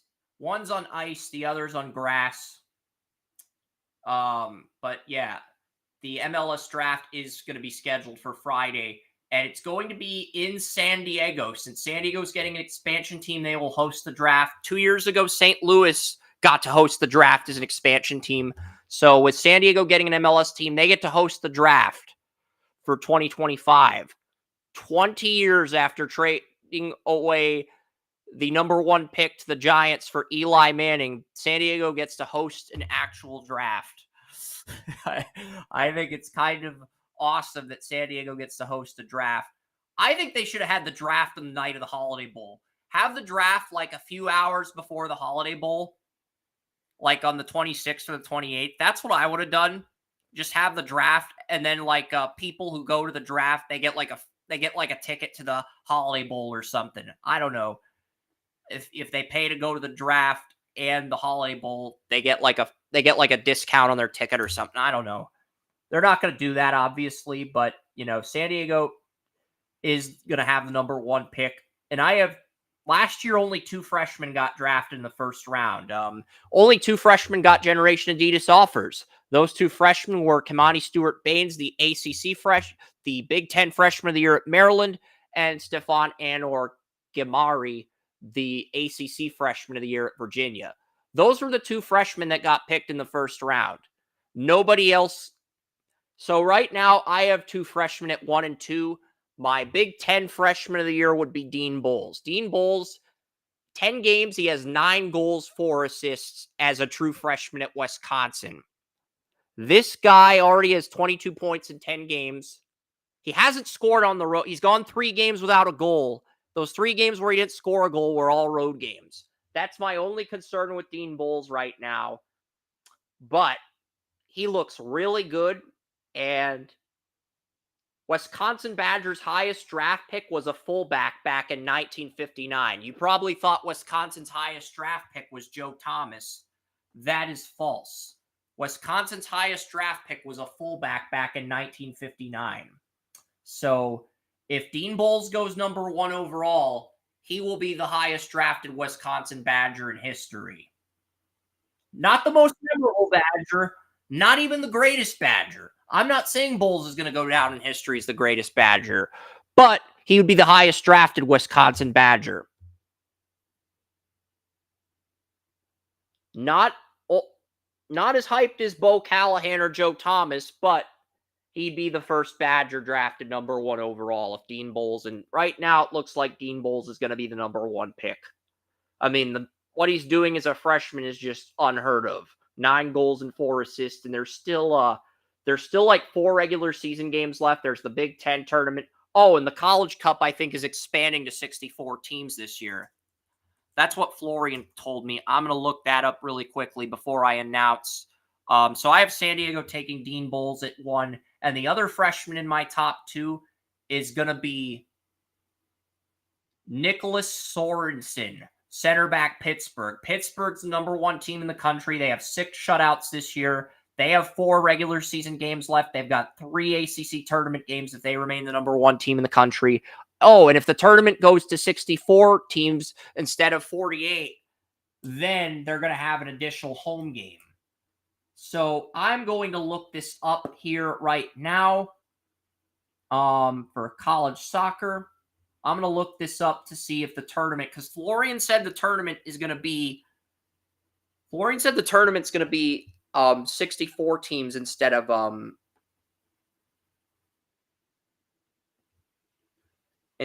six. It's going to be 64 teams instead of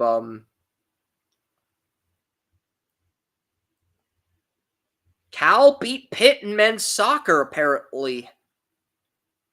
Unfrickin' real. Cal beat Pitt last night. Cal went from the West, California went from the West Coast to the East Coast and beat Pitt last night. So Cal did win.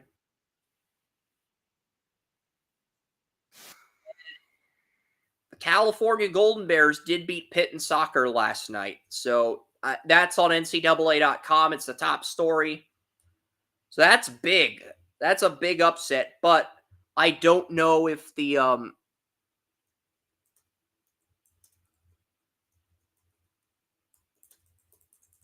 I don't know if the tournament's at 64 or 48 teams.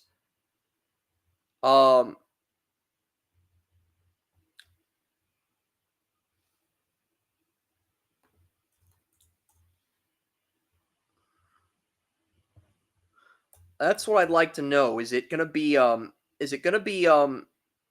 48 teams or is it gonna be 64? Because Florian said they might be expanding the tournament to 64 teams. It looks like it's still gonna be 48, but they have not announced. Let's see. Let's see what Wikipedia says so far about the tournament. They just have updates on the regular season. They don't have updates on the tournament yet.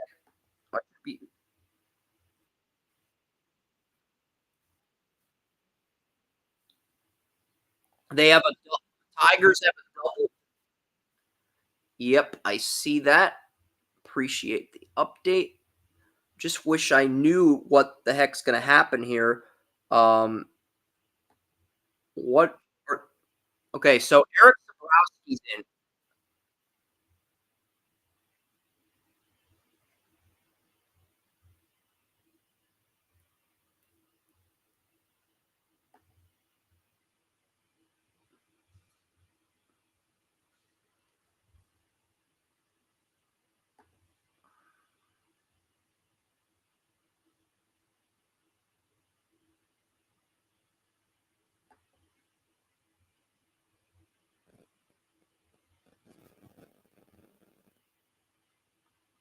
Nope, it's going to be 48 again. So, yeah, if you have 6 shutouts, well, now you have 3 games left to get 3 shutouts, and you got ACC tournament games.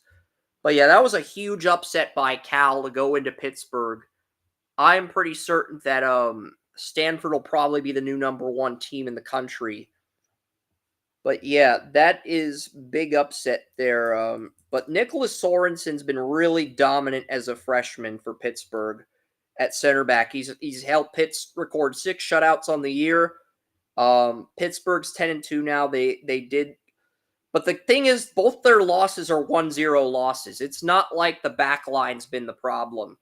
There have been games where they just couldn't score, and they kept Cal scoreless until the 79th minute out of 90. So I can't really blame the back line for losing that game. It's just, and I think the goalie scored, which is pretty rare in soccer. Like, I've seen goalies score in hockey. It's pretty rare for a goalie to score in soccer. So this says Nonso Abdumua scored in the 20th minute. But yeah, Pitt outshot Cal 18-4 and they still lost. That really does say something about Cal.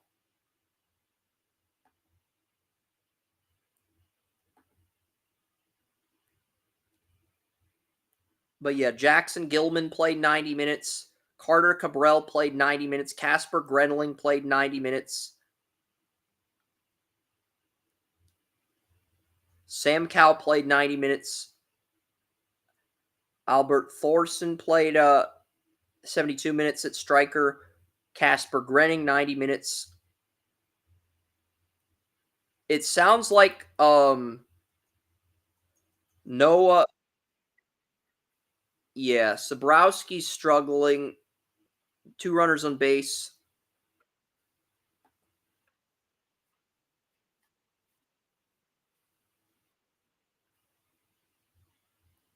I think Nicholas Sorensen was injured against Cal, but I'm double checking my information on Sorensen. But I've got Sorensen number 2 to San Jose at the moment.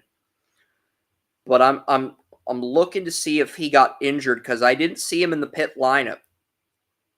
I guess he missed the Cal game because he wasn't listed in the lineup. So Sorensen did not play against Cal, and they lost that game without him.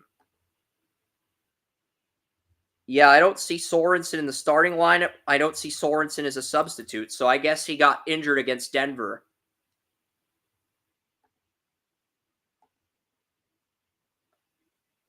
Because I know he played Monday against Denver. He started 11 games and he played all 90 minutes versus Denver. So to go from playing all 90 minutes against Denver to not playing against Cal, was that a coach's decision or was he injured? That is what we're going to have to find out with Sorensen because this guy was on my radar at the beginning of the year for Pitt soccer, but I wanted to see Pitt. Were they going to be as good as Florian made them out to be, or were they going to fizzle? That's really what I kind of wanted to see before I made a verdict on that. But yeah, I'm going to quickly. It looks like the Guardians got a strike.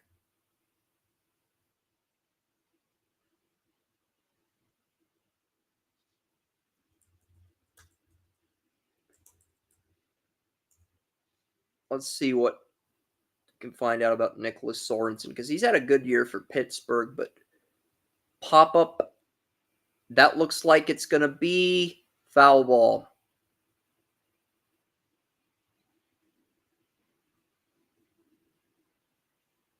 So Sorensen did not play. They decided to rest him against Cal. So he wasn't injured. The coach just decided to rest his freshman for that game because Cal's one of the weaker teams in the ACC. I think Pittsburgh decided to take their foot on the gas pedal and overlook Cal, and sometimes, and we're out of it. Okay, so we got out of that ugly situation, but we got out of it unscathed.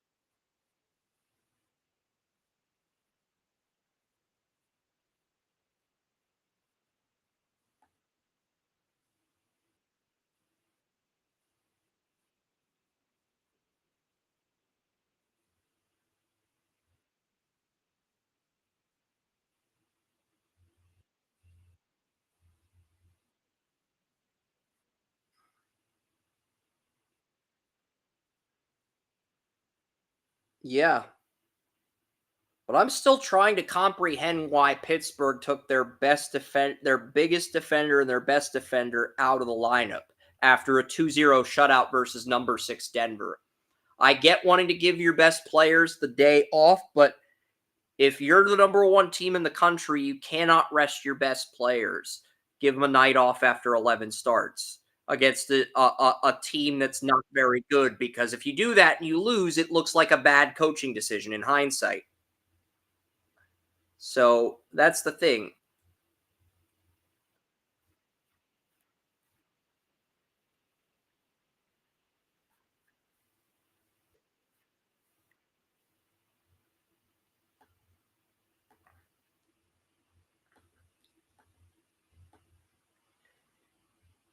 Yeah, but Sorensen, he played all 90 minutes against Denver.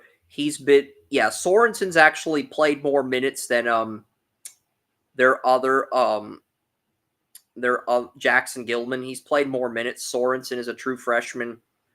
Pitt had shutouts against Georgetown, Mercyhurst, Cleveland State, Boston College, Virginia Tech, and Denver. But all those were mass shutouts. Denver was the number 6 team in the country, so you get a shutout against Denver. That makes these other shutouts look good on paper, but only team to score 2 goals on Pittsburgh this year was Louisville, and the 2 games Pittsburgh lost were both 1-0 shutouts. And Sorensen, their best defender, did not play. Coach gave him the night off in that loss, and probably shouldn't have gave him the night off, because if he plays, it's probably a 0-0 draw, you'd think.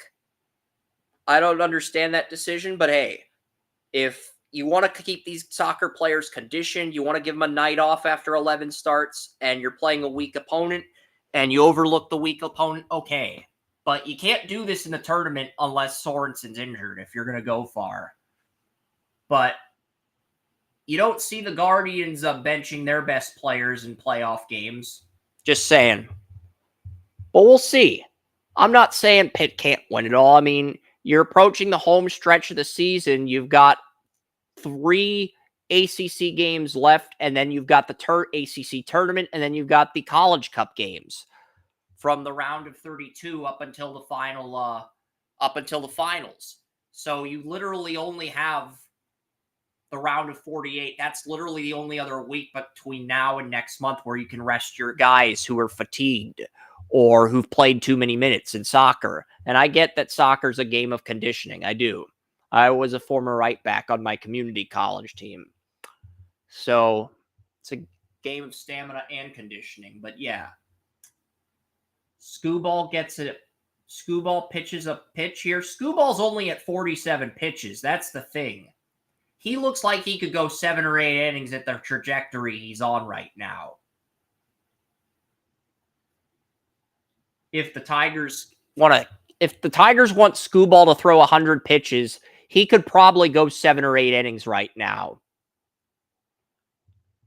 Unless the Guardians get a run here, which I think they will pretty soon, but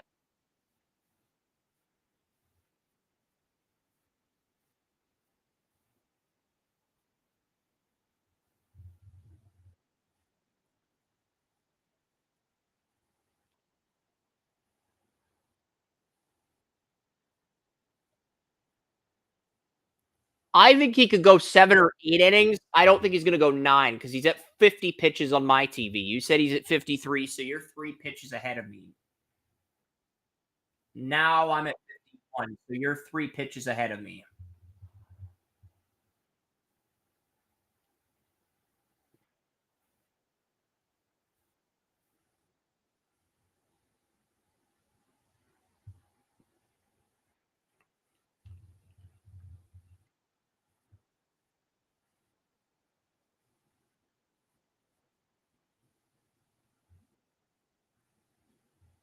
I mean, with Skubal now at 53 pitches through 4 innings, I'm wondering if he's only going to get 5 or 6 innings now instead of the 7 or 8 that I was once projecting. But yeah, the MLS draft is on December 20th, and we know number 1 pick is going to belong to San Diego FC expansion team. The number 2 pick is going to belong to San Jose, but San Jose could go a number of different routes. Jackson UL, their midfielder's a free agent. A few of the center backs they've drafted are free agents. Suseni Buda at winger's a free agent. And Jeremy Ebobice, their striker who's had multiple seasons of double-digit goals, only has 6 goals this year. He's a free agent. San Jose is a club option. They can bring back a lot of their free agents, but they could also do a total teardown. So I really don't know what San Jose is going to do with the number 2 pick. Like, they'll go after free agents, but they're going to be free agents from the MLS draft that hit the open market. They do not go after international players. And I think part of that's due to the fact that Athletics owner John Fisher owns the San Jose Earthquakes. That's probably why the Earthquakes are so cheap, Joey. Because John Fisher, the same guy who owns the Oakland Athletics, owns the San Jose Earthquakes MLS team. And that explains why they rely so much on the Super Draft and why their franchise is so cheap. Because John Fisher is cheap in general. Just like the Dolans. He's cheap. And You cannot win in soccer and baseball if your owner is dirt cheap. Unless even if you scout, and the Guardians have a hell of a scouting department, so the fact that they're winning, even with an owner as cheap and Dolan, it does say a lot. But the Athletics kind of started the whole Moneyball thing.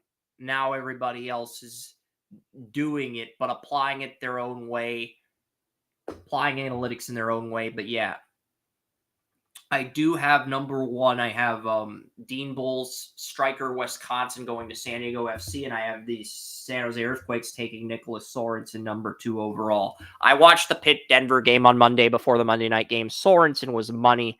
He had at least 5 blocked shots in that game. I think if anybody in the ACC gets a Generation Adidas offer, it might be him. It might be the forward from Duke. Duke has another striker from Iceland. It could be him. But the thing with Pittsburgh is they haven't really played anybody tough yet. I mean, they played North Carolina and Denver at home. Those are their toughest opponents. They don't play Stanford. They don't play Clemson.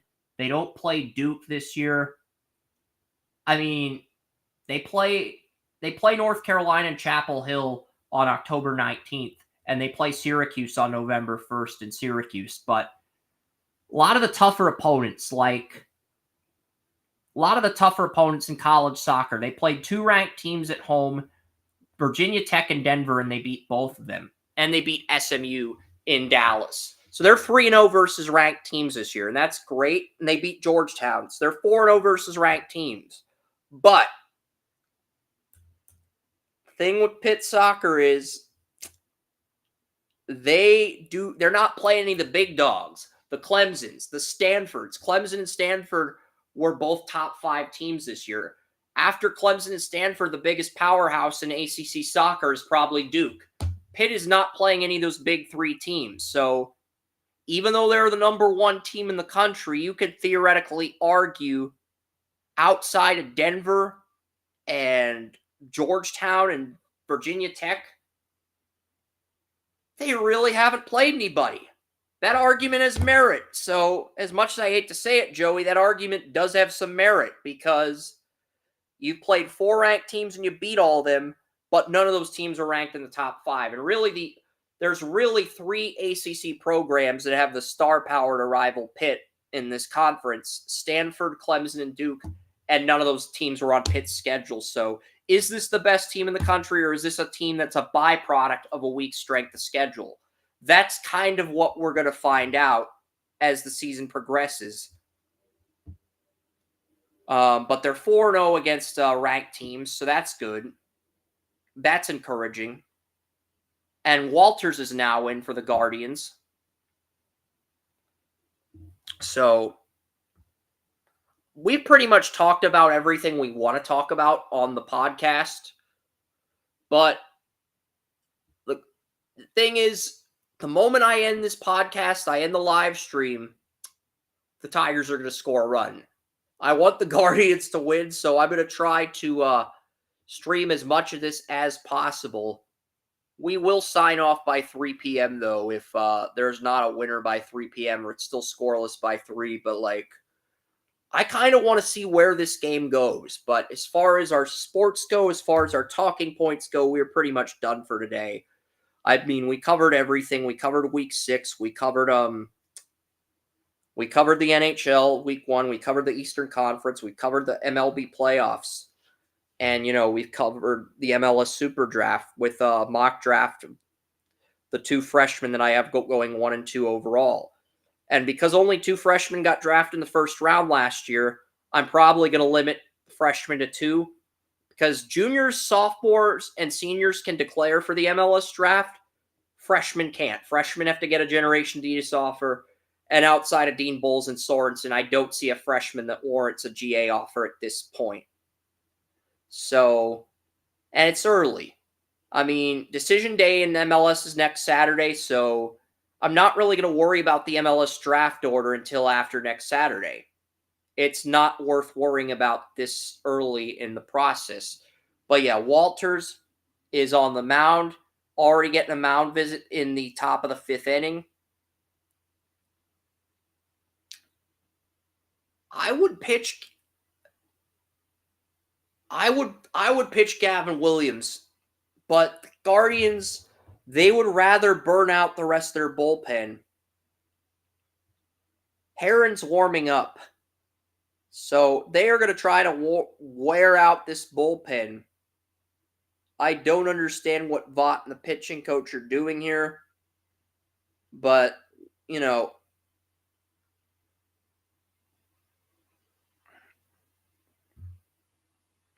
umpire wants. But that's the thing. Carpenter, he had that 3-run home run in Game 2 off Klaus. That definitely changed the momentum of the series. But the Guardians won Game 4, and outside of the Guardians won Game 1, the Tigers won Game 3. Games 2 and 4 could have gone either way, Joey. That's the reality with this series. That's why it's even.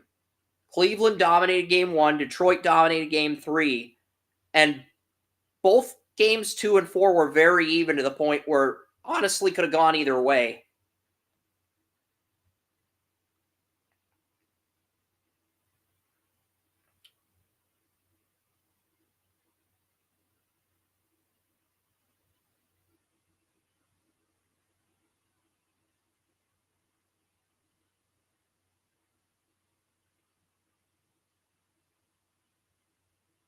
Andrew Walters is now at runner on first, 2-0.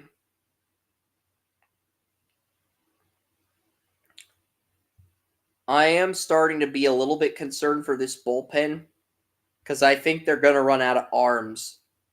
Cleveland's got to get a run soon because if they don't, they're going to run out of arms unless they put Williams in. And Williams is a starting pitcher, and I think they want to save him for a game in the ALCS. But that's what the Astros manager, the reason the Astros didn't pitch Justin Verlander in the wild card was the Astros were going to save Verlander for Game 1 against the Guardians. That was their thought process, Joey. We're going to save Verlander for Game 1 against the Guardians, and because Detroit won both games, that ended up backfiring. So I'm worried that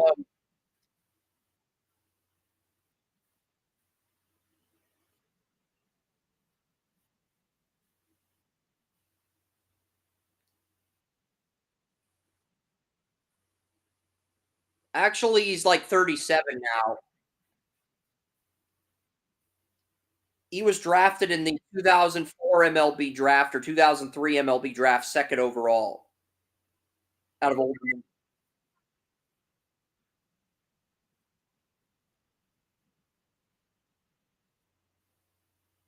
He's like the Yager of pitchers, the Yamir Yager of pitchers.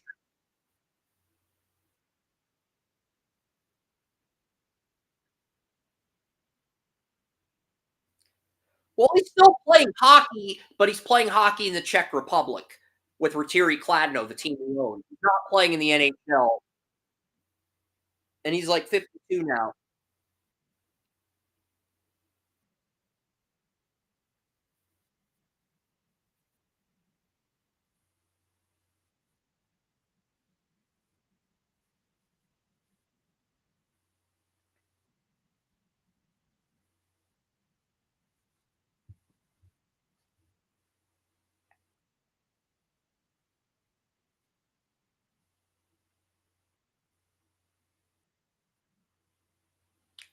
As much as I like the Astros, Bregman's a UFA, and I feel like their window to get another championship is closed with AJ Hinch now on the Tigers, Dusty Baker retiring. I feel like their window is closed, and not to pitch Verlander against the Tigers. You could argue that's a fireable offense, but it's a rookie mistake by a first-year manager. And you can understand the thought process of saving Verlander for the Guardians. You can understand the thought process. The execution wasn't there.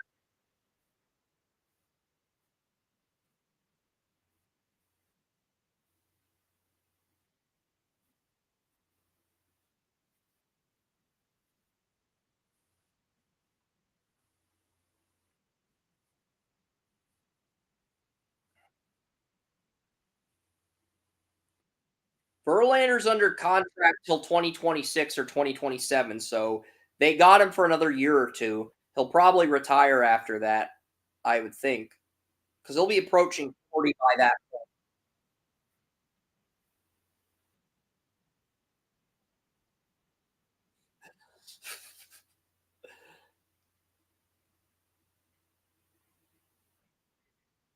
Yeah.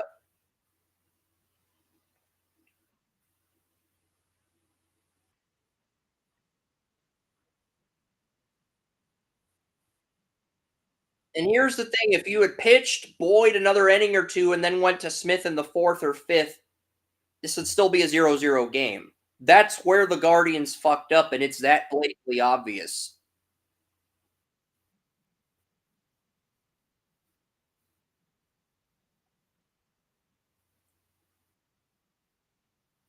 Look, the other bullpen guys did their job before Walters fucked up, but by pitching Boyd another extra inning or two, you keep Walters from having to go in. That's the thing.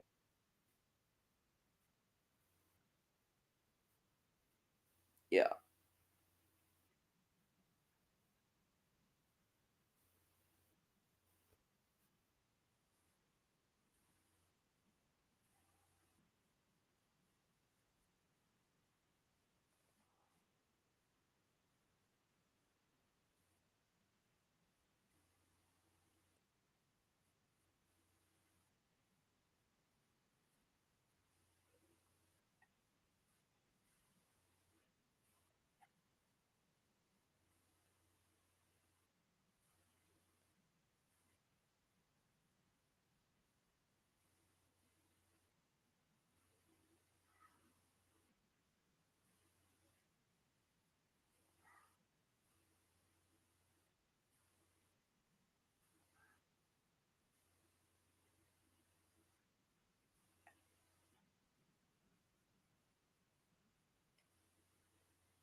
The longer Scooble the longer Scooble goes, the harder this game is going to be to win.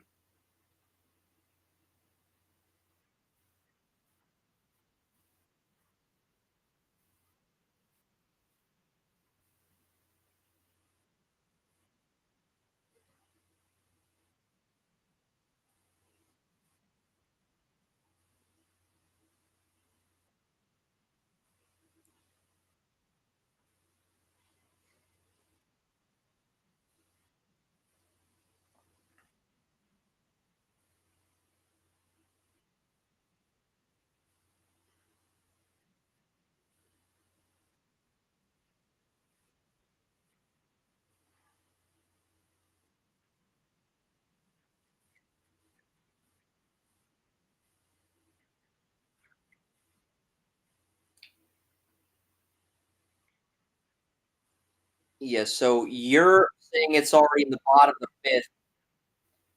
Yeah.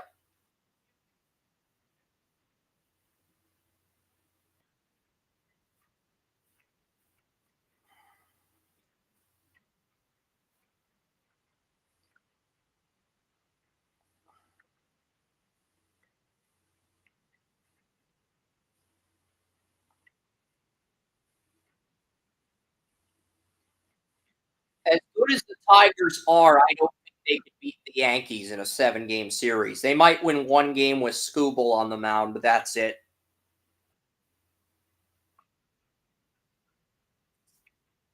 No, no, no.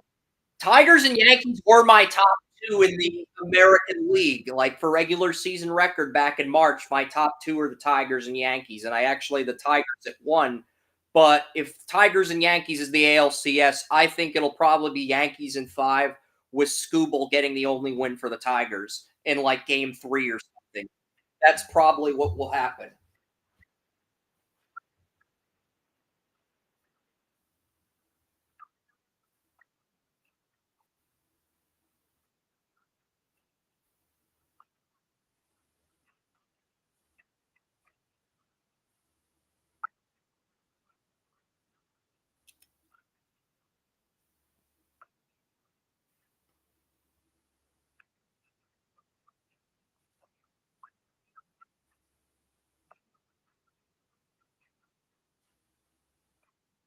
And the and AJ Hinch is the one guy who's had the Yankees number because he managed the. I think the Astros and Yankees met in the ALCS on three occasions: 2017, 2019, and 2021. Um, and the two times, and Hinch, yeah, and Hinch is the guy who beat the Yankees twice, 2017 and 2019, when the Astros were accused of cheating and sign stealing. So Dusty Baker did beat the Yankees in 2021, but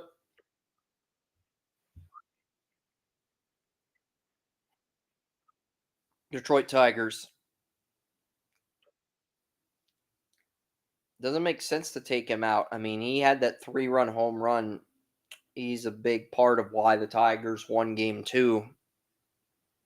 He's the reason they won game 2. So,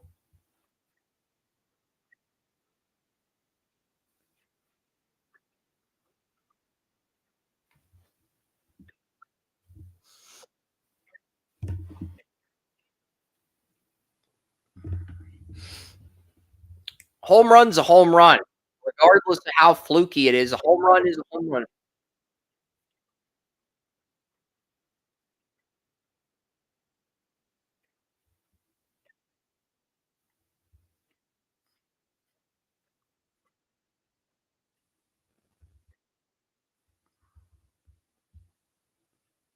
I'm not happy about it either, but I do not think these teams are done, Joey. I do not think this will be the only playoff series against these teams this decade because Tigers have a 3-year window where they don't lose anybody to free agency until 2027, and the Guardians, they have Klaus and Jose Ramirez until 2029. And 2028, when Klaus and Ramirez are in contract years, that is the year I'm picking Cleveland to win the World Series. 80 years after they won their last World Series. So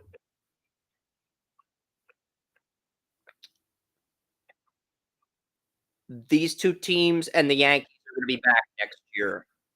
I don't know about the Royals. The Royals could get to a World Series by 2029, but I can't definitively say they'll be back next year. But the Yankees and these two teams, they're both going to be back next year. There's not going to be a drop off in either team next season, I don't think, unless an injury occurs. Because I don't see a drop off like or a significant amount of talent leaving either team to where it's going to cause a drop off. I think we're in agreement on that.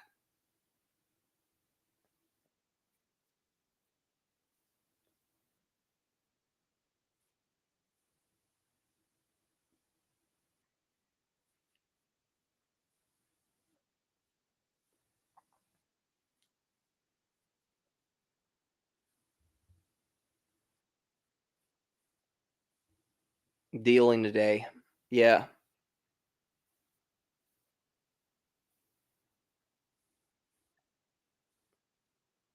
The Tigers drafted Casey Mize number 1 overall in the 2018 MLB draft. They got Tarek Skubal 8 rounds later in the 9th round. So, Casey Mize has dealt with some injuries the last 2 years, but ever since he took over as the number 1 pitcher in July or August of 2023 last year, he's been the guy, and that's not gonna change. He went to Seattle U. Auburn.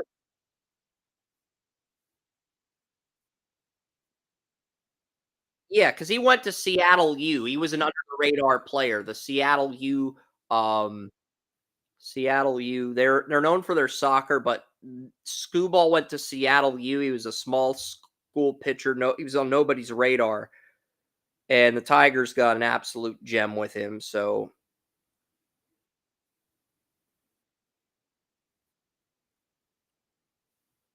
and the Guardians got Stephen Kwan in the 4th round of that draft out of Oregon State, 2018 MLB draft. That was their best pick in that draft. So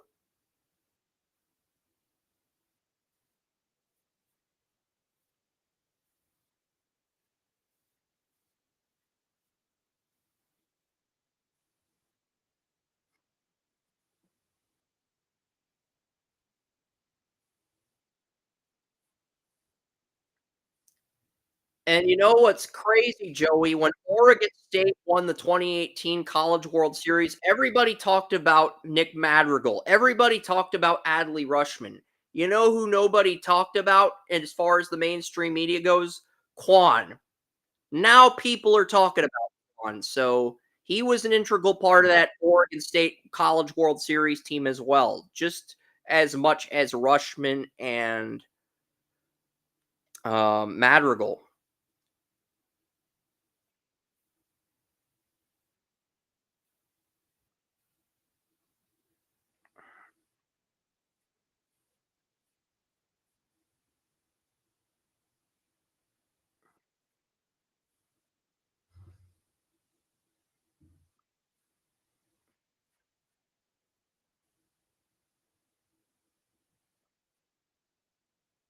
Scooble's now at 69 pitches on my thing. So, I mean, well,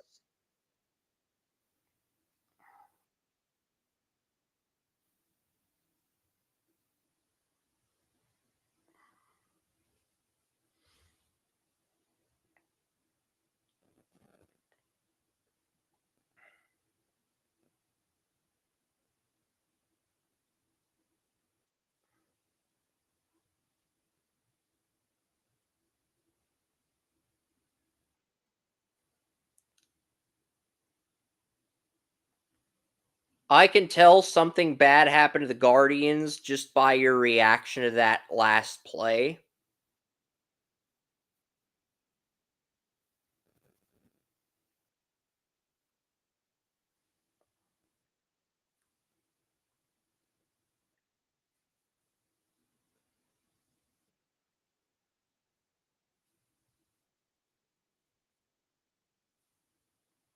I'm going to try to catch up. It's at 1 and 2 on my end. 1 out, 71 pitches for Scooble.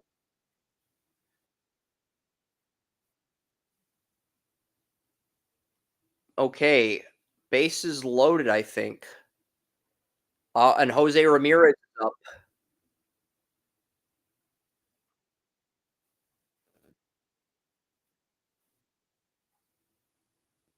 Are they going to let Scooble continue here, or are they going to go to the bullpen? That's kind of what I'd like to know.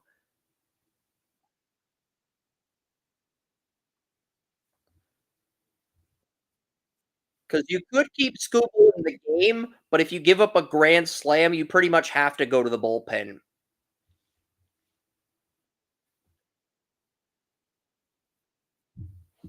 He got 1 home run in the series, I think, in game 3, was it? Or what, or was it game 4? I was one of the 2 games in Detroit. I think that was like his only may have been game 1. I think he, but yeah, Ramirez, if he can do something here, that would be huge. Foul ball. Hit with a lot of power there, but a foul ball. Okay, must have been game 4. Yeah, they're showing a replay of the Ramirez hit on Holton in the 5th inning.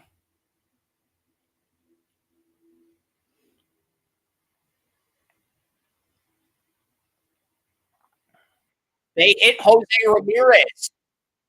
They hit Jose Ramirez. That is that an automatic run for Cleveland? Is that tie? Yeah, that's a tie game.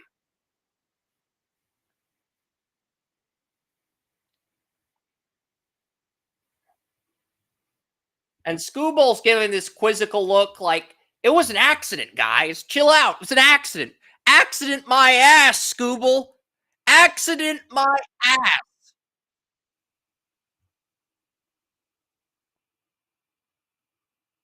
You're thinking you're saying the same thing as me. Accident my ass. Yeah, that's right.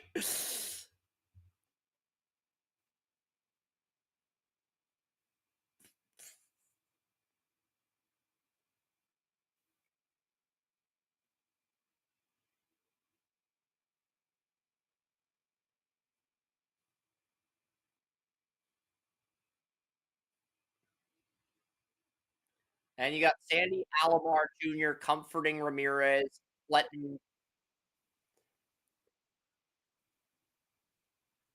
Yeah, he's comforting Sandy Alomar Jr. He's making sure Ramirez is okay.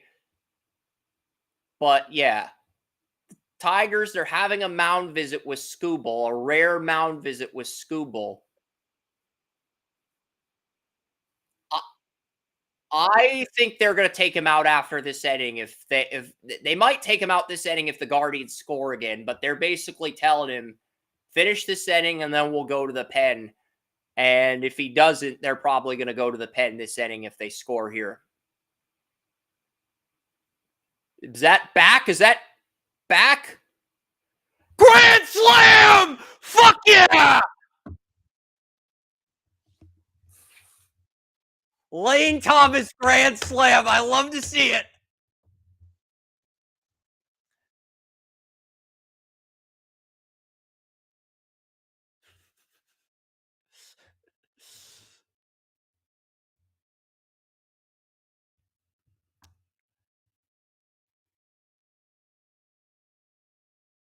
Yeah, we've got 25 listeners on Twitter, X, one on Twitch, and one on YouTube. So thank you guys for listening to Joey and I react to this game.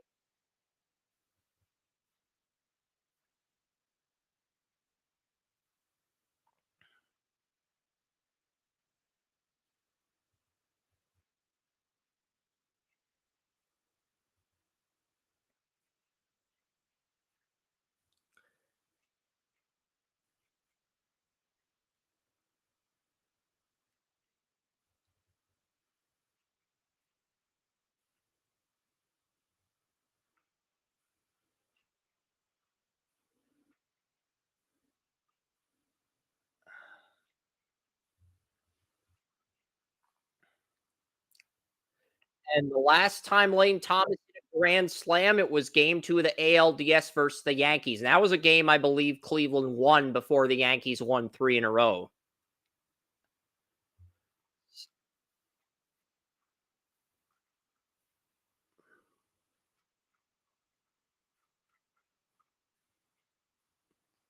But he played on the 2017 Cleveland Indians team that lost the Yankees in the ALDS. He was on that team. He had a grand slam.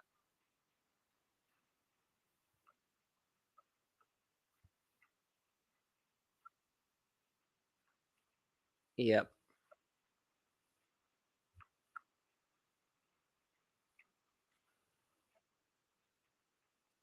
Yep.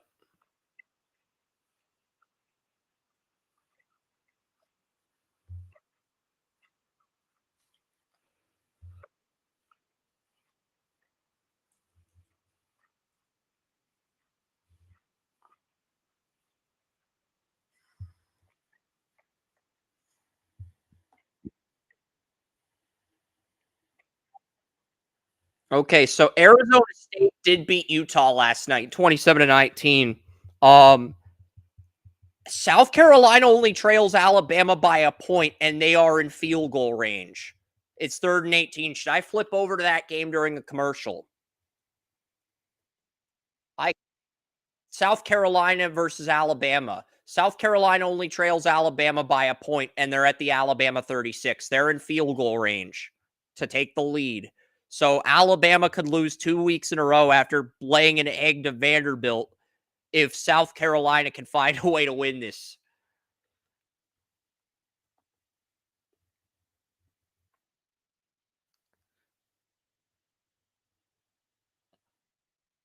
I mean, the other 2 games, Clemson, Wake Forest, and Missouri, UMass are blowouts as far as top 25 goes, but South Carolina's in position to upset Alabama.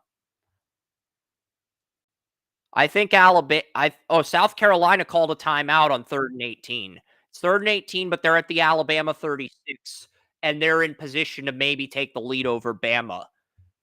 If the Guardians game is back on, I will flip back the Guardians game. Keep me updated on that, Joey, because I know you've got the game on MLB TV.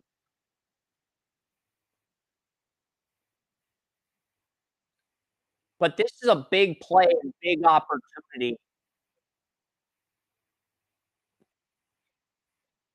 Big opportunity for South Carolina here if they can actually beat Alabama in Tuscaloosa.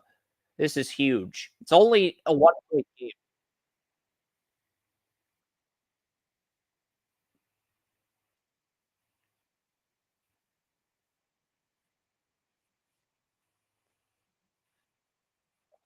And South Carolina gets to the Alabama 33-yard line, but it is 4th down. I don't know if they can make a field goal from this distance or if they're going to bring the punter out. I think you got to try for the field goal. I know it's risky, but you have a golden opportunity to take the lead over Alabama. I think you got to take your shot here.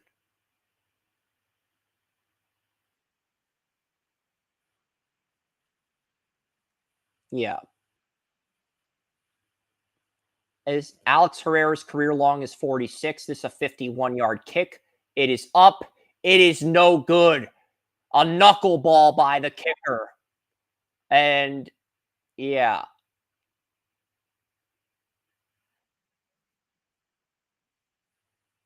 Yeah, it was like a knuckleball. It was a knuckleball kick.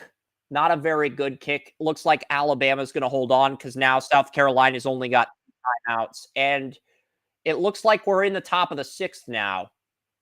And Scooble allowed a grand slam in the 5th. It's the first home run Scooble's given up since September 12th versus the Rockies.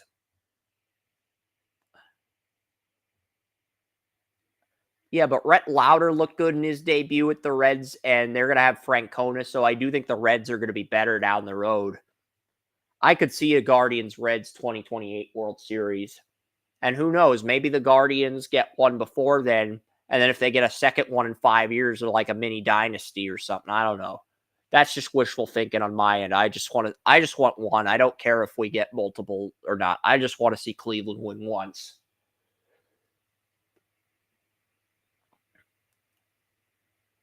And a strike for Keefe.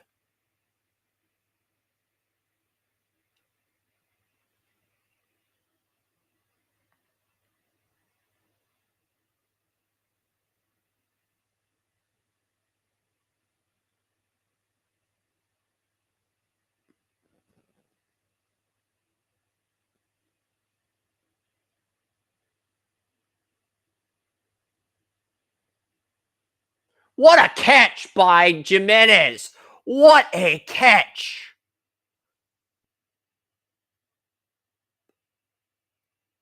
I mean, he timed that perfectly. What a catch. What a leap. What a jump. What a catch.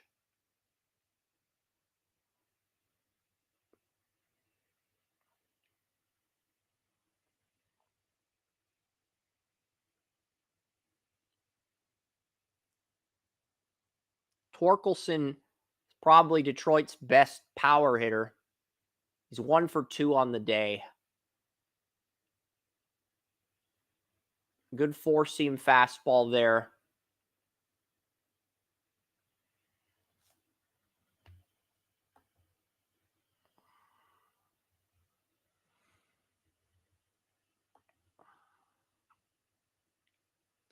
And Torkelson with a hit.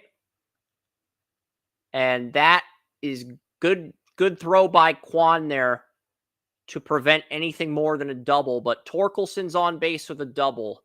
So I think Heron can go another inning, but you're going to have to bring in another bullpen arm after this if he finishes the inning.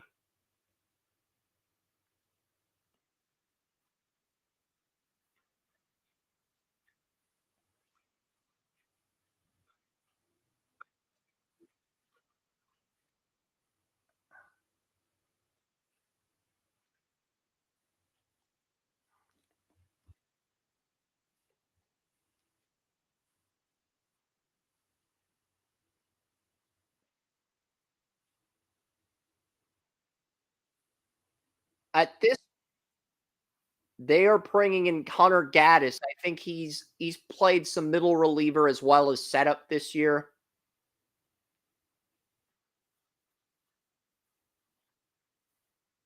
He's warming up. I would save him for the 8th and pitch Williams in the 7th. If I'm being honest, that's what I would do at this point.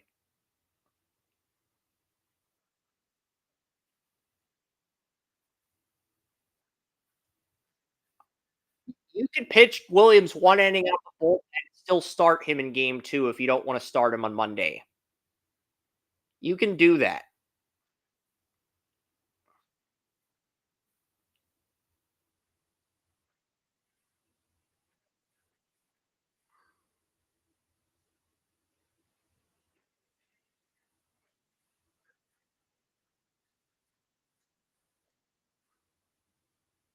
I know MLB managers are very stubborn about not pitching starting pitchers out of the bullpen, but I think you gotta make an exception here with Williams. I think you gotta make an exception here because you haven't used him all playoffs, and you can make an argument he's one of your 2 or one of your 3 best starters.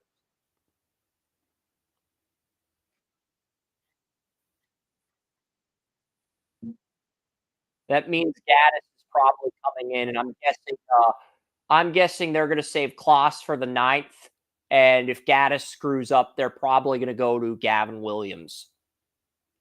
You would think, but they might be saving him for the ALCS too.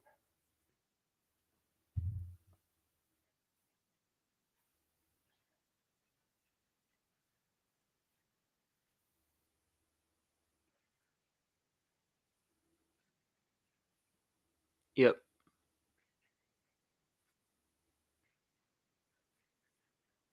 Yeah.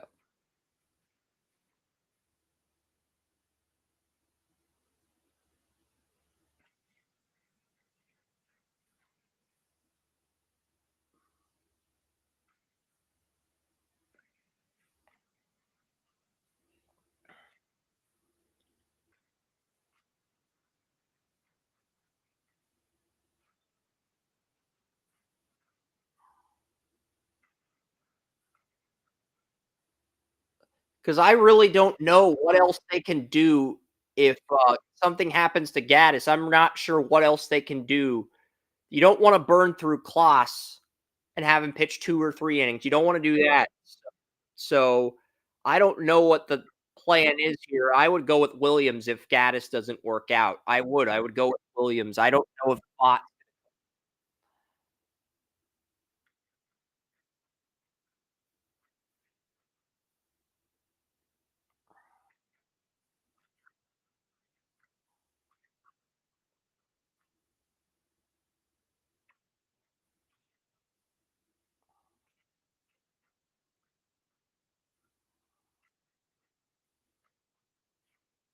Yeah.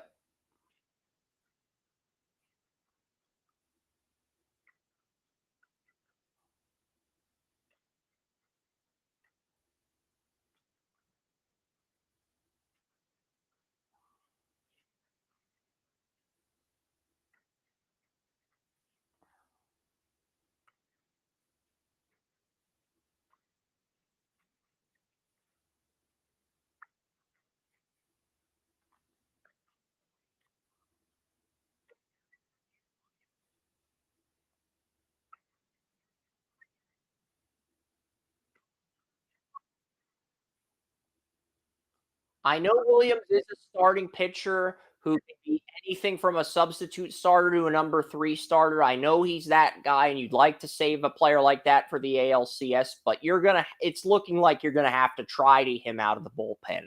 Because I really cannot think of anything else if Gaddis. Because I think Gaddis might be able to get you to the 8th inning, but that's a best case scenario. 1 and a third innings, and he gets you to the 8th. But you're gonna have to bring somebody else in for that 8th inning before bringing in Kloss to get the save. And I can't think of a better solution.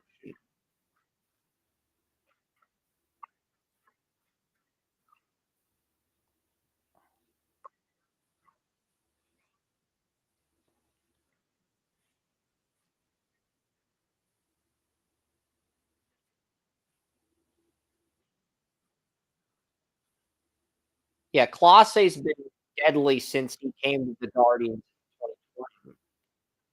Yeah,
I think by 2026, after the Yankees get a little bit older and cool off, I think it will be the Guardians and Tigers. They'll be the class of the AL in 2026.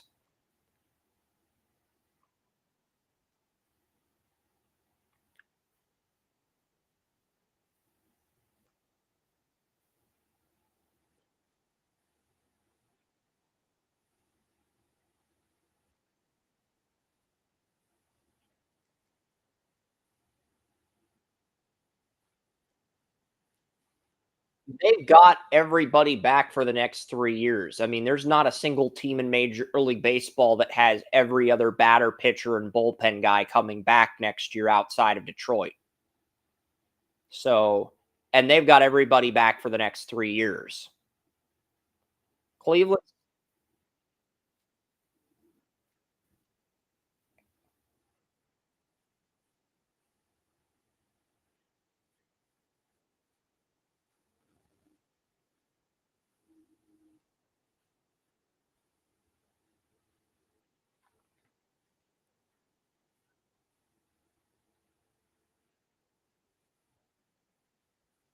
they got Clase and Hernandez until, they've got Jose Ramirez and Clase until 2029. That's why I think 2028 they'll win one by 20.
And Gaddis loads the bases.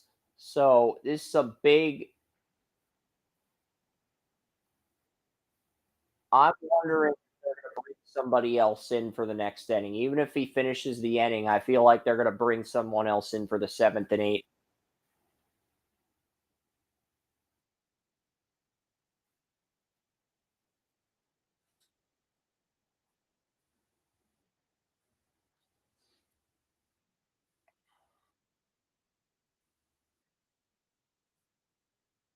Yep.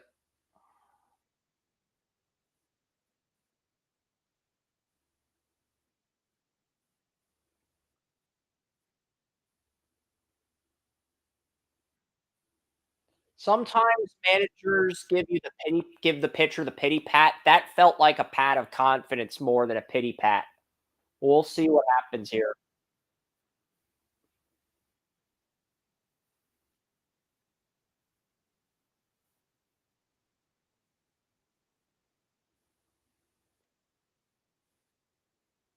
If they give up a run to Carpenter, they will probably make a change, but they don't have anybody else in the bullpen. I don't see anybody else in the bullpen right now.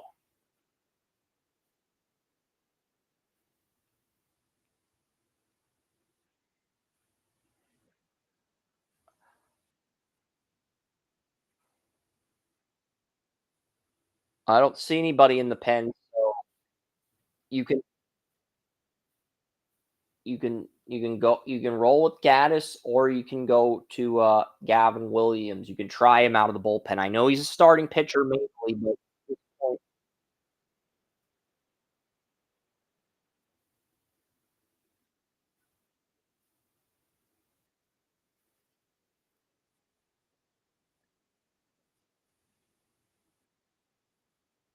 I think the plan is to try to get Gaddis to the 8th inning and then put someone else in for an inning and then bring in Klaus.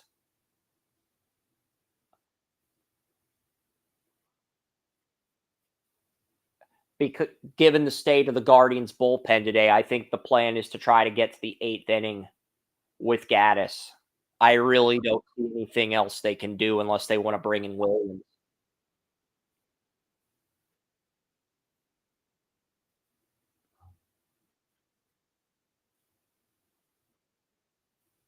Yeah.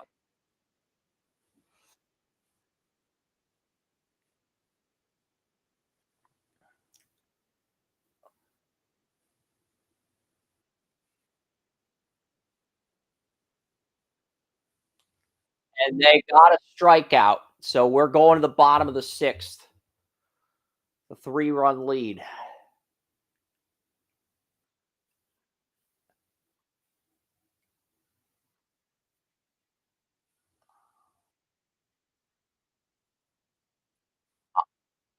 I don't need to use the restroom. I don't need to use the restroom, so I'm gonna go get something to drink because I have not drank any water. So I'm gonna drink of water.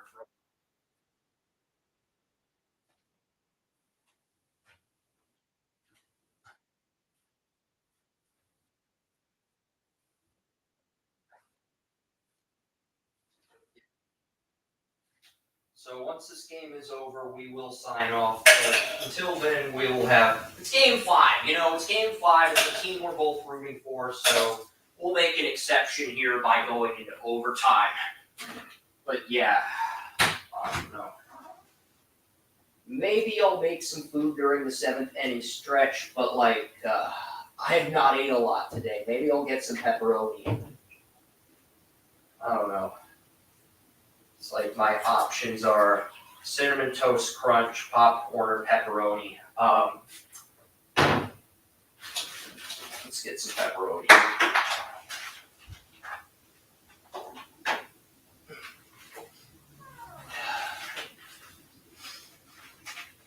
Yeah.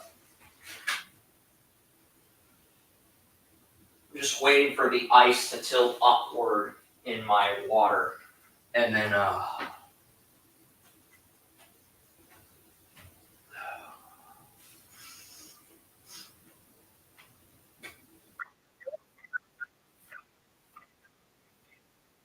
I'm doing a commercial over.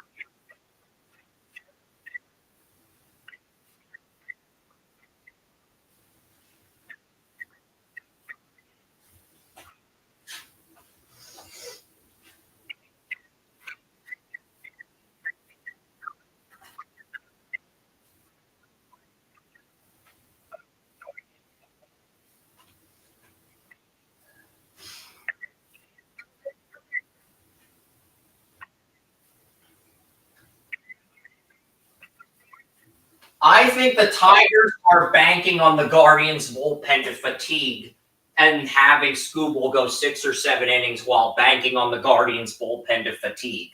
I think the Tigers are banking on the Guardians' bullpen to fatigue, and the Guardians are banking on their bullpen doing whatever they have to do to get out of this game with a win, regardless of how ugly it gets.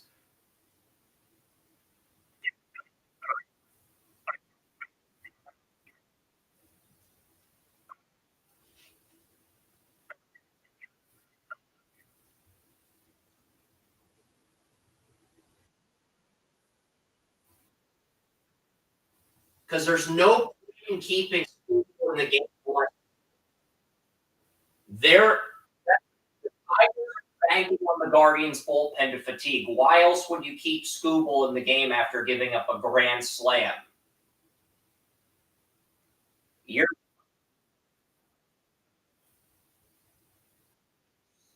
he's really freaking good, and he's like the one pitcher outside of Paul Skeens that you can have a 100 pitch game with. He can get you 100 pitches if you need them. So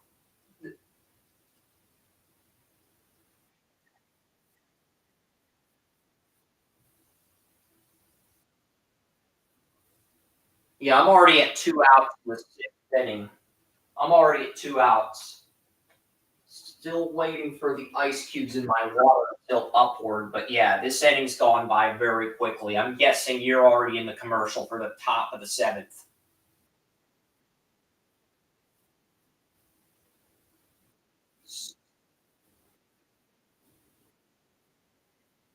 They are.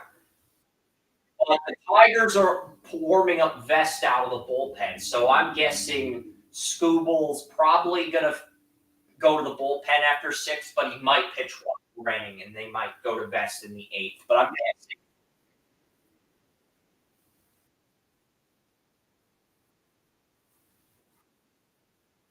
yeah, we'll see. Big inning coming up. My ice water is ready. I've got some pepperoni. Um,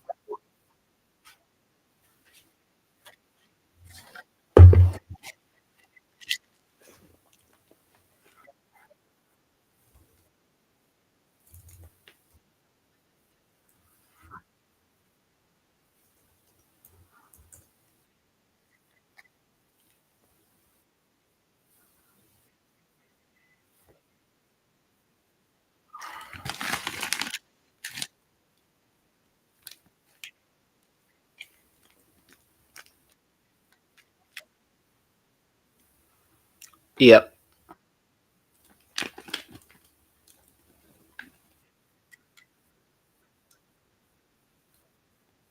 I liked Torkelson.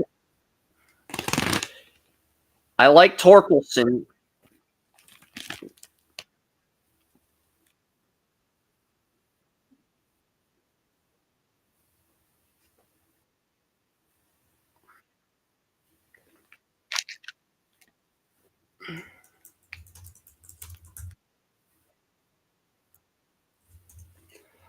I'll pull up the Detroit Tigers depth chart on Fangraphs here because Fangraphs is what I used when making my first 2024 MLB mock. I got the contracts for each player on Spot Track, and I got the starting lineups per previous batting averages.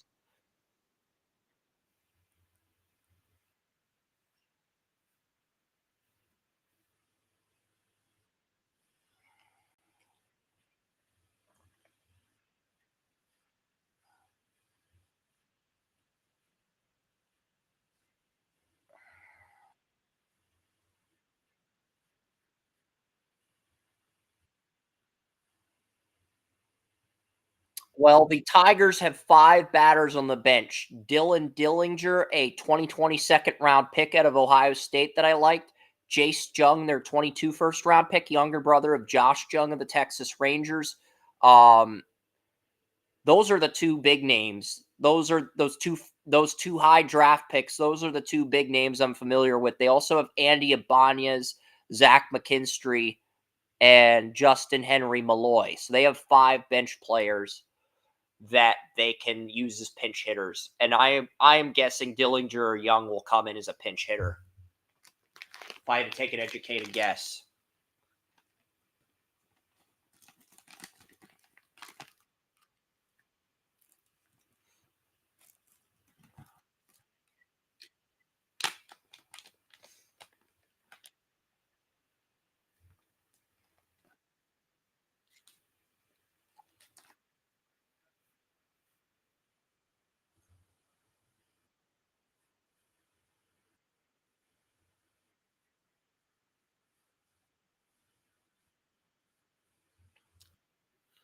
Because the Tigers depth chart is listed, but they don't have batting averages listed or ERAs listed at the they last year they had like ERAs listed and stuff and batting averages listed. I guess they're just listing like what position each player's played.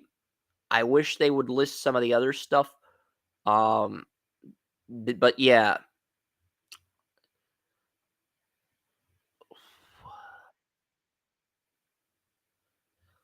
let's try what should we try?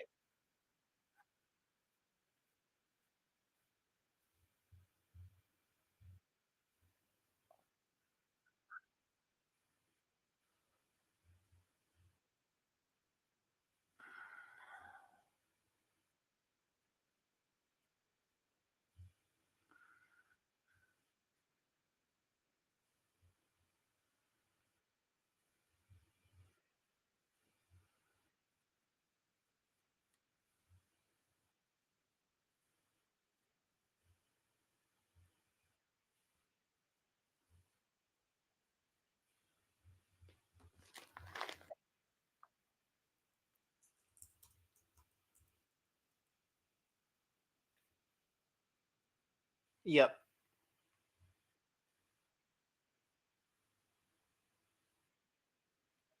All right, we've got the Detroit Tigers batting averages on. Okay, so ESPN's listing the postseason stats, but they don't even have the batting averages up. Let's try CBS. Um, so this is for the Tigers did not have a player with a 300 batting average on their entire roster. They had Carpenter at 284. That was their most consistent batter, Kerry Carpenter. Yeah, but he led the Tigers with 24 home runs. Riley Green, he was the Tigers' 29th first round pick.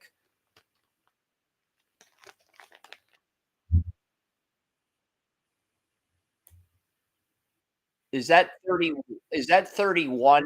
Is Riley Green 31, Joey? Yeah. Yeah, Riley Green is 31.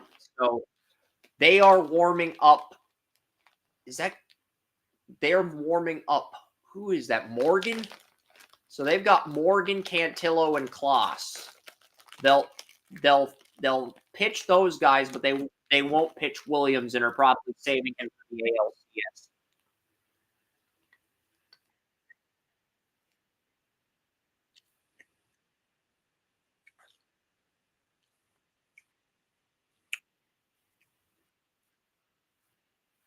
Cantillo's in their bullpen.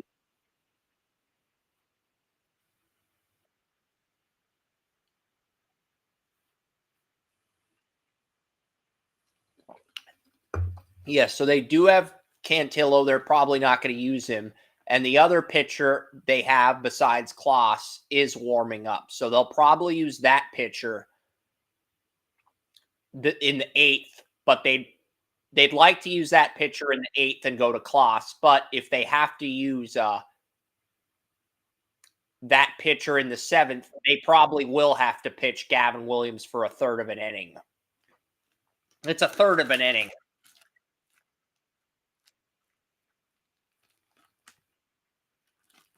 Yeah.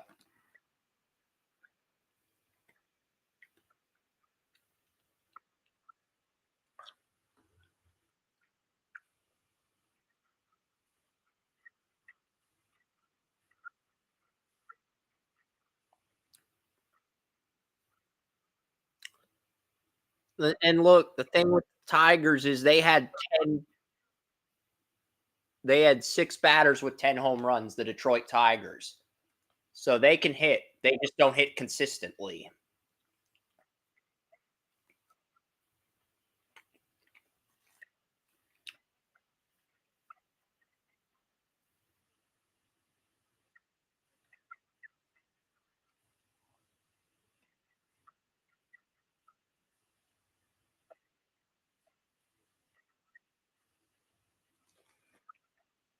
Cleveland's going to have to bring in another bullpen.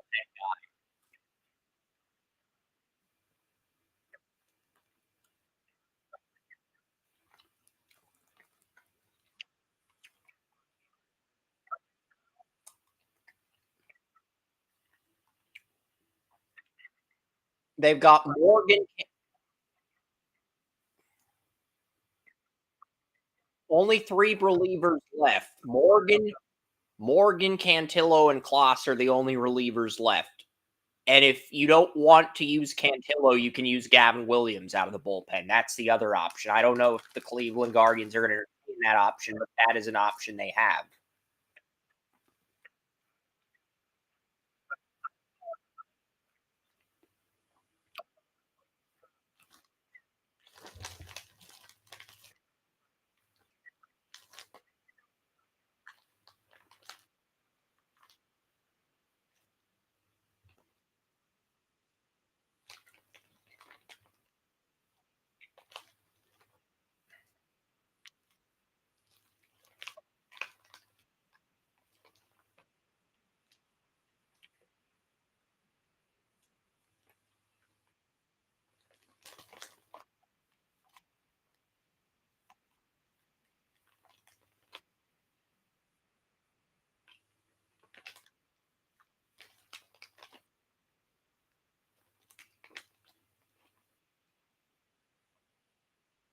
Because teams don't like to use starting pitchers out of the bullpen. And Williams was drafted in the first round. If you're drafted in the first round, you're expected to be a starting pitcher rather than a bullpen guy.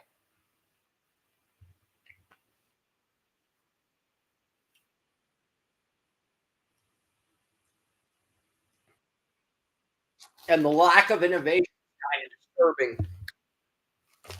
And it's win or go home. So,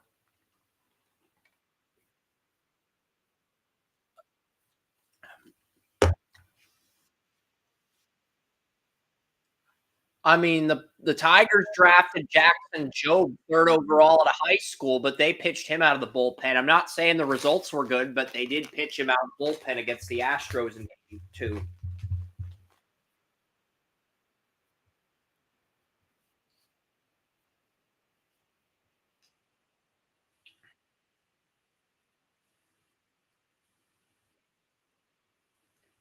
If you remember that movie where the kid takes over the Minnesota Twins, Randy Johnson comes out of the bullpen in that game.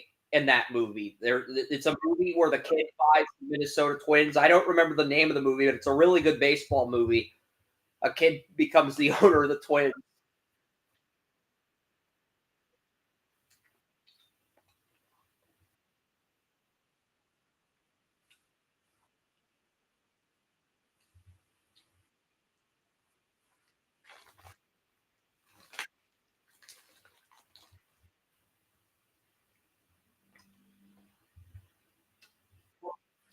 I mean, Morgan looks damn good right now.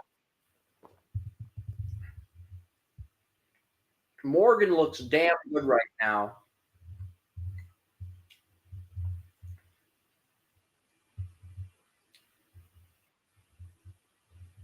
So that's out 2.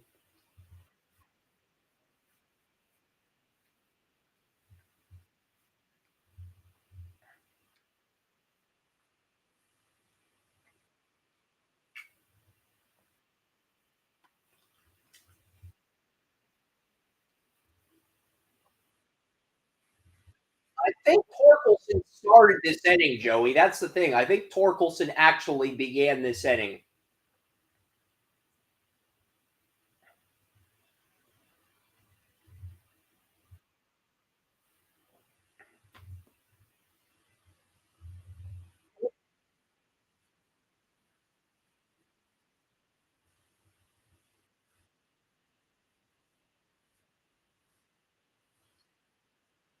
Because I remember Torkelson had the double in his last at bat. I think that was the first bat of the top of the 7th.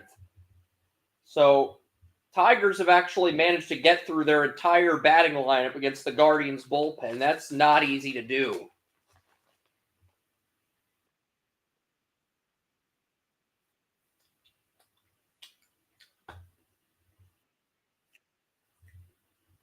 How many teams can say they got their entire batting lineup through the Guardians bullpen in one inning?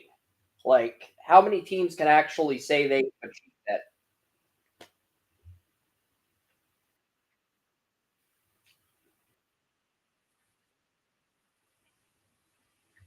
I'm not saying it's enough to win. I'm saying it's an admirable achievement.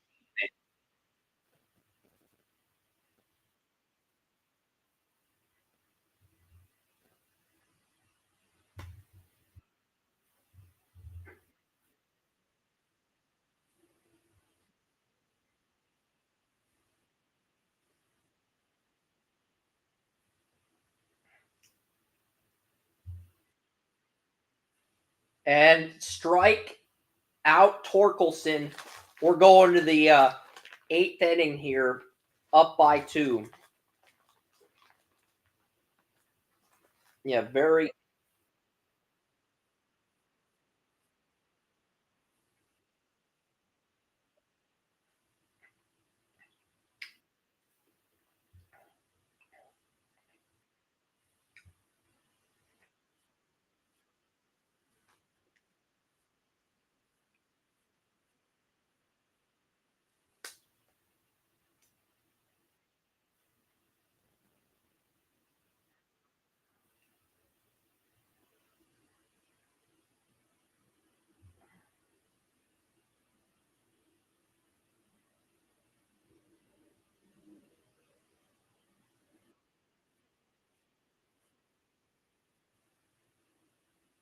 Yep.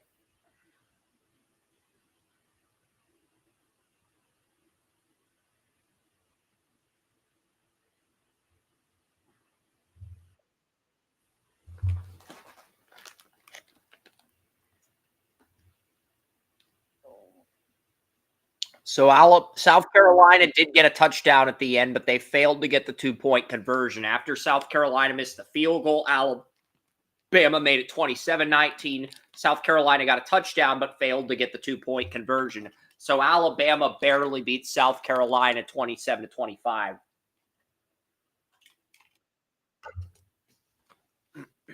I would say Alabama's probably I think I projected Alabama. There's only 12 undefeateds in college football left. So those 12 undefeateds are going to remain in my top 12.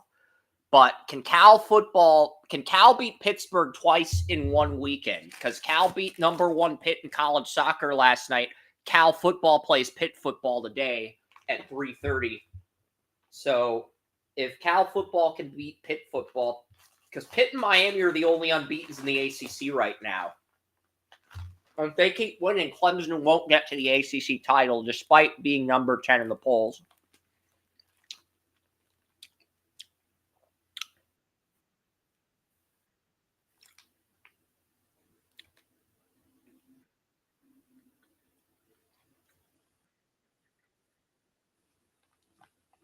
But yeah, it's 3:30. I'll reload the FBS page to see if any games have kicked off, any of the 3:30 college games. But yeah, Tennessee.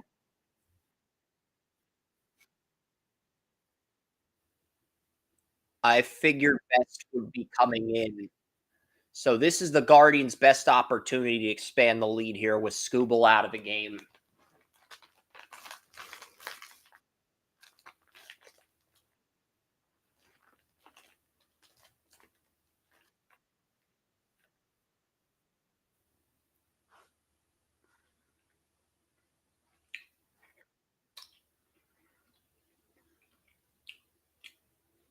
Best starts out with a ball, which means next pitch is probably a strike, and the pitch after that is Quan's hit, if I'm guessing.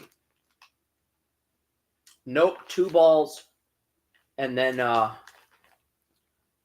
damn, Cleveland's warming up Kloss already. It's a little early for that. I mean, the bottom of the 7th just started. If you wanted to warm him up in the bottom of the 8th, I get it.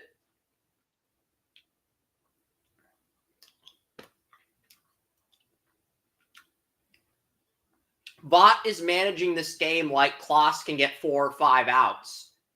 He can, but you're better off using him to get 3 outs. He can get you 4 or 5 outs if you really need it, but you're better. It's smarter to use him to get 3 outs. Just is.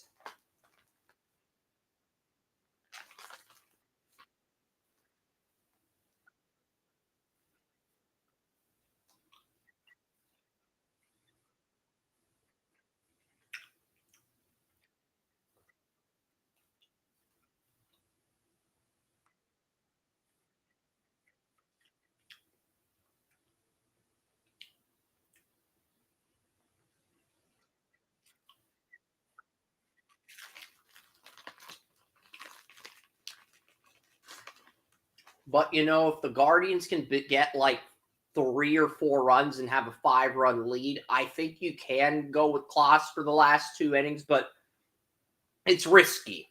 I would rather just pitch him in the 9th.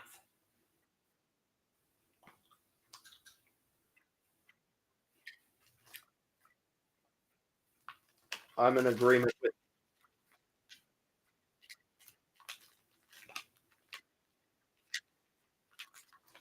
Yeah.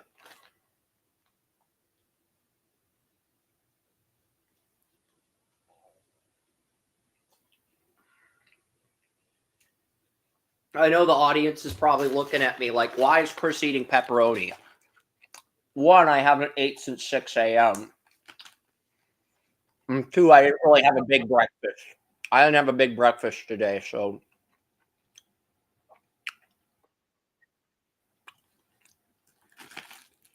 Wilson pepperoni slices. I'm eating them on the live stream.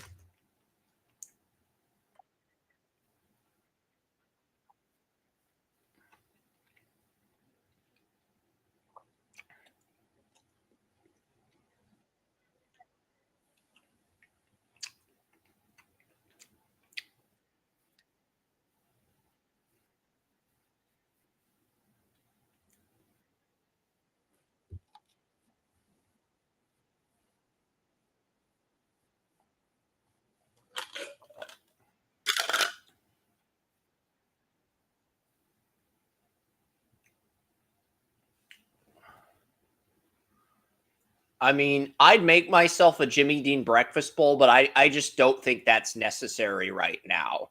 It's I basically all I have besides pepperonis are popcorn, cinnamon toast crunch, Cheerios, Eggo waffles, and Jimmy Dean breakfast bowls. That's it. That's literally all I got, and ice cream. But I think pepperoni's my best play for now.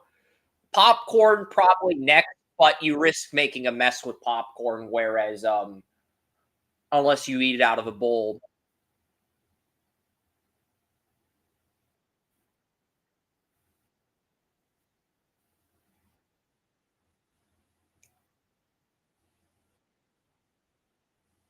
I'm probably gonna eat a Jimmy Dean breakfast bowl if we win. I am, because I haven't touched any of them yet, and I was saving them for when the milk expired after my cereal. But I've got like 6 or 7 Jimmy Dean breakfast bowls. I haven't touched any of them. I don't know if I can eat them all, but I will eat as much as I can until I'm full until the Ohio State game starts. And then I will eat another one during the Ohio State game. That's a fair compromise.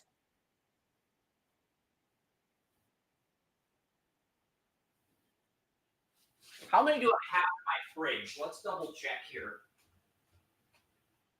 Uh, 1, 2, 3, 4, 7. So I have 7. I have 7. I have 7 Jimmy Dean breakfast bowls.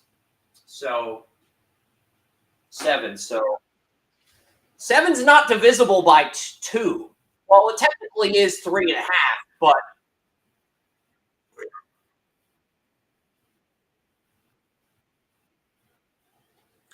all right. If the Guardians win, I'll eat 2 Jimmy Dean breakfast bowls after the game and another 2 during the Ohio State game. That's there we go. And I'll still have 3 for next week, along with 6 Eggos. So yeah, or I'll try to eat that. There we go. Hit. Looks like the Tigers. No, we gotta run. We gotta run. It's 6-3. Okay.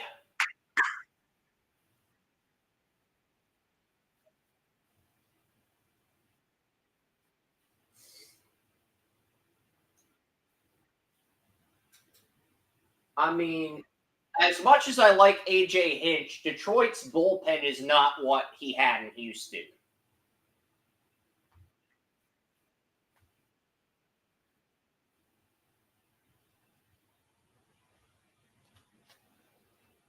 Yeah, he was warming up in bottom of the 7th. And yeah, game 4 of the ALCS is on game 4 of the ALCS is next Saturday. It's Monday. I think it's Monday, Wednesday, a Friday, Saturday, or something. I don't know. I'm gonna look up the ALCS schedule right now for you, Joey, because I know you don't really care for the NLCS, but the ALCS you've got it Monday, Tuesday, Thursday, Friday, Saturday. So if there's a game 5 of the ALCS, it'll be next Saturday. But I'm guessing all the games are going to be in prime time at this point in the season. All the games are going to be at night after today. Maybe they'll have a Guardian.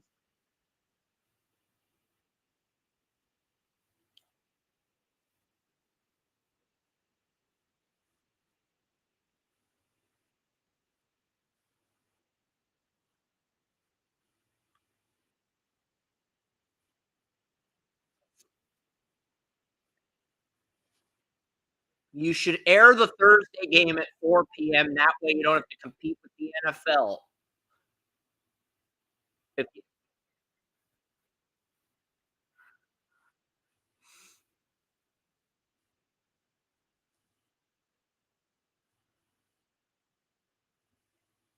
Well, the WNBA is doing the same thing.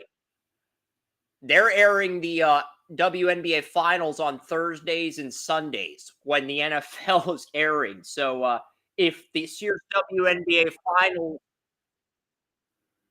if this year's WNBA finals go to a game 5, you're going to have Lynx versus Liberty game 5 on at the same time as Steelers Jets next Sunday.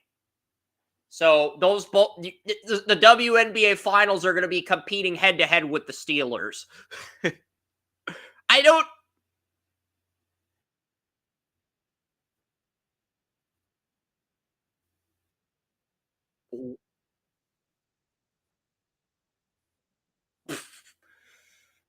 No offense to Sabrina Ionescu and Brianna Stewart, but you were going to get crushed by TJ Watt in the ratings, and I mean that in the most literal sense possible.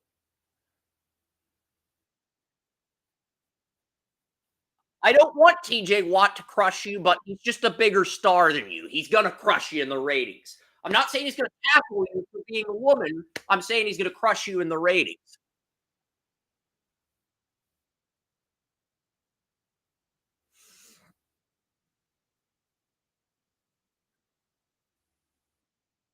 And they're playing the Jets. They're playing the Jets.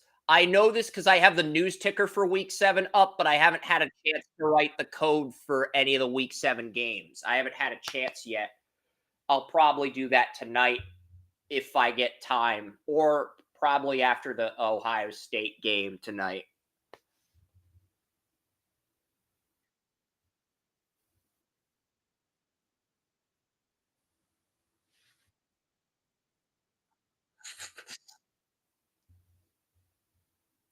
Yeah, I don't know if that's the front office guy or the GM, but he's crossing his arms and he's angry, he's pissed off, and he's thinking, this motherfucker is really pissing me off.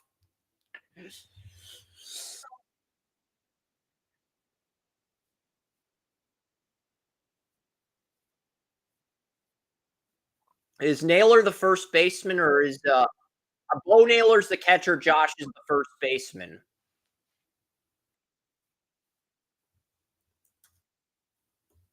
I think Naylor's a 2026 UFA. And at this point, I'm willing to bet the Guardians are probably going to let him walk once he hits the market.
Bo Naylor was drafted by Cleveland. Josh Naylor was not drafted by Cleveland. He was drafted by the Padres. Padres drafted Naylor and let him walk. Or maybe I think they traded him to Cleveland in the I think they traded him into Cleveland in a trade because they may have I think they traded for Clevinger's and they gave him up in the Clevinger trade or something. I don't know.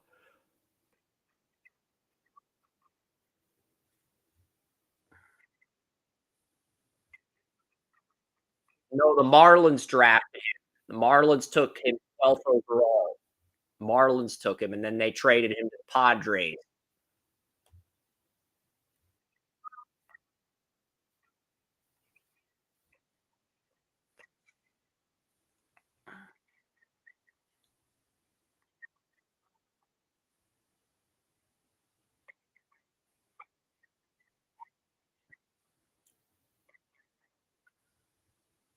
But yeah, the Padres. It's looking like Cleveland won the trade with the Padres because the Padres in the Mike Clevinger trade, the Cleveland got Josh Naylor, Austin Hedges, Cal Quantrill, and minor league players Gabriel Arias, Owen Miller, Joey Cantillo. Padres got Clevinger, Greg Allen, and Waldron. It looks like Cleveland won that trade.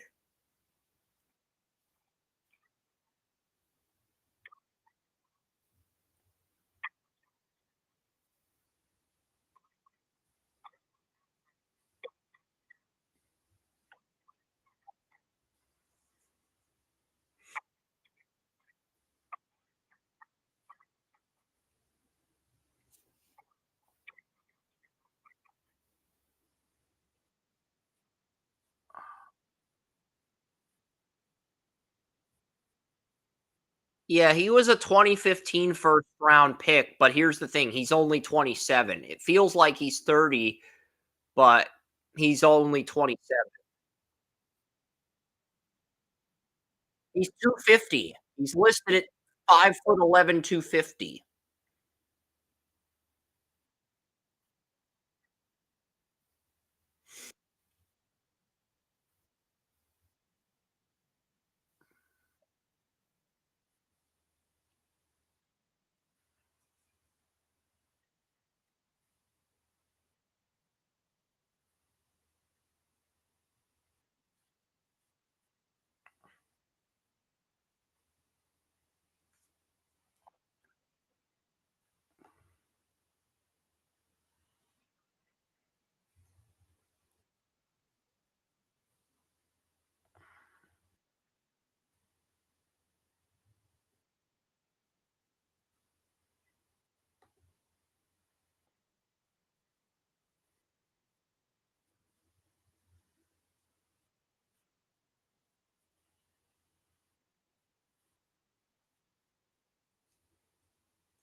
Interesting. Interesting. Paul Banks, he used to do NBA mock drafts on Walter Football. Now he's got his own site, the sportsbank.net. He posted an MLB mock draft for 2025. He's got the Dodgers at 30 and the Guardians at 29. So Paul Banks has but he had the Orioles losing the ALCS to the Guardians. Orioles aren't even in it. But he has the Guardians drafting Shane Sadow, Texas A&M pitcher, at 29. I'm going to look him up.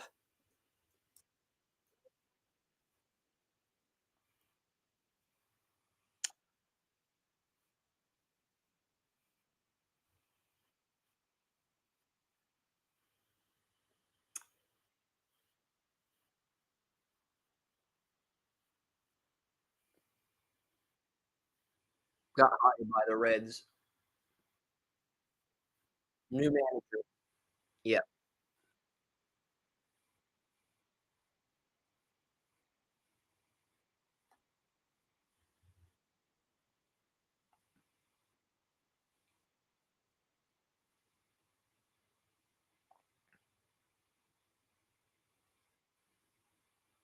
It looks like they're going to pull Morgan, or are they just going to give him a mound visit? Nope, they're going to pull him and they're going to bring in Class. With no, they're going to rely on Class to get 6 outs. That is risky.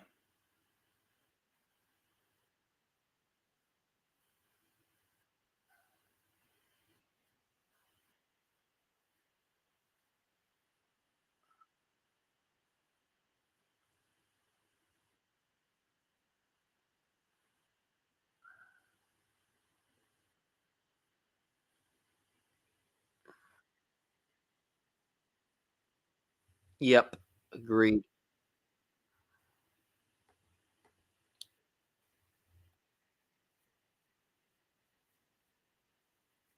Yeah, and Shane Sadow, the pitcher that's been mocked the Guardians, his ERA went down from 4.78 to 2.96 as a sophomore, improved his record from 4-1 as a freshman to 5-1 as a sophomore, improved innings pitched from 43.1 to 48.2, strikeouts improved from 46 to 55.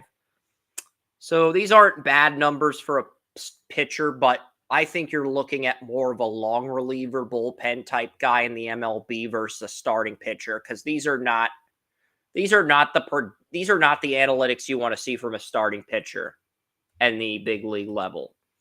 You like the winning record, you like the fact that the ERA is much lower, you like the fact that there's an improvement in strikeouts, but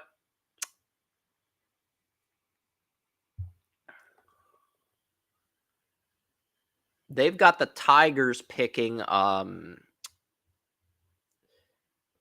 where the heck do they have the Tigers picking? They have the Tigers picking 7th. When did Paul Banks make this mock? Just curious. October 11th. How are the Tigers at 7, Paul Banks? They made the playoffs. Anybody who makes the playoffs is ineligible to pick in the top 18. So why the hell are the Tigers at 7? They made the playoffs, Paul. Come on, buddy.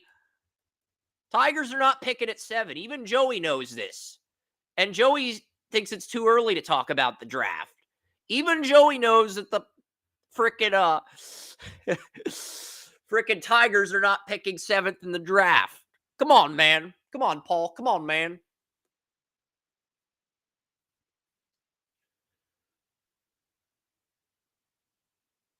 The White Sox not picking until 10 is the most hilarious thing ever.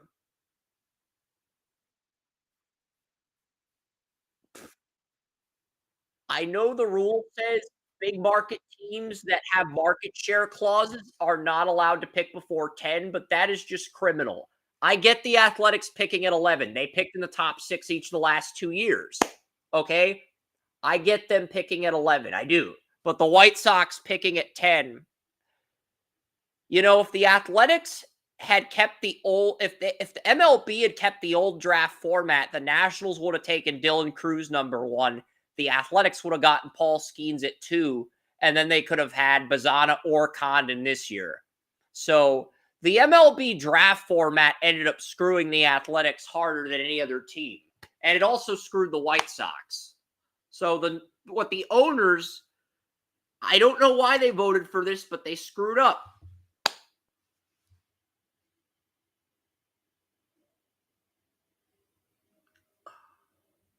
So Kloss already given up a double. What a catch, though, by Rocchio there. That's a big out. Rocchio.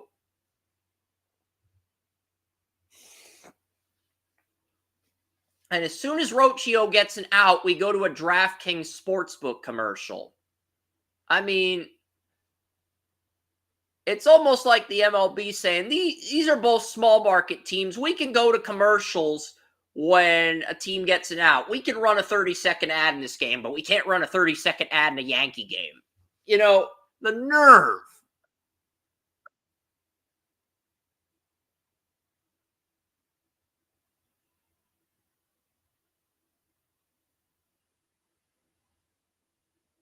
It's like, remember in Talladega Nights when they had the Applebee's commercial during the race in Talladega Nights? That's basically what MLB just did here with the DraftKings commercial.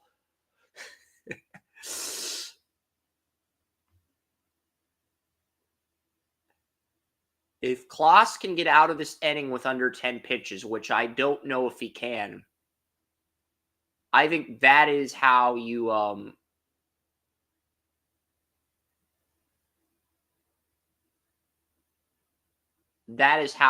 if Kloss can get out of this inning with under 10 pitches, they might be able to pull this off. But I think that's going to be the key. He's at 7 right now on my TV. I'm guessing he's either at 8 or 9 on yours, or they've gone to a commercial, Joey.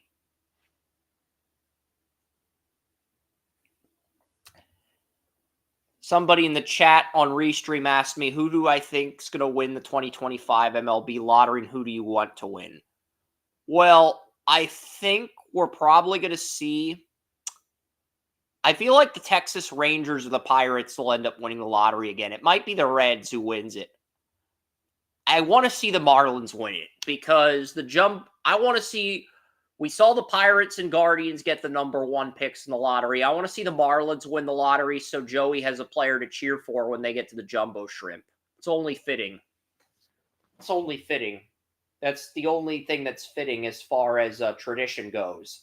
Because we've had my hometown team and my favorite team win the first 2 MLB lotteries. So having the Marlins win the lottery and having a really good superstar go to the Jumbo Shrimp, that's the most fitting way to continue this pattern.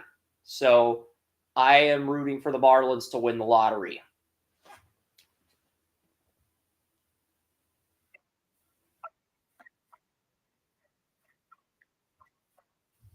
I agree, but it's here. MLB voted it. The owners voted on it.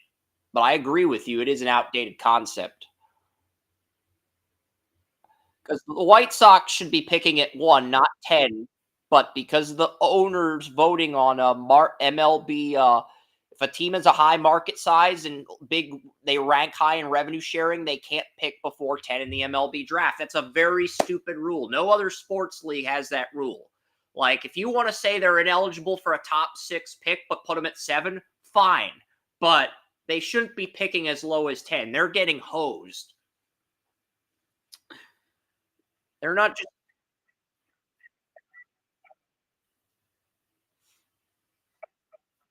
And there's 6 lottery draws. I mean, the Reds won 83 games last year and ended up with the number 2 pick in the draft.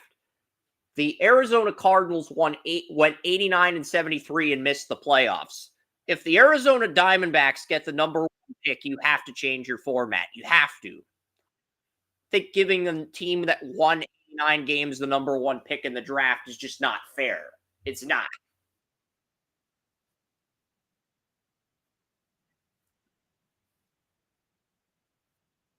Yeah, and he's done a really good job this 8th inning.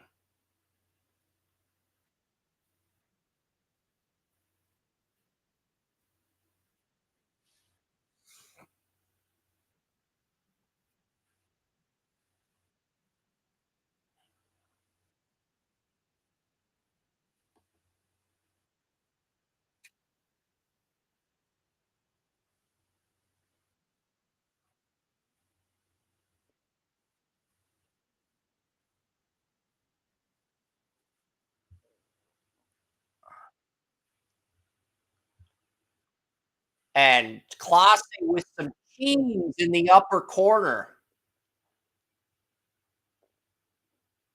Yep, and that'll do it for the 8th inning. So 1 inning away.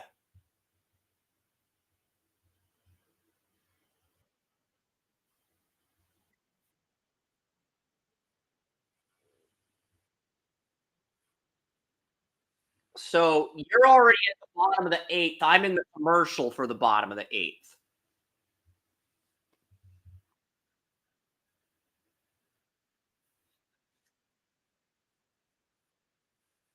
I'm reading the Sports Bank mock draft for the MLB, but instead of having players in the draft, they have a bunch of old logos. They have some college logos, and they have some really like for the Cubs or the White Sox, they have a cat. They have a cat in Wrigley Field for the Cubs. They just have a bunch of goofy images in the mock draft on the Sports Bank. Like they have a cat in Wrigley Field. They have the old Padres logo. That they've got the Brewers logo. They got Smokey. I get there's a player that got picked by Tennessee by the Orioles. I don't know what Smokey has to do with an MLB mock draft. Smokey's usually only at the Tennessee Volunteers football games. I haven't seen Smokey like the Smokey mascots at all the sporting events, but like the Smokey dog, like the live living dog, Smokey's only at the football games. I don't recall seeing Smokey the dog at basketball. Okay, I've seen him at a few basketball games, but he's mainly at the football games, and he'll go to basketball games sometimes, but he's mainly a football dog. So I don't really see why you're including the dog in the MLB mock drafts. I get you're trying to be cool. I respect that, but it really doesn't make any sense. And I can see why people like Joey would click away and say this is really cartoonish. This is really corny. So, yeah.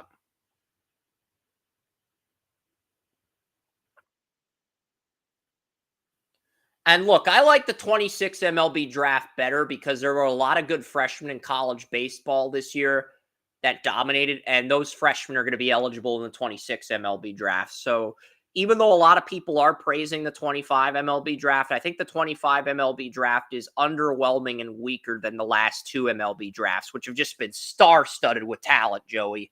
So I'm going to say 2025 will probably be a down year for the MLB draft, and then 26 looks like it's going to be strong because there were a lot of freshmen that dominated college baseball. I'll pull up some names, but I'll wait until the top. I'll wait until the end of the eighth inning to read the names. That's a fair compromise. So,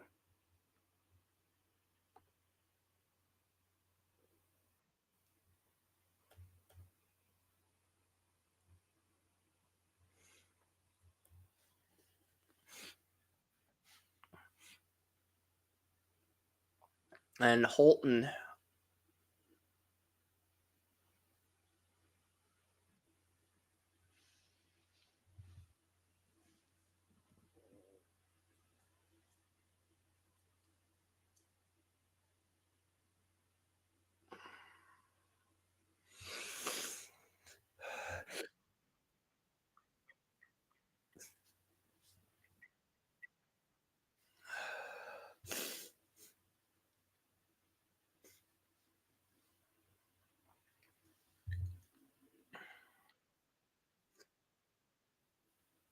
Yeah, so you're only like 2 or 3 seconds ahead of me now. You're only like one pitch ahead of me.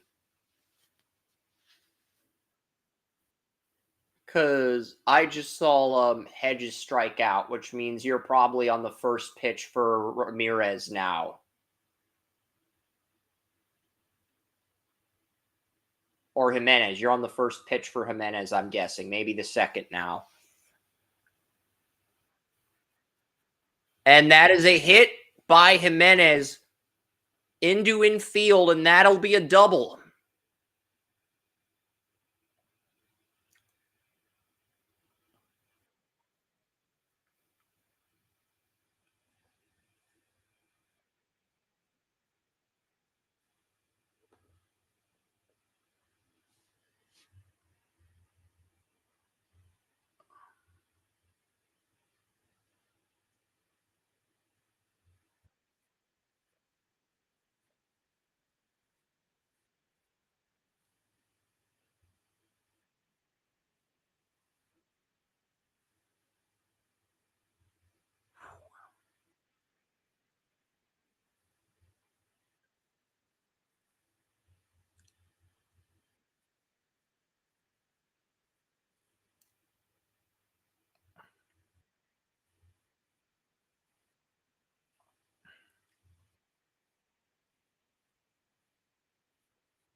Yeah, I mean, because I'm pulling up, I got the freshman All American teams for college baseball this past spring, and there's a lot of resumes that stand out. So I will go through this list once we finish the eighth inning, and Joey gives me the green light, and that'll be on his end, not on my end, because he's a few seconds ahead of me.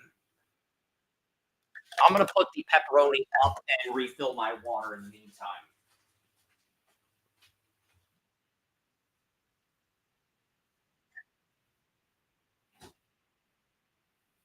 And it'll be 7-3 now. Yep.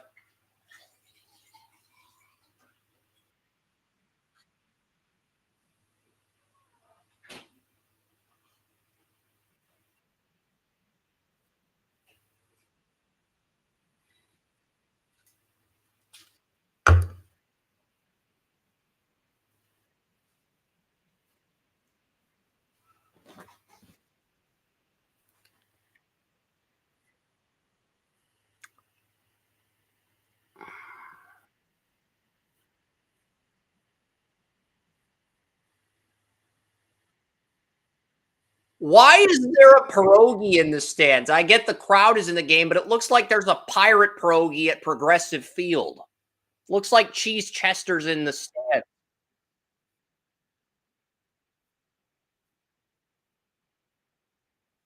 No, I'm saying the Pittsburgh Pirates have pierogi mascots that race each other in the Pittsburgh Pirate games at PNC Park. So I think I saw the Pirates pierogi mascot at Progressive Field. I'm not judging the mascot. If it wants to go to Cleveland, that's fine. Your team's out of the playoffs. If you want to go to Cleveland, and you paid for the ticket and everything, I'm all for it. It's just kind of different. It looks really goofy. It's unusual.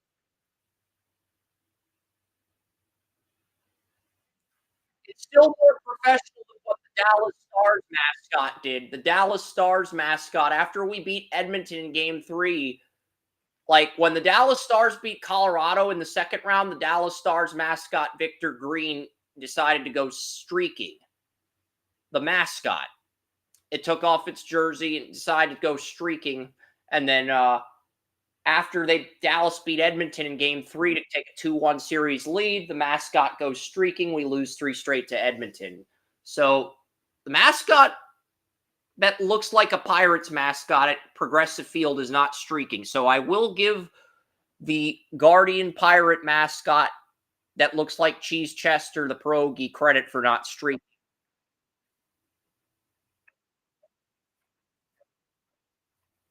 Yep.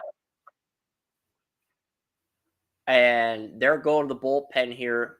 So you're only like 1 or 2 seconds ahead of me now, but Quan is going to go back to the dugout, and AJ Hinch is making another mound change.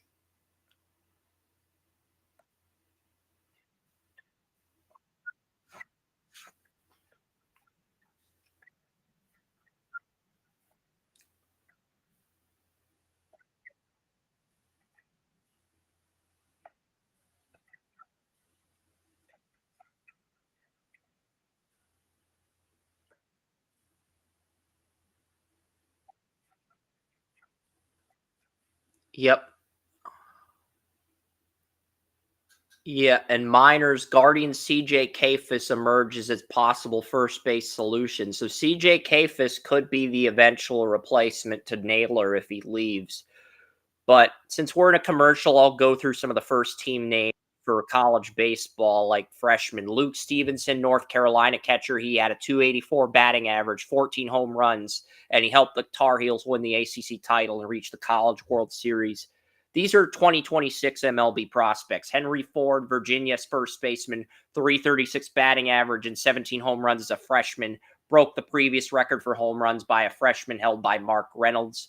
Stephen Milliam, second baseman, LSU, 326 batting average, 8 home runs. With Bazana, the Guardians are not going to draft a second baseman. Graham Gravoak, SEC freshman of the year, 298 batting average, 23 home runs. And he started all but one game for the College World Series runner-up. Justin LeBron, 344 batting average and 12 home runs, all SEC and all SEC defensive team honors at shortstop for Alabama. Justin LeBron sounds like a good prospect to add, but yeah, Drew Burress, 381 batting average, 25 home runs at center fielder for the Yellow Jackets. Brandon Compton, 354 batting average and 14 home runs in his first season after having Tommy John surgery and redshirting. Daniel, he might be 2025 eligible, but either way, I mean, Daniel Covett, designated hitter, Miami, Florida, 351 batting average, 24 home runs, 75 RBIs for Miami Hurricanes. Those are just the batters in the 2026 MLB draft. But you can see, Joey, why I like this draft more than 2025, just based on how impressive the freshmen who made the All-American teams in college baseball were. You can see why I like this draft more than 2025. You know?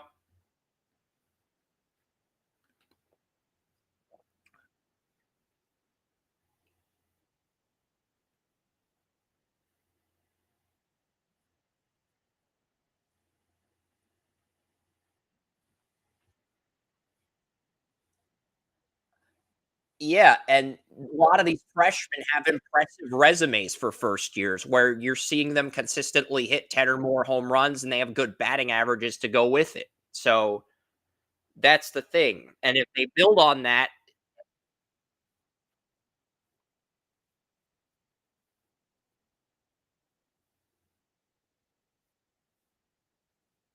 yeah, Drew Burris will probably be the number one pick in 2026. If he builds on his 381 batting average and 25 home runs, Burris will probably be the number one pick if I had to guess right now because 381 batting average and 25 home runs for a freshman, that's just exceptional, Joey. To have a batting average within striking distance of 425 home runs as a freshman, that's exceptional. I don't care who you are. That is exceptional for a freshman. My guess is he would be the number one pick because, those are just really 381 batting average. And there's three numbers. Batting average is the one on the left. There's slugging percentage, and it's the third number. And then I think there's another number in the middle. But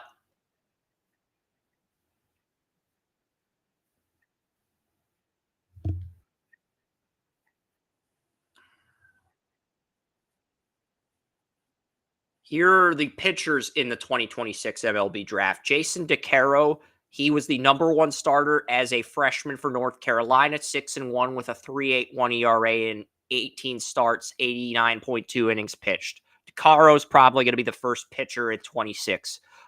Kenton Deverman, Evansville, he went 9-2, 4.22 ERA in 111 innings and 16 starts. Not a bad year, but he's got to get his ERA down. Aiden Knack went 5-1 with a 3.35 ERA, had 108 strikeouts as a true freshman at Clemson. Dominic Vogele out of Kansas, he was the Big 12 freshman of the year, 7-2, 3.89 ERA, 80 strikeouts and 81 innings for the Kansas Jayhawks. Gabe Galecki, Arkansas. This is the bullpen. 3-3, 2.32 ERA, 7 saves, 57 strikeouts, and 42.2 innings. Ricky Ojea, UC Irvine, 6-1, 3.46, 74 strikeouts and 52 innings for the Anteaters. Oh, and Eric Paulson, a utility batter slash bullpen pitcher on Stony Brook, 299 batting average, but went 2-1 with a 3.21 ERA and 6 saves in 42 innings with 15 appearances on the mound. So that's the 2026 MLB draft. I think it's more impressive than 2025, if I'm being honest, because there's like 8 guys in next year's draft I'm excited about, and that's it. There's at least a dozen, maybe 15 to 20 guys I'm excited about for 2026. So at the college level. So that tells me 2026 is probably going to be a better draft than 2025. But the media is not going to say shit about that right now because they just want to focus on the 25 draft cycle. The Jonathan Mayos, the Jim Callises, they're not going to say anything about 26 right now, but I think 26 is a better class. Just trying to take a hypothesis.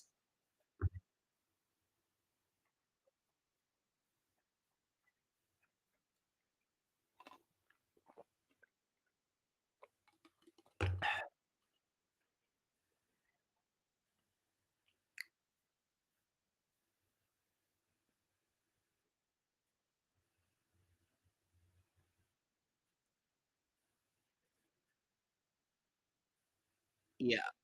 You're a few pitches ahead of me. I think you're one pitch ahead of me, but not a lot. But yeah, I think we're in agreement, Joey. The 26 MLB draft looks better than 25, just based off the resumes and based on the information I read to you.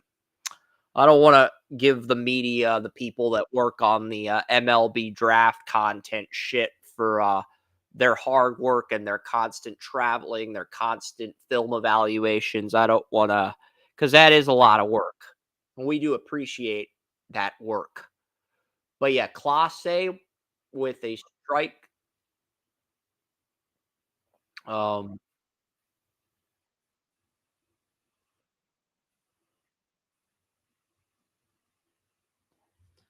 And sometimes there's other ways to acquire talent besides the MLB draft. There's free agency, and if you're a small market team, you can scout players in the international market, whether it's the Dominican Republic, whether it's Cuba, Puerto Rico, Mexico. There's other markets, international markets you can tap into to find talent. So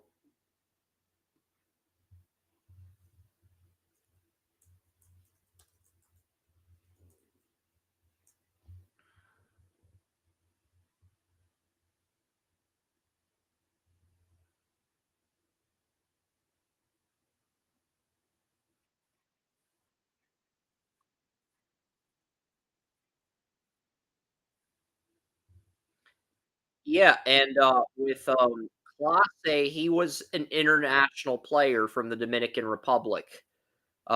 Started out with the Padres, and then the Padres traded him to the Rangers eh, eh, for Brett Nicholas.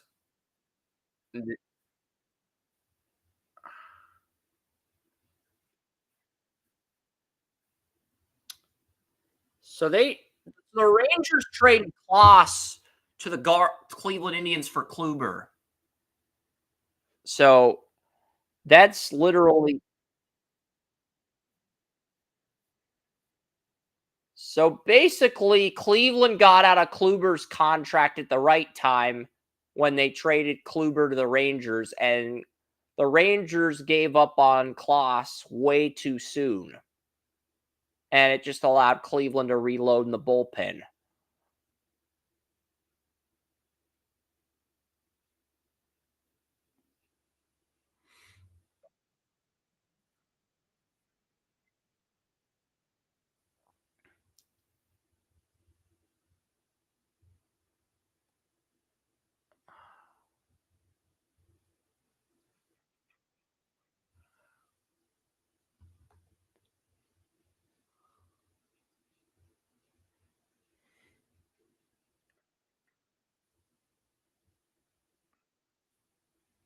Actually, it's 2-2 here.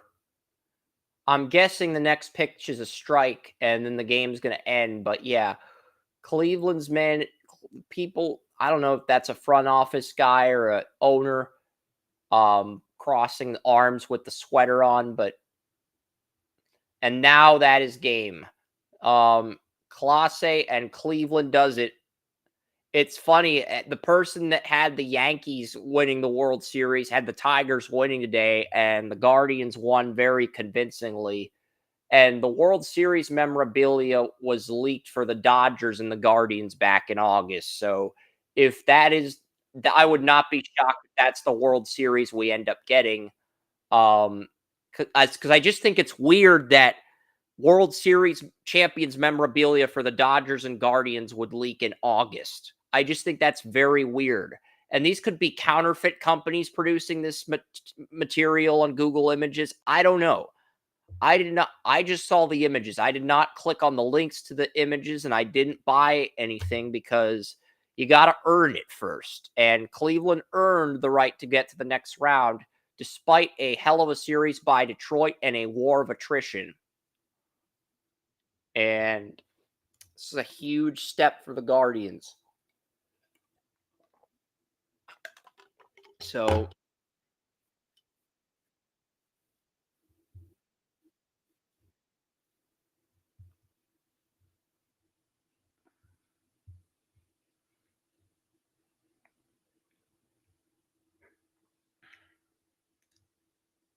stand for the land.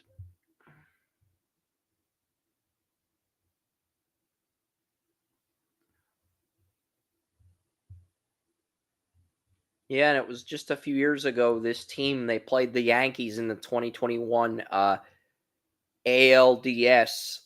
Came up short, but saw a lot of these guys like Quan, Klaus, Ramirez. They are familiar with this Yankee team and they know what's on the line. So I do think it's going to be at least 6 games. I'm not I do think the Yankees probably win the next round, but I do think the Guardians will take them to at least 6 games. And I'm hoping Cleveland does win it in 7.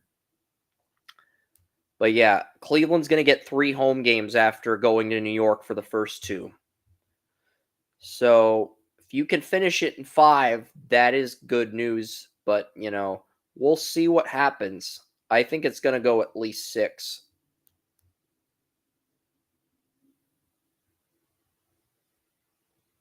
I'm not saying the Yankees won't win the series. They probably will, but I think Cleveland has enough talent to win at least 2 games against New York.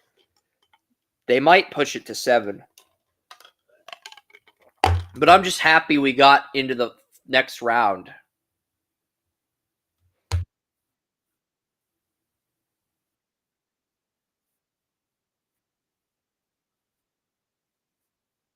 I want to win the whole thing this year. I want to win the whole thing this year because the Cleveland they're the only favorite team of mine that has not won a championship in my lifetime. I would like to see that this year.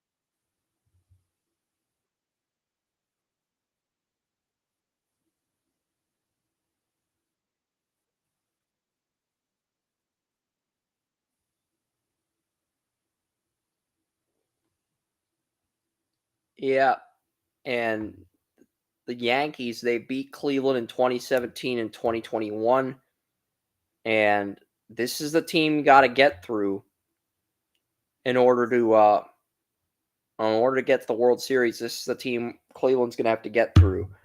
But, it was 2022, not 2021. 22 is when Cleveland won the AL Central. So, but yeah, Cleveland, they've got a pretty good team, pretty good thing going, and I'm excited about Monday night. It's going to be a long game, but I'll quickly provide some college football scores, and then we are signing off. Uh, and then we are calling it a day. Ooh, Oklahoma leads Texas. So number 18, Oklahoma does lead number 1, Texas. USC does lead number 4, Penn State, who is undefeated. So Penn State and Texas are both on upset alert after 1 quarter of play.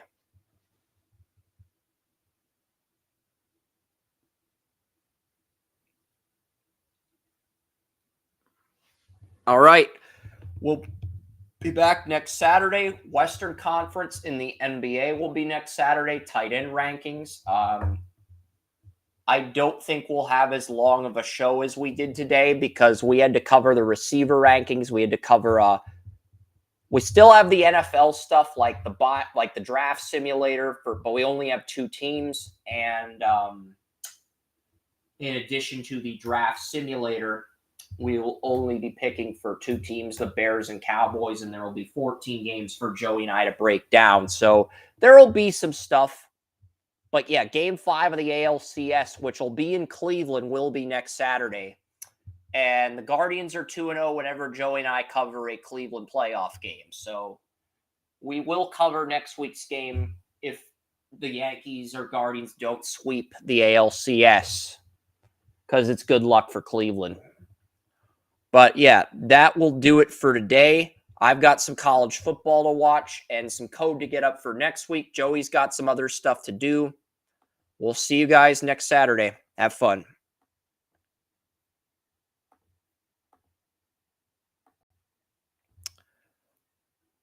Damn, 28 people. Thank you guys. You really are amazing.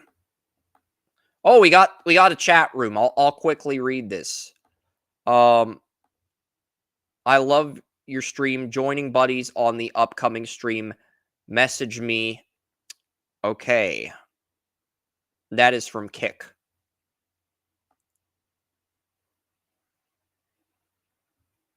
All right.